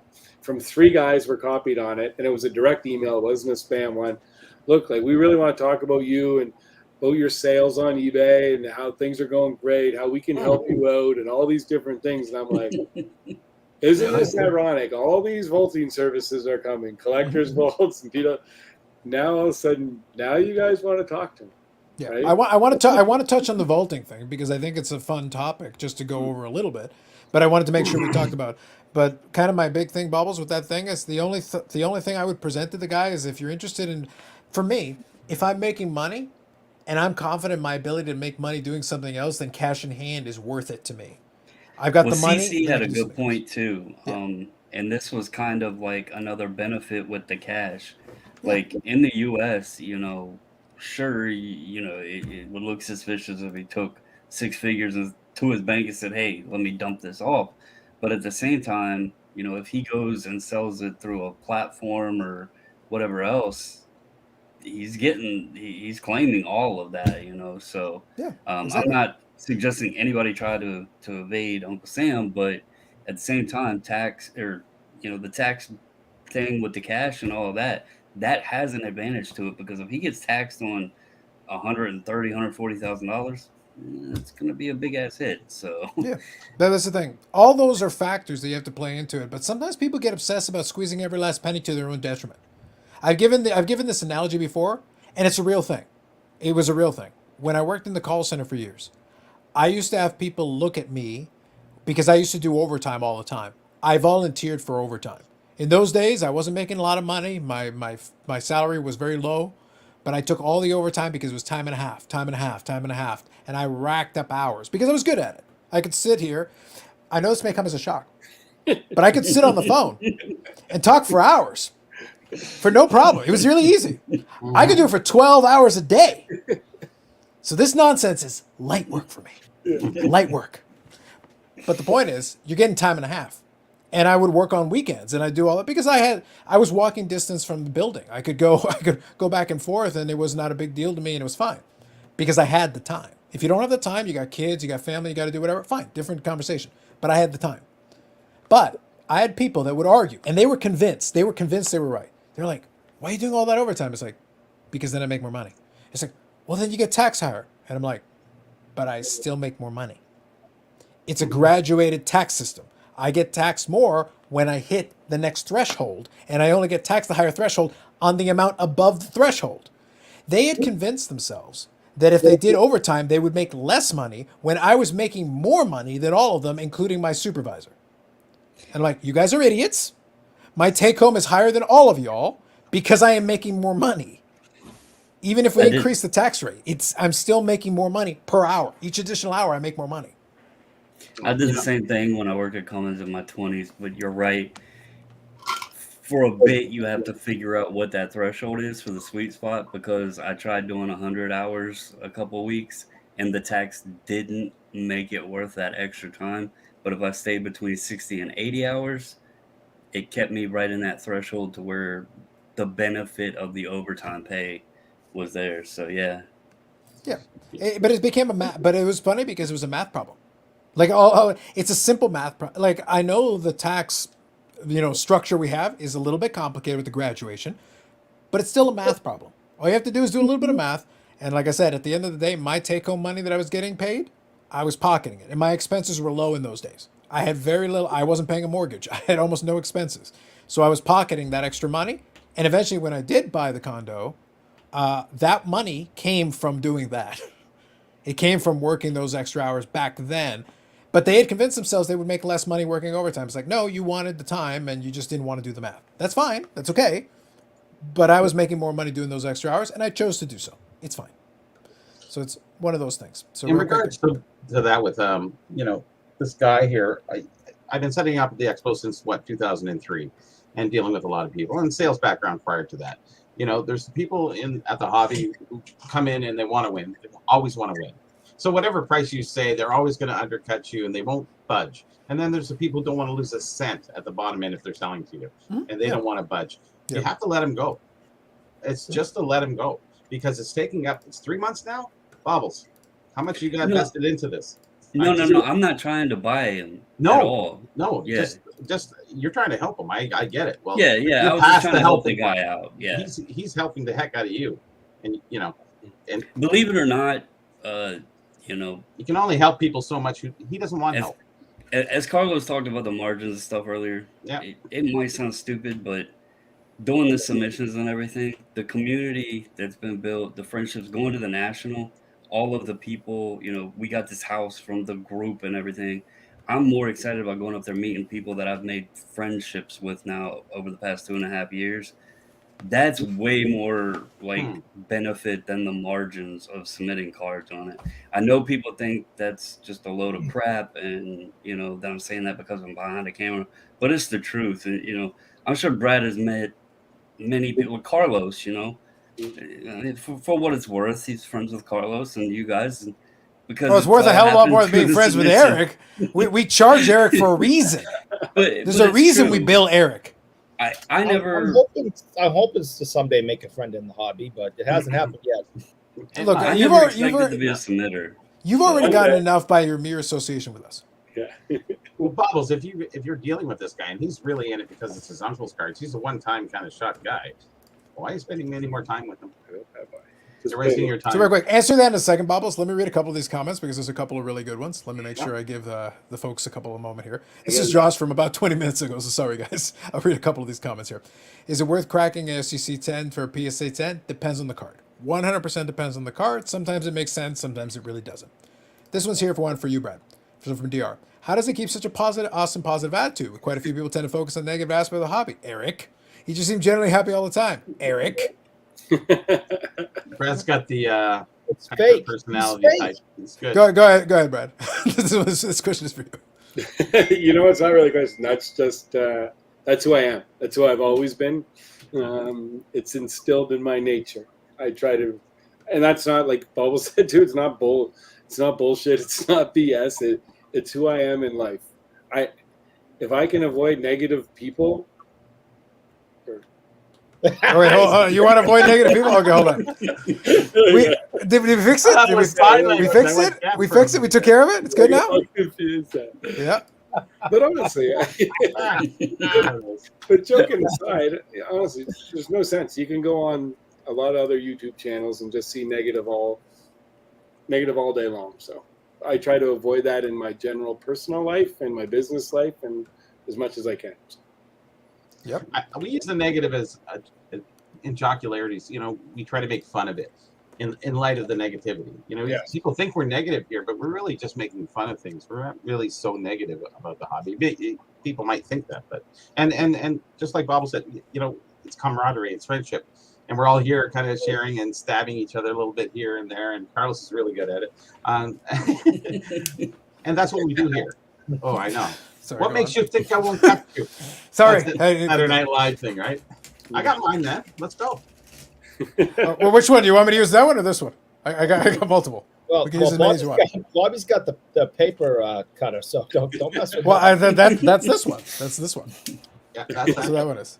No, We got both, buddy. This one goes to the cardboard. click. Hey. No, Yeah. mine doesn't Yeah. click. I went away from those. They're too inconvenient. If you work in retail, they're garbage. You have to get the ones that you can replace the blades quickly. Makes life a lot easier. Chris Haynes, good evening. One of the favorite things on eBay is a buyer is seeing the exact item offered a decent or best offer on and get rejected, get listed for lower and lower until they get rejected offer once was. Yeah. And the thing is that happens. That's a patience thing. Sometimes there's stuff that it's like, you try. I've had people where I made them a good offer. They refuse to move. They refuse to move. Sits there 4, 5, 6 months. I come back to it. I buy it at a buy it now or an auction at like a third of what I offered. And it's like, well, I was willing to pay you that price at the time, but you just accepted it. But it's like, okay, fine. Now I'm going to buy it from you for much less. Enjoy. And sometimes, people get turned off really quickly. Just go, yeah, I'm glad he kind of refused it. You only got a couple seconds to really think about what you're going to do on an offer. And some guys drag it out back and forth. It's like, oh, okay, forget it. I had enough.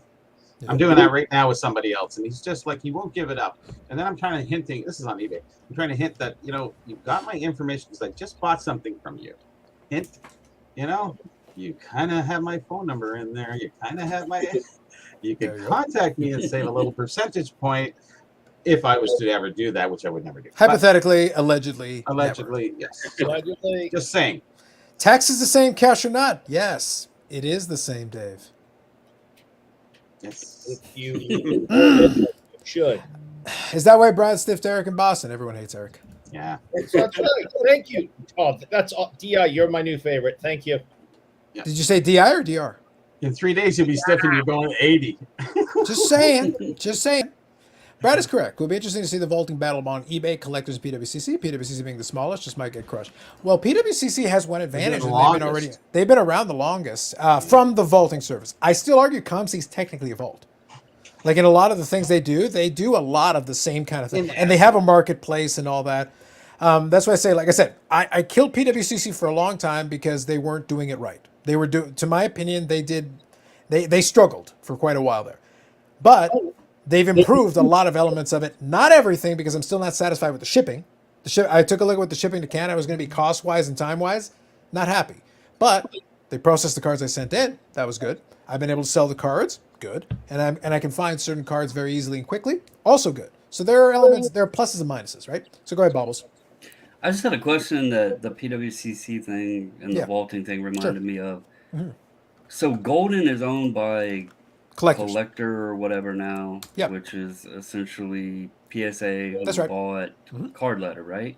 Yep. Card Ladder, Golden. What's going on Collectors. with Sports Card Investor doing so much promotion for Golden now? Because I've been seeing a lot of Instagram posts for Golden, Mhm. like partnered with Sports Card Investor. So Sports Card Investor is very smart in that he does leverage a lot of relationships to try to do a lot of cross promotion. As far as I'm aware of at this time, he does not have any direct affiliation, but he is a player in the space. So it's one of those things where he can kind of play all sides at the same time right now. So he's kind of a free agent in that sense. He still has his platform, but he's also a bulk submitter. He's also involved in content. He's also involved in a couple of different areas. So he can build these relationships with these different folks to do different things.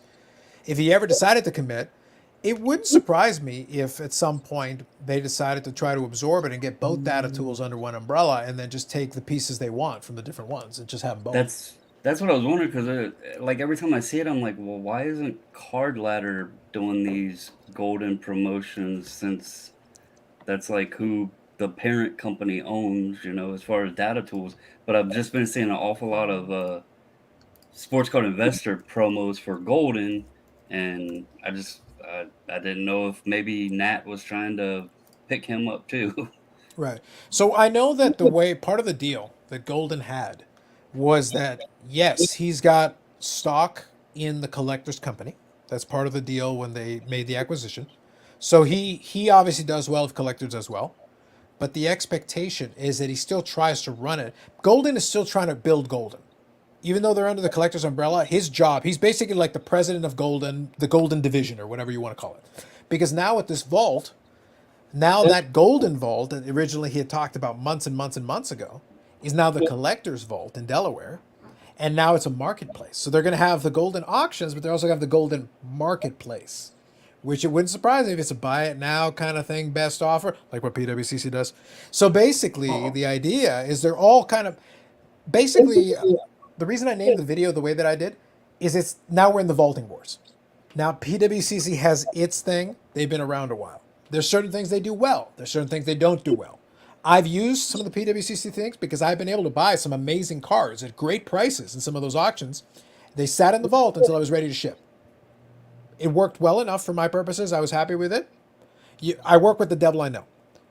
eBay is going to have its crack and its own infrastructure, its own ecosystem as well. But then PWCC is also trying to make deals, right? They're doing the thing with Beckett. They're doing the thing with CSG. They're basically doing these partnerships. PSA is already built into that ecosystem with their vault. So you can do the PSA grading, put it in the vault, et cetera, et cetera. eBay right now can stay open to everybody technically because they're Switzerland. They're not directly involved with any of the graders. But eBay has the most eyeballs. And the reason I use the example of the ComC also being kind of in that space is they've got their marketplace and everything. But I can hit a few buttons and put one of these things on eBay for an auction right now. So I have access to that marketplace as well. I can put it into an auction. I can do those things.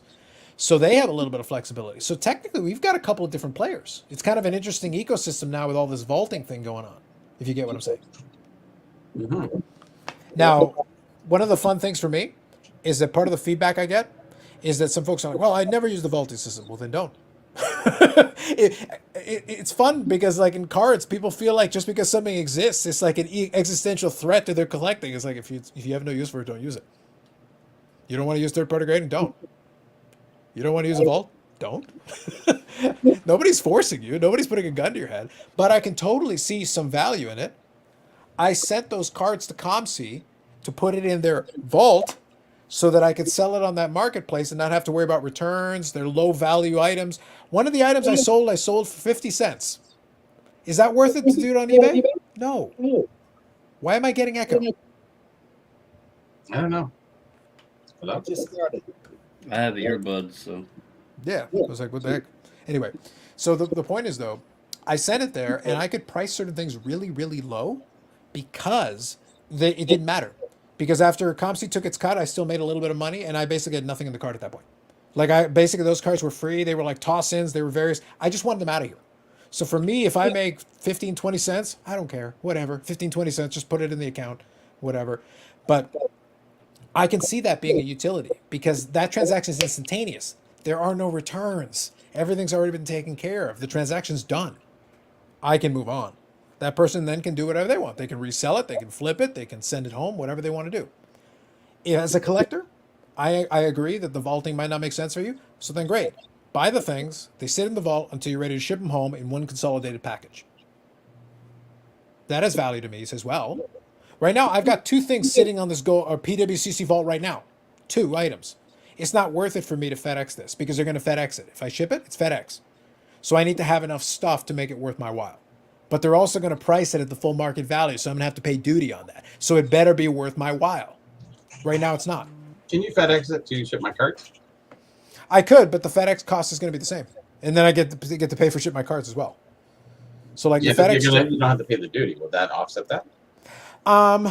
If I sent it to ship my cards, so I'd pay the FedEx first, and then next is going to be ship my cards. I could keep the declared value. Not that I would do that. To be clear, not that I would ever even conceive of such a thing.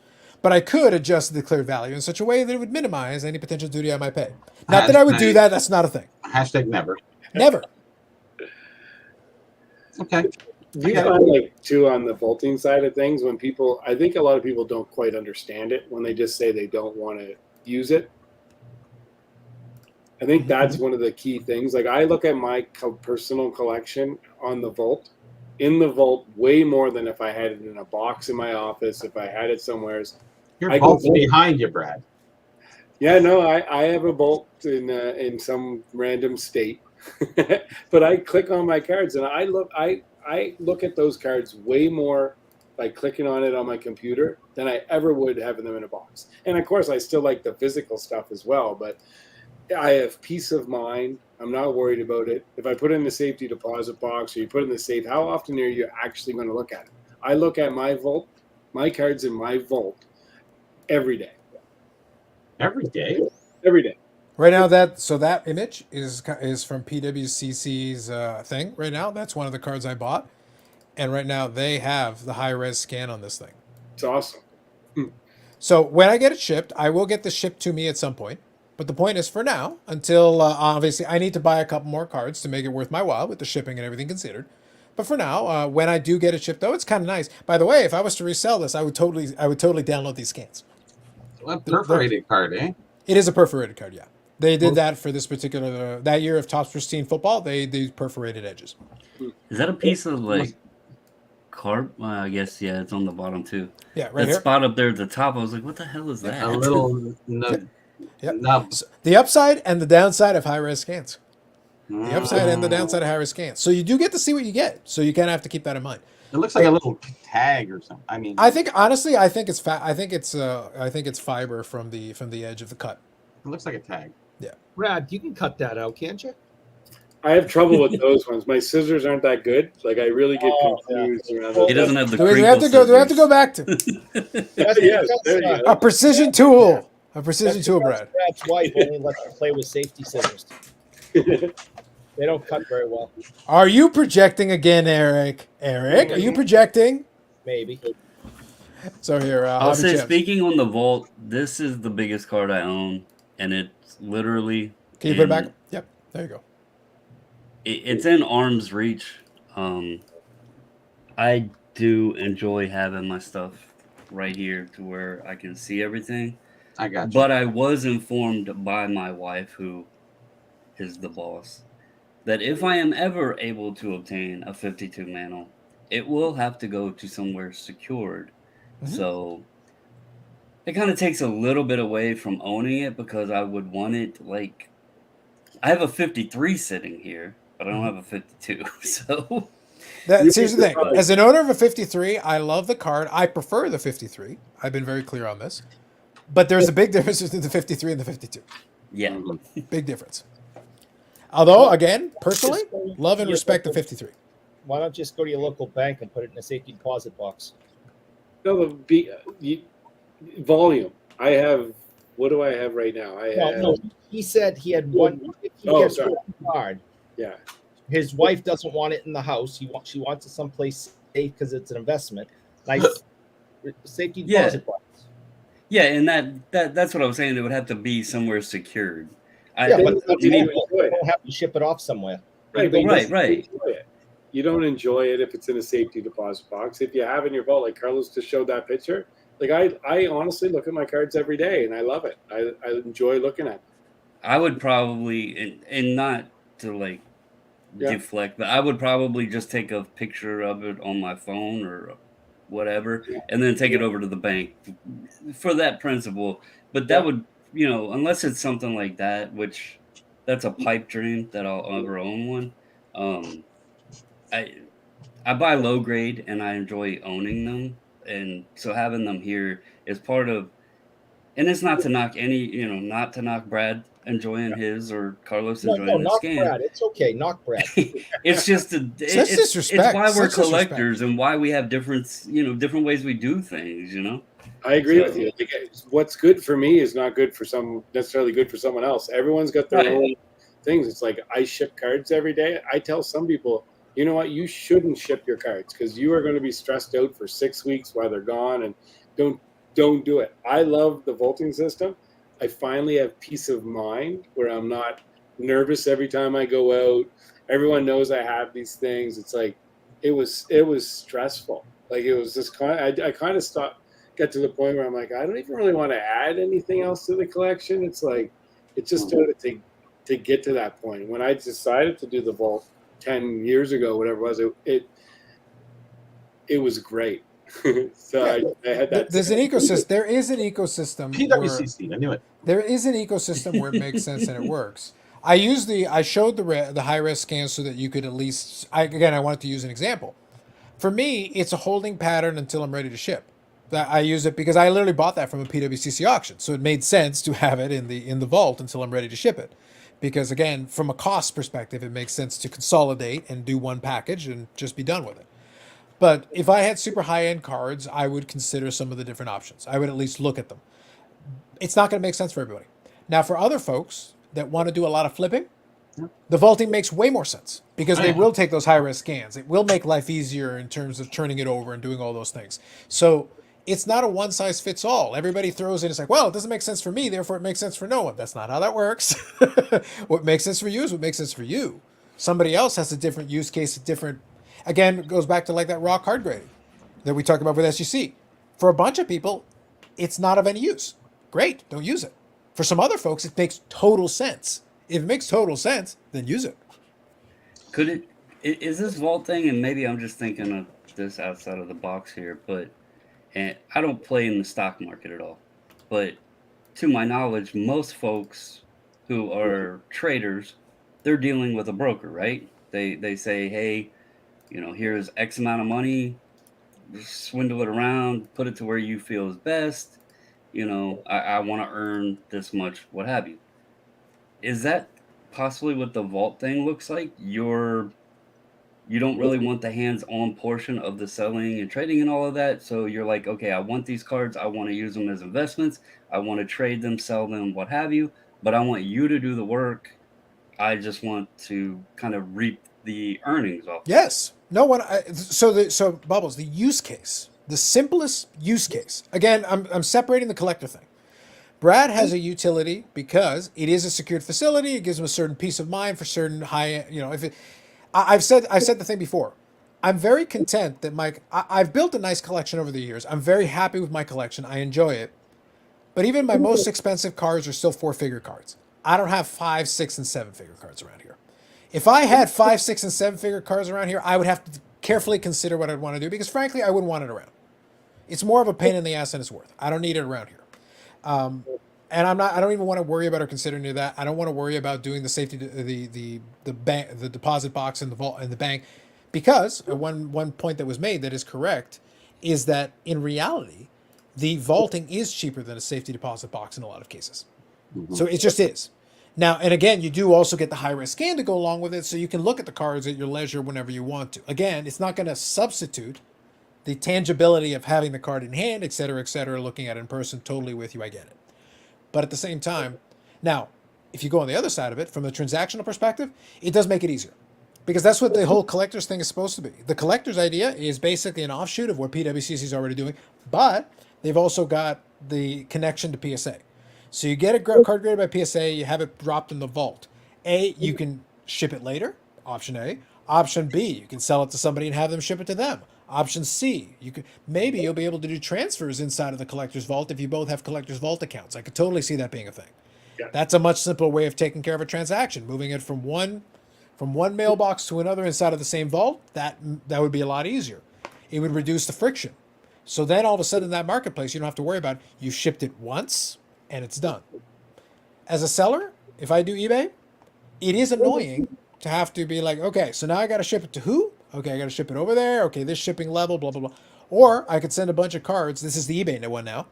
I could send a bunch of cards to the eBay vault. They could sit there until I'm ready to hit a button, do an auction.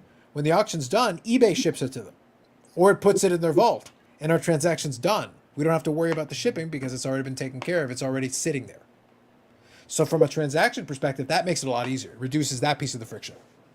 Could this vaulting space, marketplace, selling, etc., convenience of it all be potentially leading a pathway into less physical cards and moving into a digital age? Because if we are basically saying it's content with seeing a high resolution scan, then you could reduce the grading aspect of the card because it's a digital image, so there's not going to be any conditional qualities of it. and it would be in a space similar to, say, an EPAC, where there's an online marketplace and you have digital images, high resolution of your cards, that then you could sell, trade, collect, what have you. Bubbles, you have triggered the Easter egg.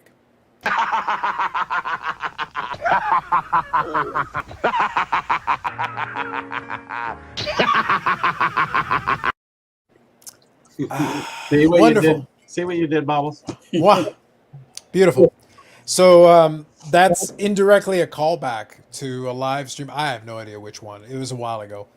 I made the point that a lot of these mechanisms are a progression, a step towards that digital universe where the next generation of folks will become much more comfortable and more acclimated with the idea of the card never necessarily existing in the physical space. To your point, EPAC is a beautiful example.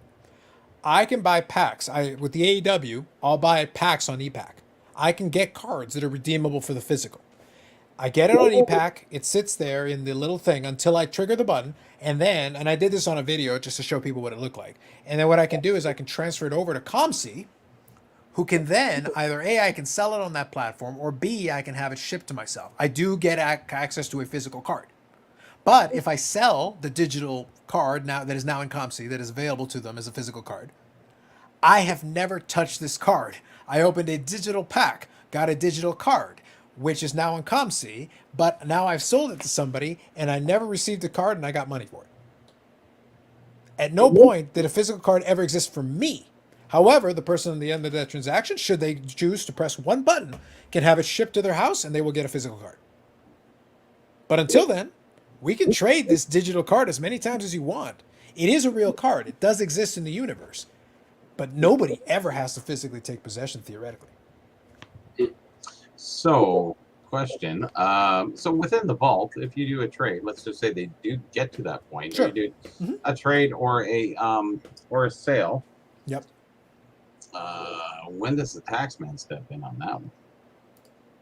So I think it's a great question. It's a bit of a complicated thing, isn't it? Because to my understanding today, I don't think COMC generates any data in it because it's inside of an account. Technically, I don't have any cash yet. Even though I've made sales, even though I've got a balance sitting in I got it. COMC. Until don't you have any cash cash. that out, you mean? You got it. Yeah. And I can use that to buy more cards. So in theory, Reinvest. I could keep flipping the same thing over and over again and just keep re-churning and churning, buy, sell, buy, sell, buy, sell. One day I could cash out, at which time I would have to report it because, blah, blah, blah. But until then, we're playing with digital currency at that point, Bobby. Yeah. To his question, I am not a tax or financial professional, and this is not, take this for what it's worth, but I had heard or read somewhere before that technically in the U.S. there's something in the rules of the tax man that even on trades you're supposed to report it. So it is an interesting question to ask, because it's a movement in the of an situation asset, of a trade, right? So, in the situation of a trade, it's an even deal. So there is no profit or earnings, but you're still supposedly liable for reporting it. moving an asset and receiving an asset. So yeah. Yep. That's And a the- transaction. I will say that at least, again, all the other ones will have to do their own version of this. I will say that COMC does allow you to download a CSV file that shows you the purchases and sales. So you do have a record of what you bought and sold. So you can have that information should you require it for reporting purposes, which is probably the best for the long run, to have that information available should you need it, so that you can track it and measure it properly. It's wonder too, like when you look at it, do you think that, I'm sure that collectors / PSA has an idea right now who, or partnerships, somehow they're going to build their marketplace. In my personal opinion, there's no way they could be relying on this vault. The only exit from the vault is through Golden. Even though they're going to create a marketplace like PWCC, that's going to take time. I feel like there's still a couple more moves that are going to come. Could you imagine if PSA partnered with eBay and all of a sudden they were like, they had Golden for high, and all of a sudden they move in where PWCC or where Probstein was, or it'd be a very interesting move on behalf of. Ooh, Eric's favorite Probstein. Look at you. I like where you went with that. Let me read a couple of these here. There. Will That's PSA accept graded cards other than TPGs in their vault? If not, they should offer a free crossover service you agree to keep it within their ecosystem. It might become a possibility. Like, we'll have to see. The only downside I would say with the collector's version of the vault is that because they're so tied with PSA, it does limit them a little bit. Whereas PWCC can accept any of the legitimate third-party graders, they're fine. eBay can accept any legitimate third-party graders, they're fine. I assume the collectors would probably have to consider it because it would be limiting yourself to lose out on potential good cards. They do that, so they Yeah. accept any, Yeah. at least the big ones for sure. Yeah. Did Makes the sense. vault start in 2020, Brad? The No. which one? No, The collector's one just started. just started. They now. they basically just announced it. That was a joke because they were like practicing with 12 million cards, keeping them. Good one. That's a storage facility. That's very a storage facility. That's different. It was a practice run. I like this one from Good Aaron. one. I consider the tip jar with more 80s WWF Easter eggs. Not bad. Yeah, I good like- reasons. Yeah, I like what you're reasons thinking. for it, though. Look, the $1 Million Man is a supporter of the channel. Good for I somebody. feel proud because I didn't even know they existed, and I triggered one. Well, the fun part for me, and part of the reason why I said that you triggered it is because what you were hitting on was a theme that I touched on forever ago. I like sometimes throwing something out there and go, we'll revisit this later, because every day it gets closer to reality, and I called that probably 2.5 years ago. I actually spoke. I have a video on my channel a while back too. Speaking on like when people were complaining about retail wax, I said a solution could be more digital wax because it's kind of cool with the e-pack thing. You can sit here, I can be on my phone wherever and open a pack of cards. And I was like, could this be a solution? Because so many people, I can't find retail wax, can't find this, can't find that. And I'm like, well, if it was digitized, there's less waste, less manufacturing costs, and I could literally like run in the bathroom and be sitting there doing my business, and I could open a pack of cards. More you know? money spent.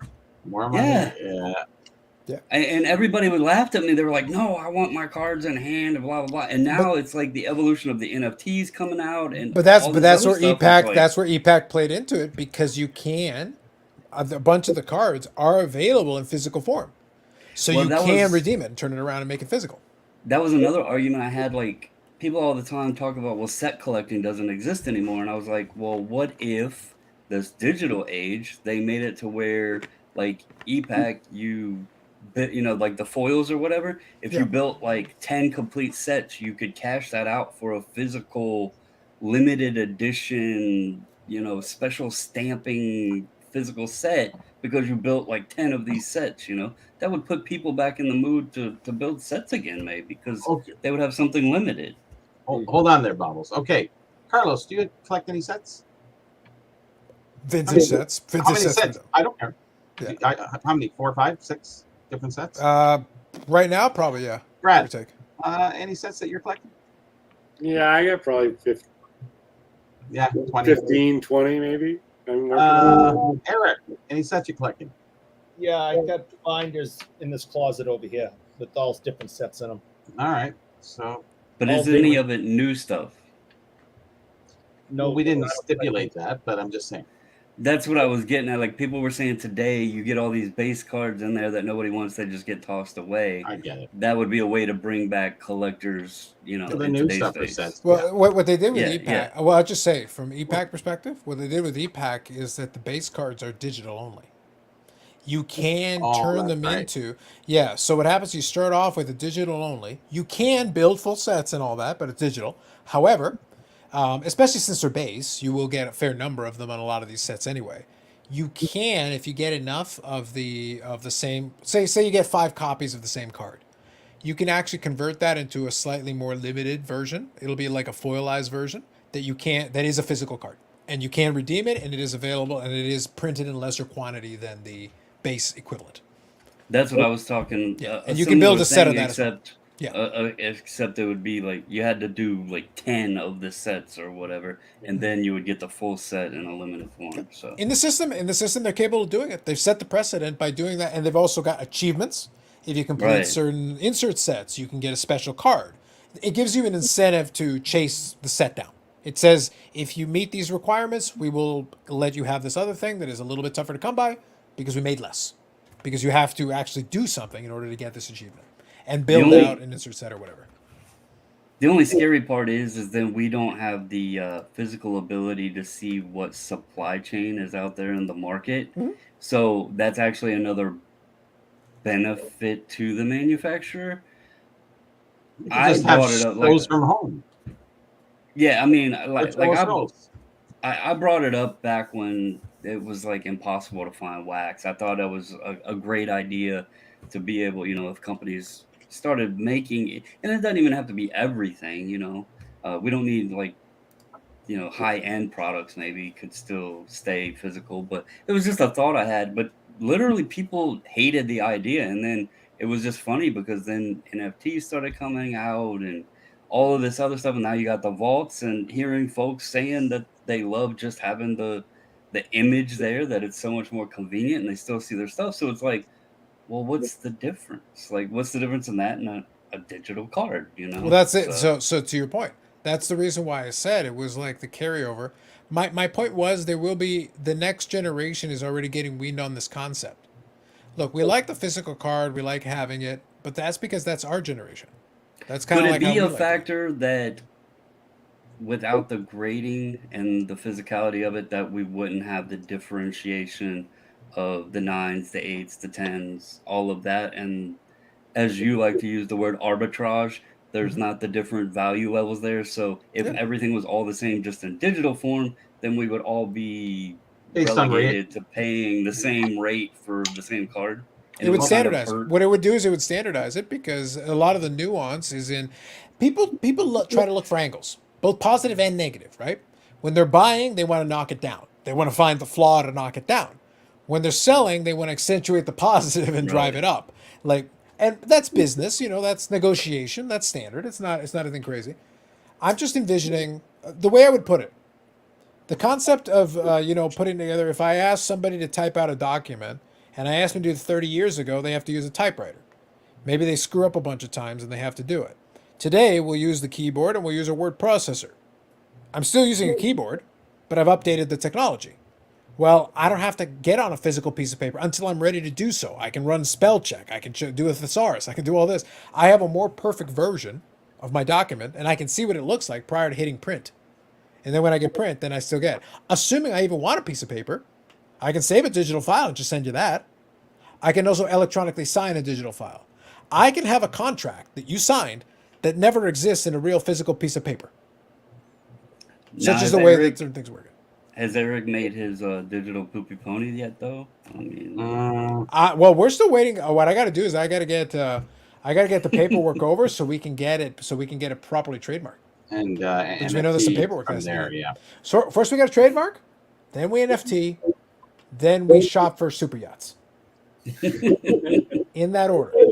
In that order. Critically important. There you go. Very important. We gotta Boys, get I it got to take off. I got a big date, a big weekend before I leave Monday for Atlantic City. For a pit stop in Boston to drop off something to some random fella I know. Uh-huh. The key is to find a drop point and actually ignore him. Like find a drop point, but like never physically come in contact with him. We're gonna get the Because I address. hear he's a creeper. I heard Ring the from a door. guy named Marcel that he's a creeper. Carlos, send him my information, will you? I will send him some All right, information. and Mobiles, hopefully we'll get to see you at the National. That'll be great National. next week. yes, sir. We will be there all week, so I'm Yeah, sure. are you set up there too? Or No, are you set up? No, you're just there. Okay, cool. Well, if Yeah, you're not going to just do wanna hang out. look, if you guys aren't going to do the photo op, but we have to have people physically restrain you, then you can always do the handshake, and we'll do it with the caption "Peace in our time."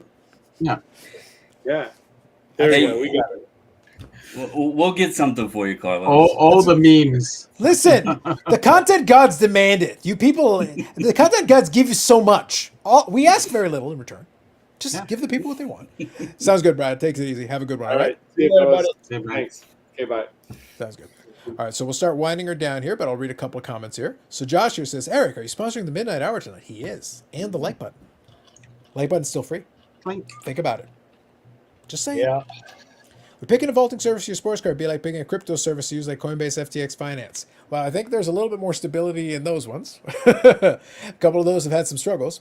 Like I said, I don't think it's a bad thing. I don't think it's a bad thing that there is competition in that space. We're going to see. Because right now we've got a lot of them, right? If I just stick to the basic ones, I stick to eBay. eBay's got the best overall marketplace in terms of eyeballs. That's an advantage. PWCC has been doing it for a long time. That's an advantage for them. The Collectors does have a good, stable company behind it. So they have plenty of money. So from that perspective, it's good. I think the Golden Marketplace is probably the worst of the three for regular stuff. For high-end, though, the Golden Marketplace is probably pretty good. So it's like, it's a bit of a mixed bag. It depends on what you're combining and what you're doing. It's kind of tough. Like I said, the eBay Marketplace, all things being equal, I like only because it does have the most eyeballs. So if you got something in there and can immediately create an auction or a buy now best offer or whatever and reduce the friction on that, that isn't half bad. Fees are kind of high too. The vault is free for now, but eBay does like its fees, allegedly. Not allegedly. 100% factually. Mhm. But yeah, they've all got fees, but eBay's got its hands in quite a bit of pockets in that regard. A trade would be a disposition of an asset in, asset out. Yep. Blue Jays 128, 28-5. Jeez. Wow. Yeah. Wow. 4 touchdowns on that one. Yeah, not even an even deal, but the value of the card you traded and earned is profit. So if you bought $100 and traded for $500, you made $400. You should report it as other income. Yes, report. Other. Mm. Yes. Damn, I guess that Poopy Pony NFT I bought last week was a scam. Hashtag Oh, wow. total scam. Oh, no, I'm sorry. Wait until the official announcement. Yeah, come come on, Aaron. Somehow someone will find a way to grade NFTs. Give it time. Soon. Well, you actually brought up a good point there, Bobbles. Like, what's the necessary part about grading if you're doing all NFTs or you're doing virtual or e-packs? It eliminates the grading part.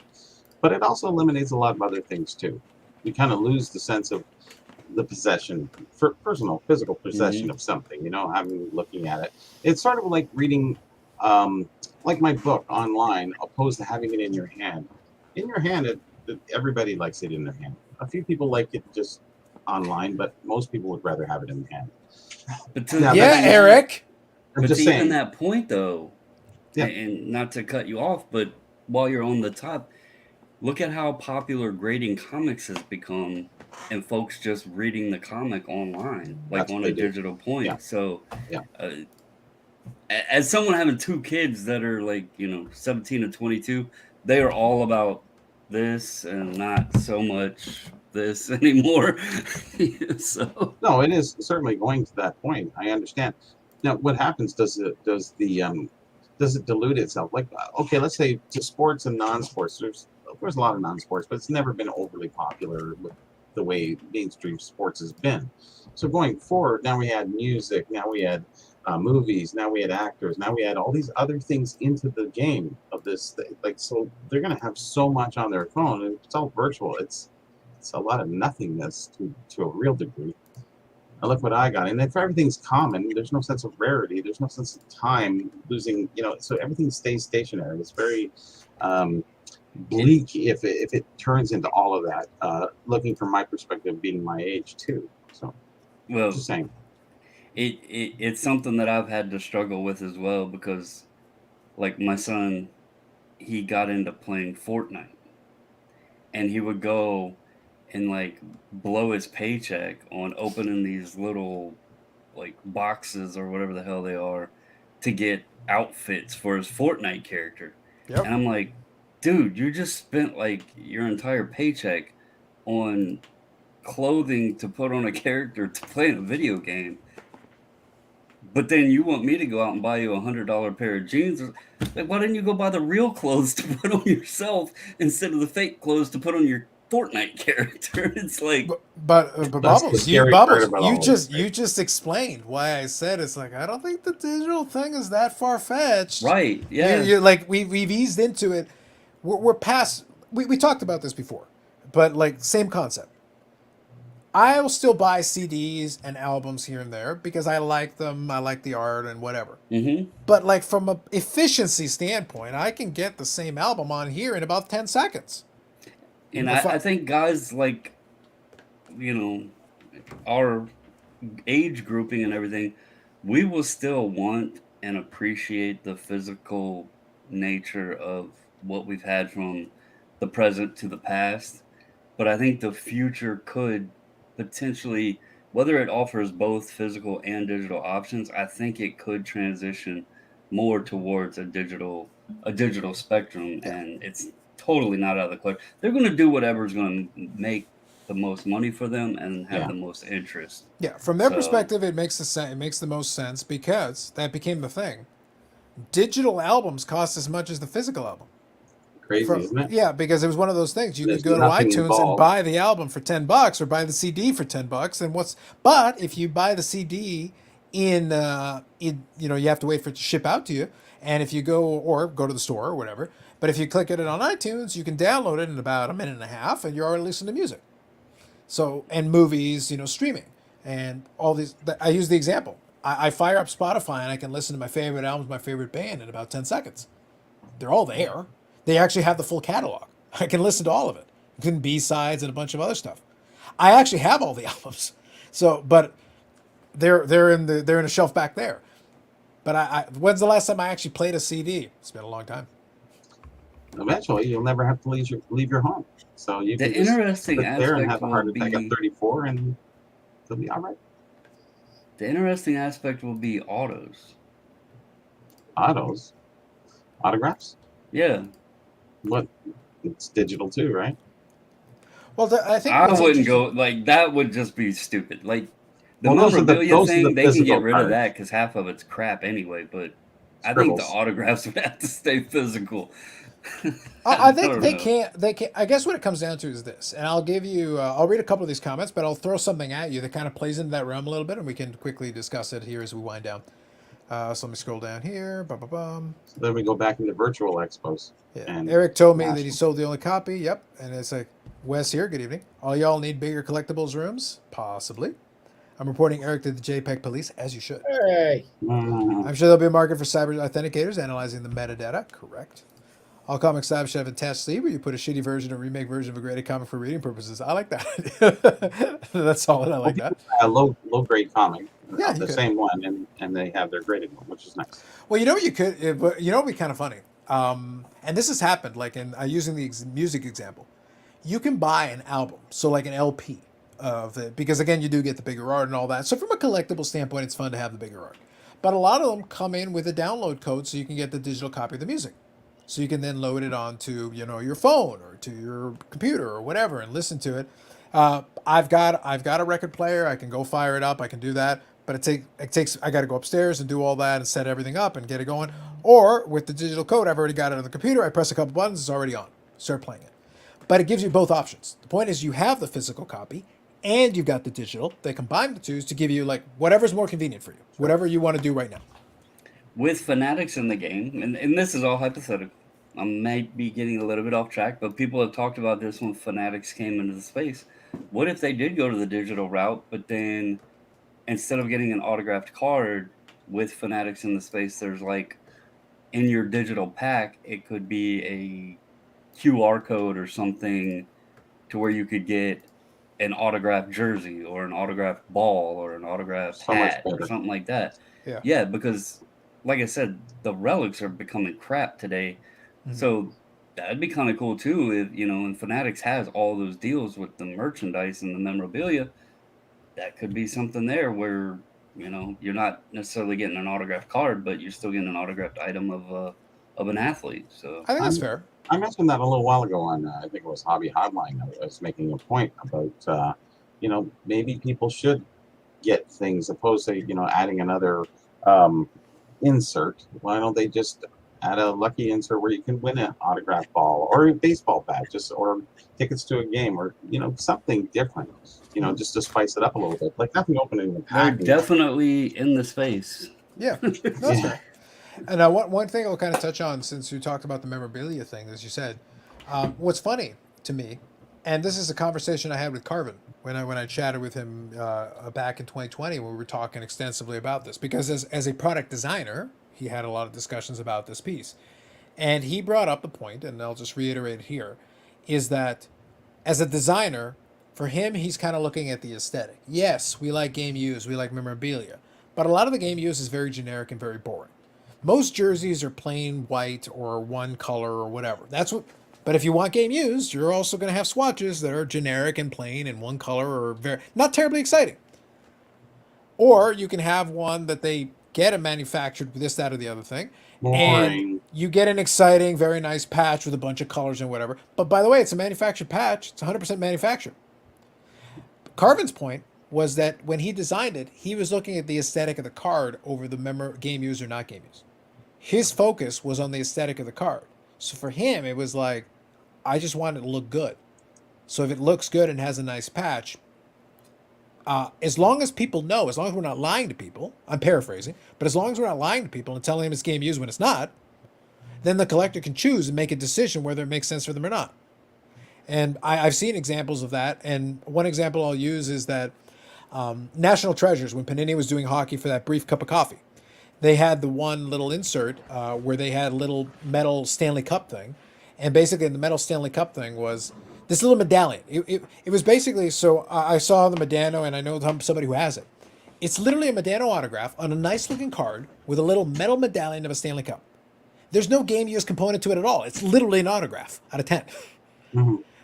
But they would ask for $800 or $1,000. Wow. As opposed to any other autograph Modano out of 10 that I can buy for 50 or $100.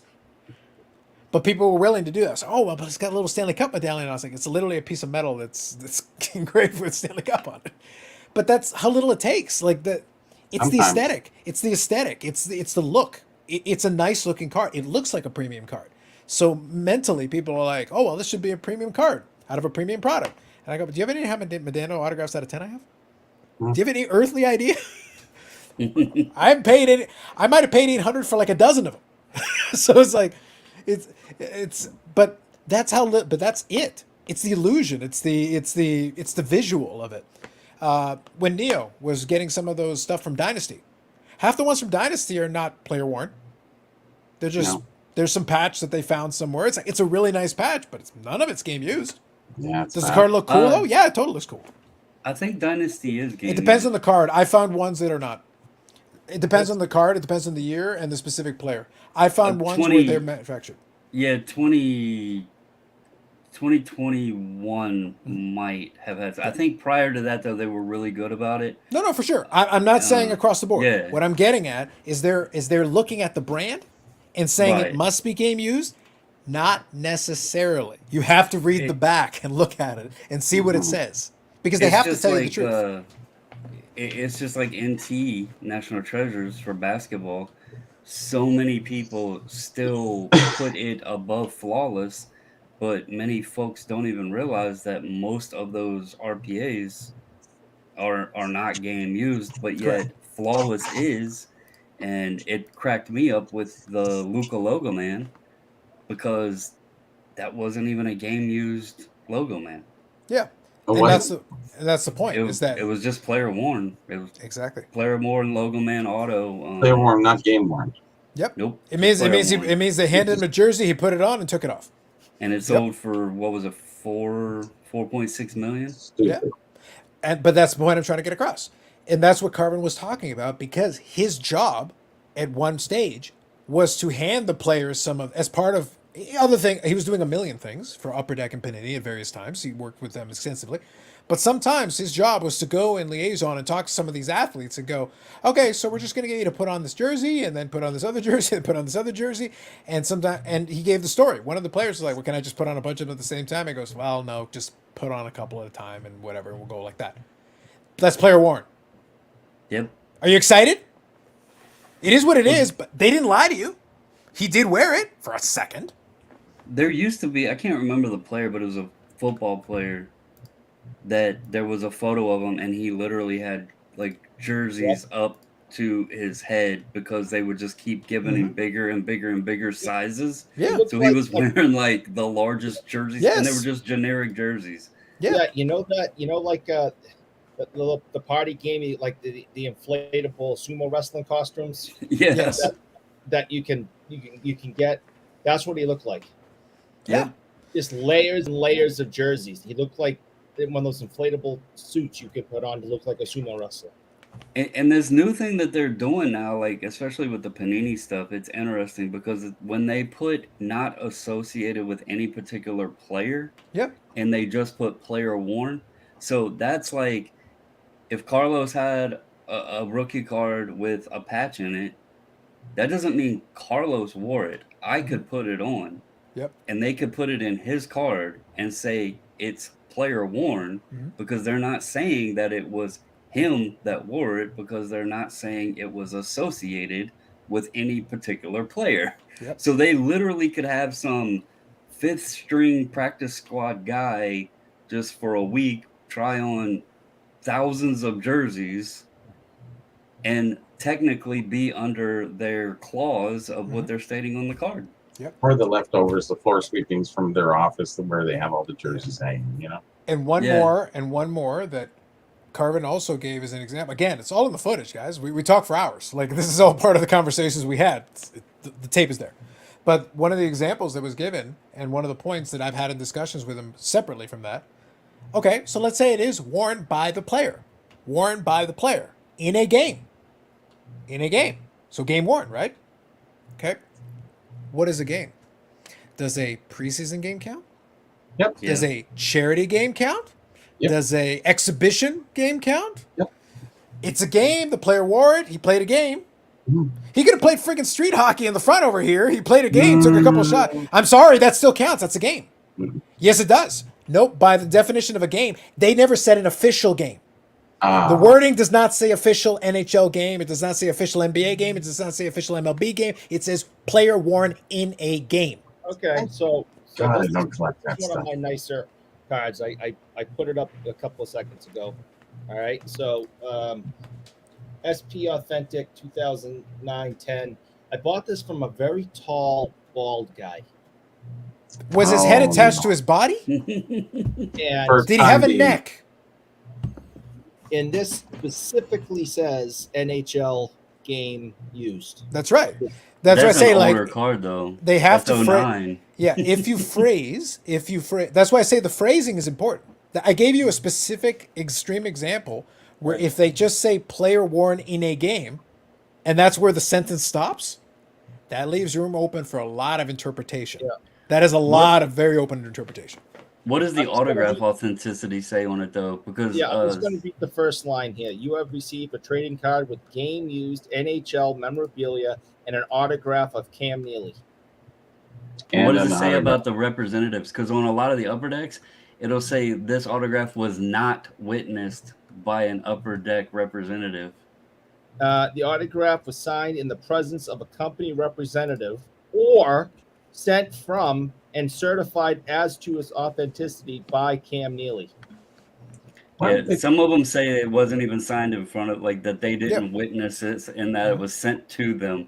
So it's interesting the wording on a lot of that stuff. Why don't they And just it's send gotten around worse. send around a notary public and just go get the autographs? But Couple that's guys but on the road. There you go. Stop in here. Make your arrangements. They're at the game. that's the so- reason why. That's the reason why it became. You will see so many variants now of the wording. It's become a cottage industry to be like, okay, I'm gonna need to read this slowly to parse out exactly what you just said. What did you actually say? Mhm. That's what, it's in the example that Eric gave. There are examples where they'll explicitly say, "This is a piece of game worn NHL in an official NHL game worn by so and so." Okay, great. So at least now we're talking official NHL game. We're naming the person. We're giving a little bit more information. Great. Yeah. But a lot of them stay really vague. They say like, "Yeah, worn by a guy Mhm. somewhere, some point." Somebody reasons. the other day was asking about the legitness of the Leaf Pop Century stuff, and I basically just made the comment. It was like, well, Brian Gray tries so much stuff that I don't see him not putting authentic autos at least on the cards because there's so many other little quirks he tries to get away with. That might be taking the line too far. So, you're pretty confident with your for the most part with those that he, from those guys. Yeah, but the Even if- relics and all that other stuff, it's gotten really comical lately. It's, a lot. perception too, because you could have it, own it, and everybody accepts it, and it still could be fake, like a wax pack, autographs, and unopened packs. Or a case of Pokemon. Unless- Or case of Pokemon. Yeah, that's a big one. Yeah. And I remember legit cases of Pokemon have GI Joe cards in them. Sharknado cards. We didn't say that yet today. I gotta pick my spots, Bobby. Gotta carefully pick. My I'm spots. joined in. Yeah, I'm gotta- supporting. Yeah. I'm a co-host. But don't worry. The pump will come when the moment is right. The moment's right. The moment every is show. right. No, Every not show. not necessarily every show. Not necessarily every show. I want to Well, pick my I spots. squeeze wanna it be at able to the see- end. Most people Yeah. don't listen to 4 hours and 39 minutes. I keep hoping, but it's I keep getting called out on things that are like in the last 10 minutes. I'm like, are you actually checking? You're not actually checking. Come on. They tune in late. Yeah, Eric, did you buy it in for the sticker inventory number? That's important. No, but I feel as if he gave me a good deal off the sticker price that was on it, so I appreciated it. He said he wanted it to go back to Boston where it belonged. So did he have a neck attached or not? Good line. The neck he had a neck, and he was extremely tall. So And I he's felt lying. foolish. And I felt extremely foolish standing next to him because I don't think I even came up to his shoulder. It's okay. Tall people don't live as long as shorter people. There you go. Interesting. Natural fact. They're interesting. Thank Actual facts. Oh, we do like a couple of hashtag facts at the end. Perfect. All right, so we'll call it on that. Thank you, Brandon, for joining us and illuminating us on the rock card review. We'll see how it plays out. I'll be curious. I'll let everybody know. Yeah, I'll be chiming in. I'll be checking in with Brad as well, just kind of to see what his perspective is on it. Hopefully, you guys have some fun. I know you got a house and some folks that are going to be joining you, so that should be a lot of fun. Good luck to you and Mrs. Baubles. I hope all of you have a great time. Safe trip. It'll be a lot of fun. From us watching from the outside, we're going to have some fun. Don't worry, the content gods will still be appeasing. I'll be still here on Friday doing my thing. Yeah. Don't worry about it. Yeah. We won't I be don't negative know either. if I'm going to be able to do any, I'm not very much on the vlog. I tried it one time before at Chantilly. I'm not much on that. But I don't know if I'm going to be doing any, video content or anything like Get that. the up damn there kids because to help you. They're into Fortnite. They got to know everything. my Yeah, kids right. aren't coming. Oh, you got to bring them along. Videographers. My daughter's going to the beach, and my son is going to be hanging with his cousins. So, See, they got it easy, Eric. We had to turn the TV, for our parents, rabbit ears, and these Yeah. kids, they do what they I got to want. figure out if I'm taking the only laptop I have is old. I run just a Mac, iMac desktop. So I gotta see if I wanna- The thing is, if the Soto trade's done in the next couple of days, you're going to have to figure out, so we can buy the yacht and the house, and we can probably, hold on. It's a new laptop. The laptop.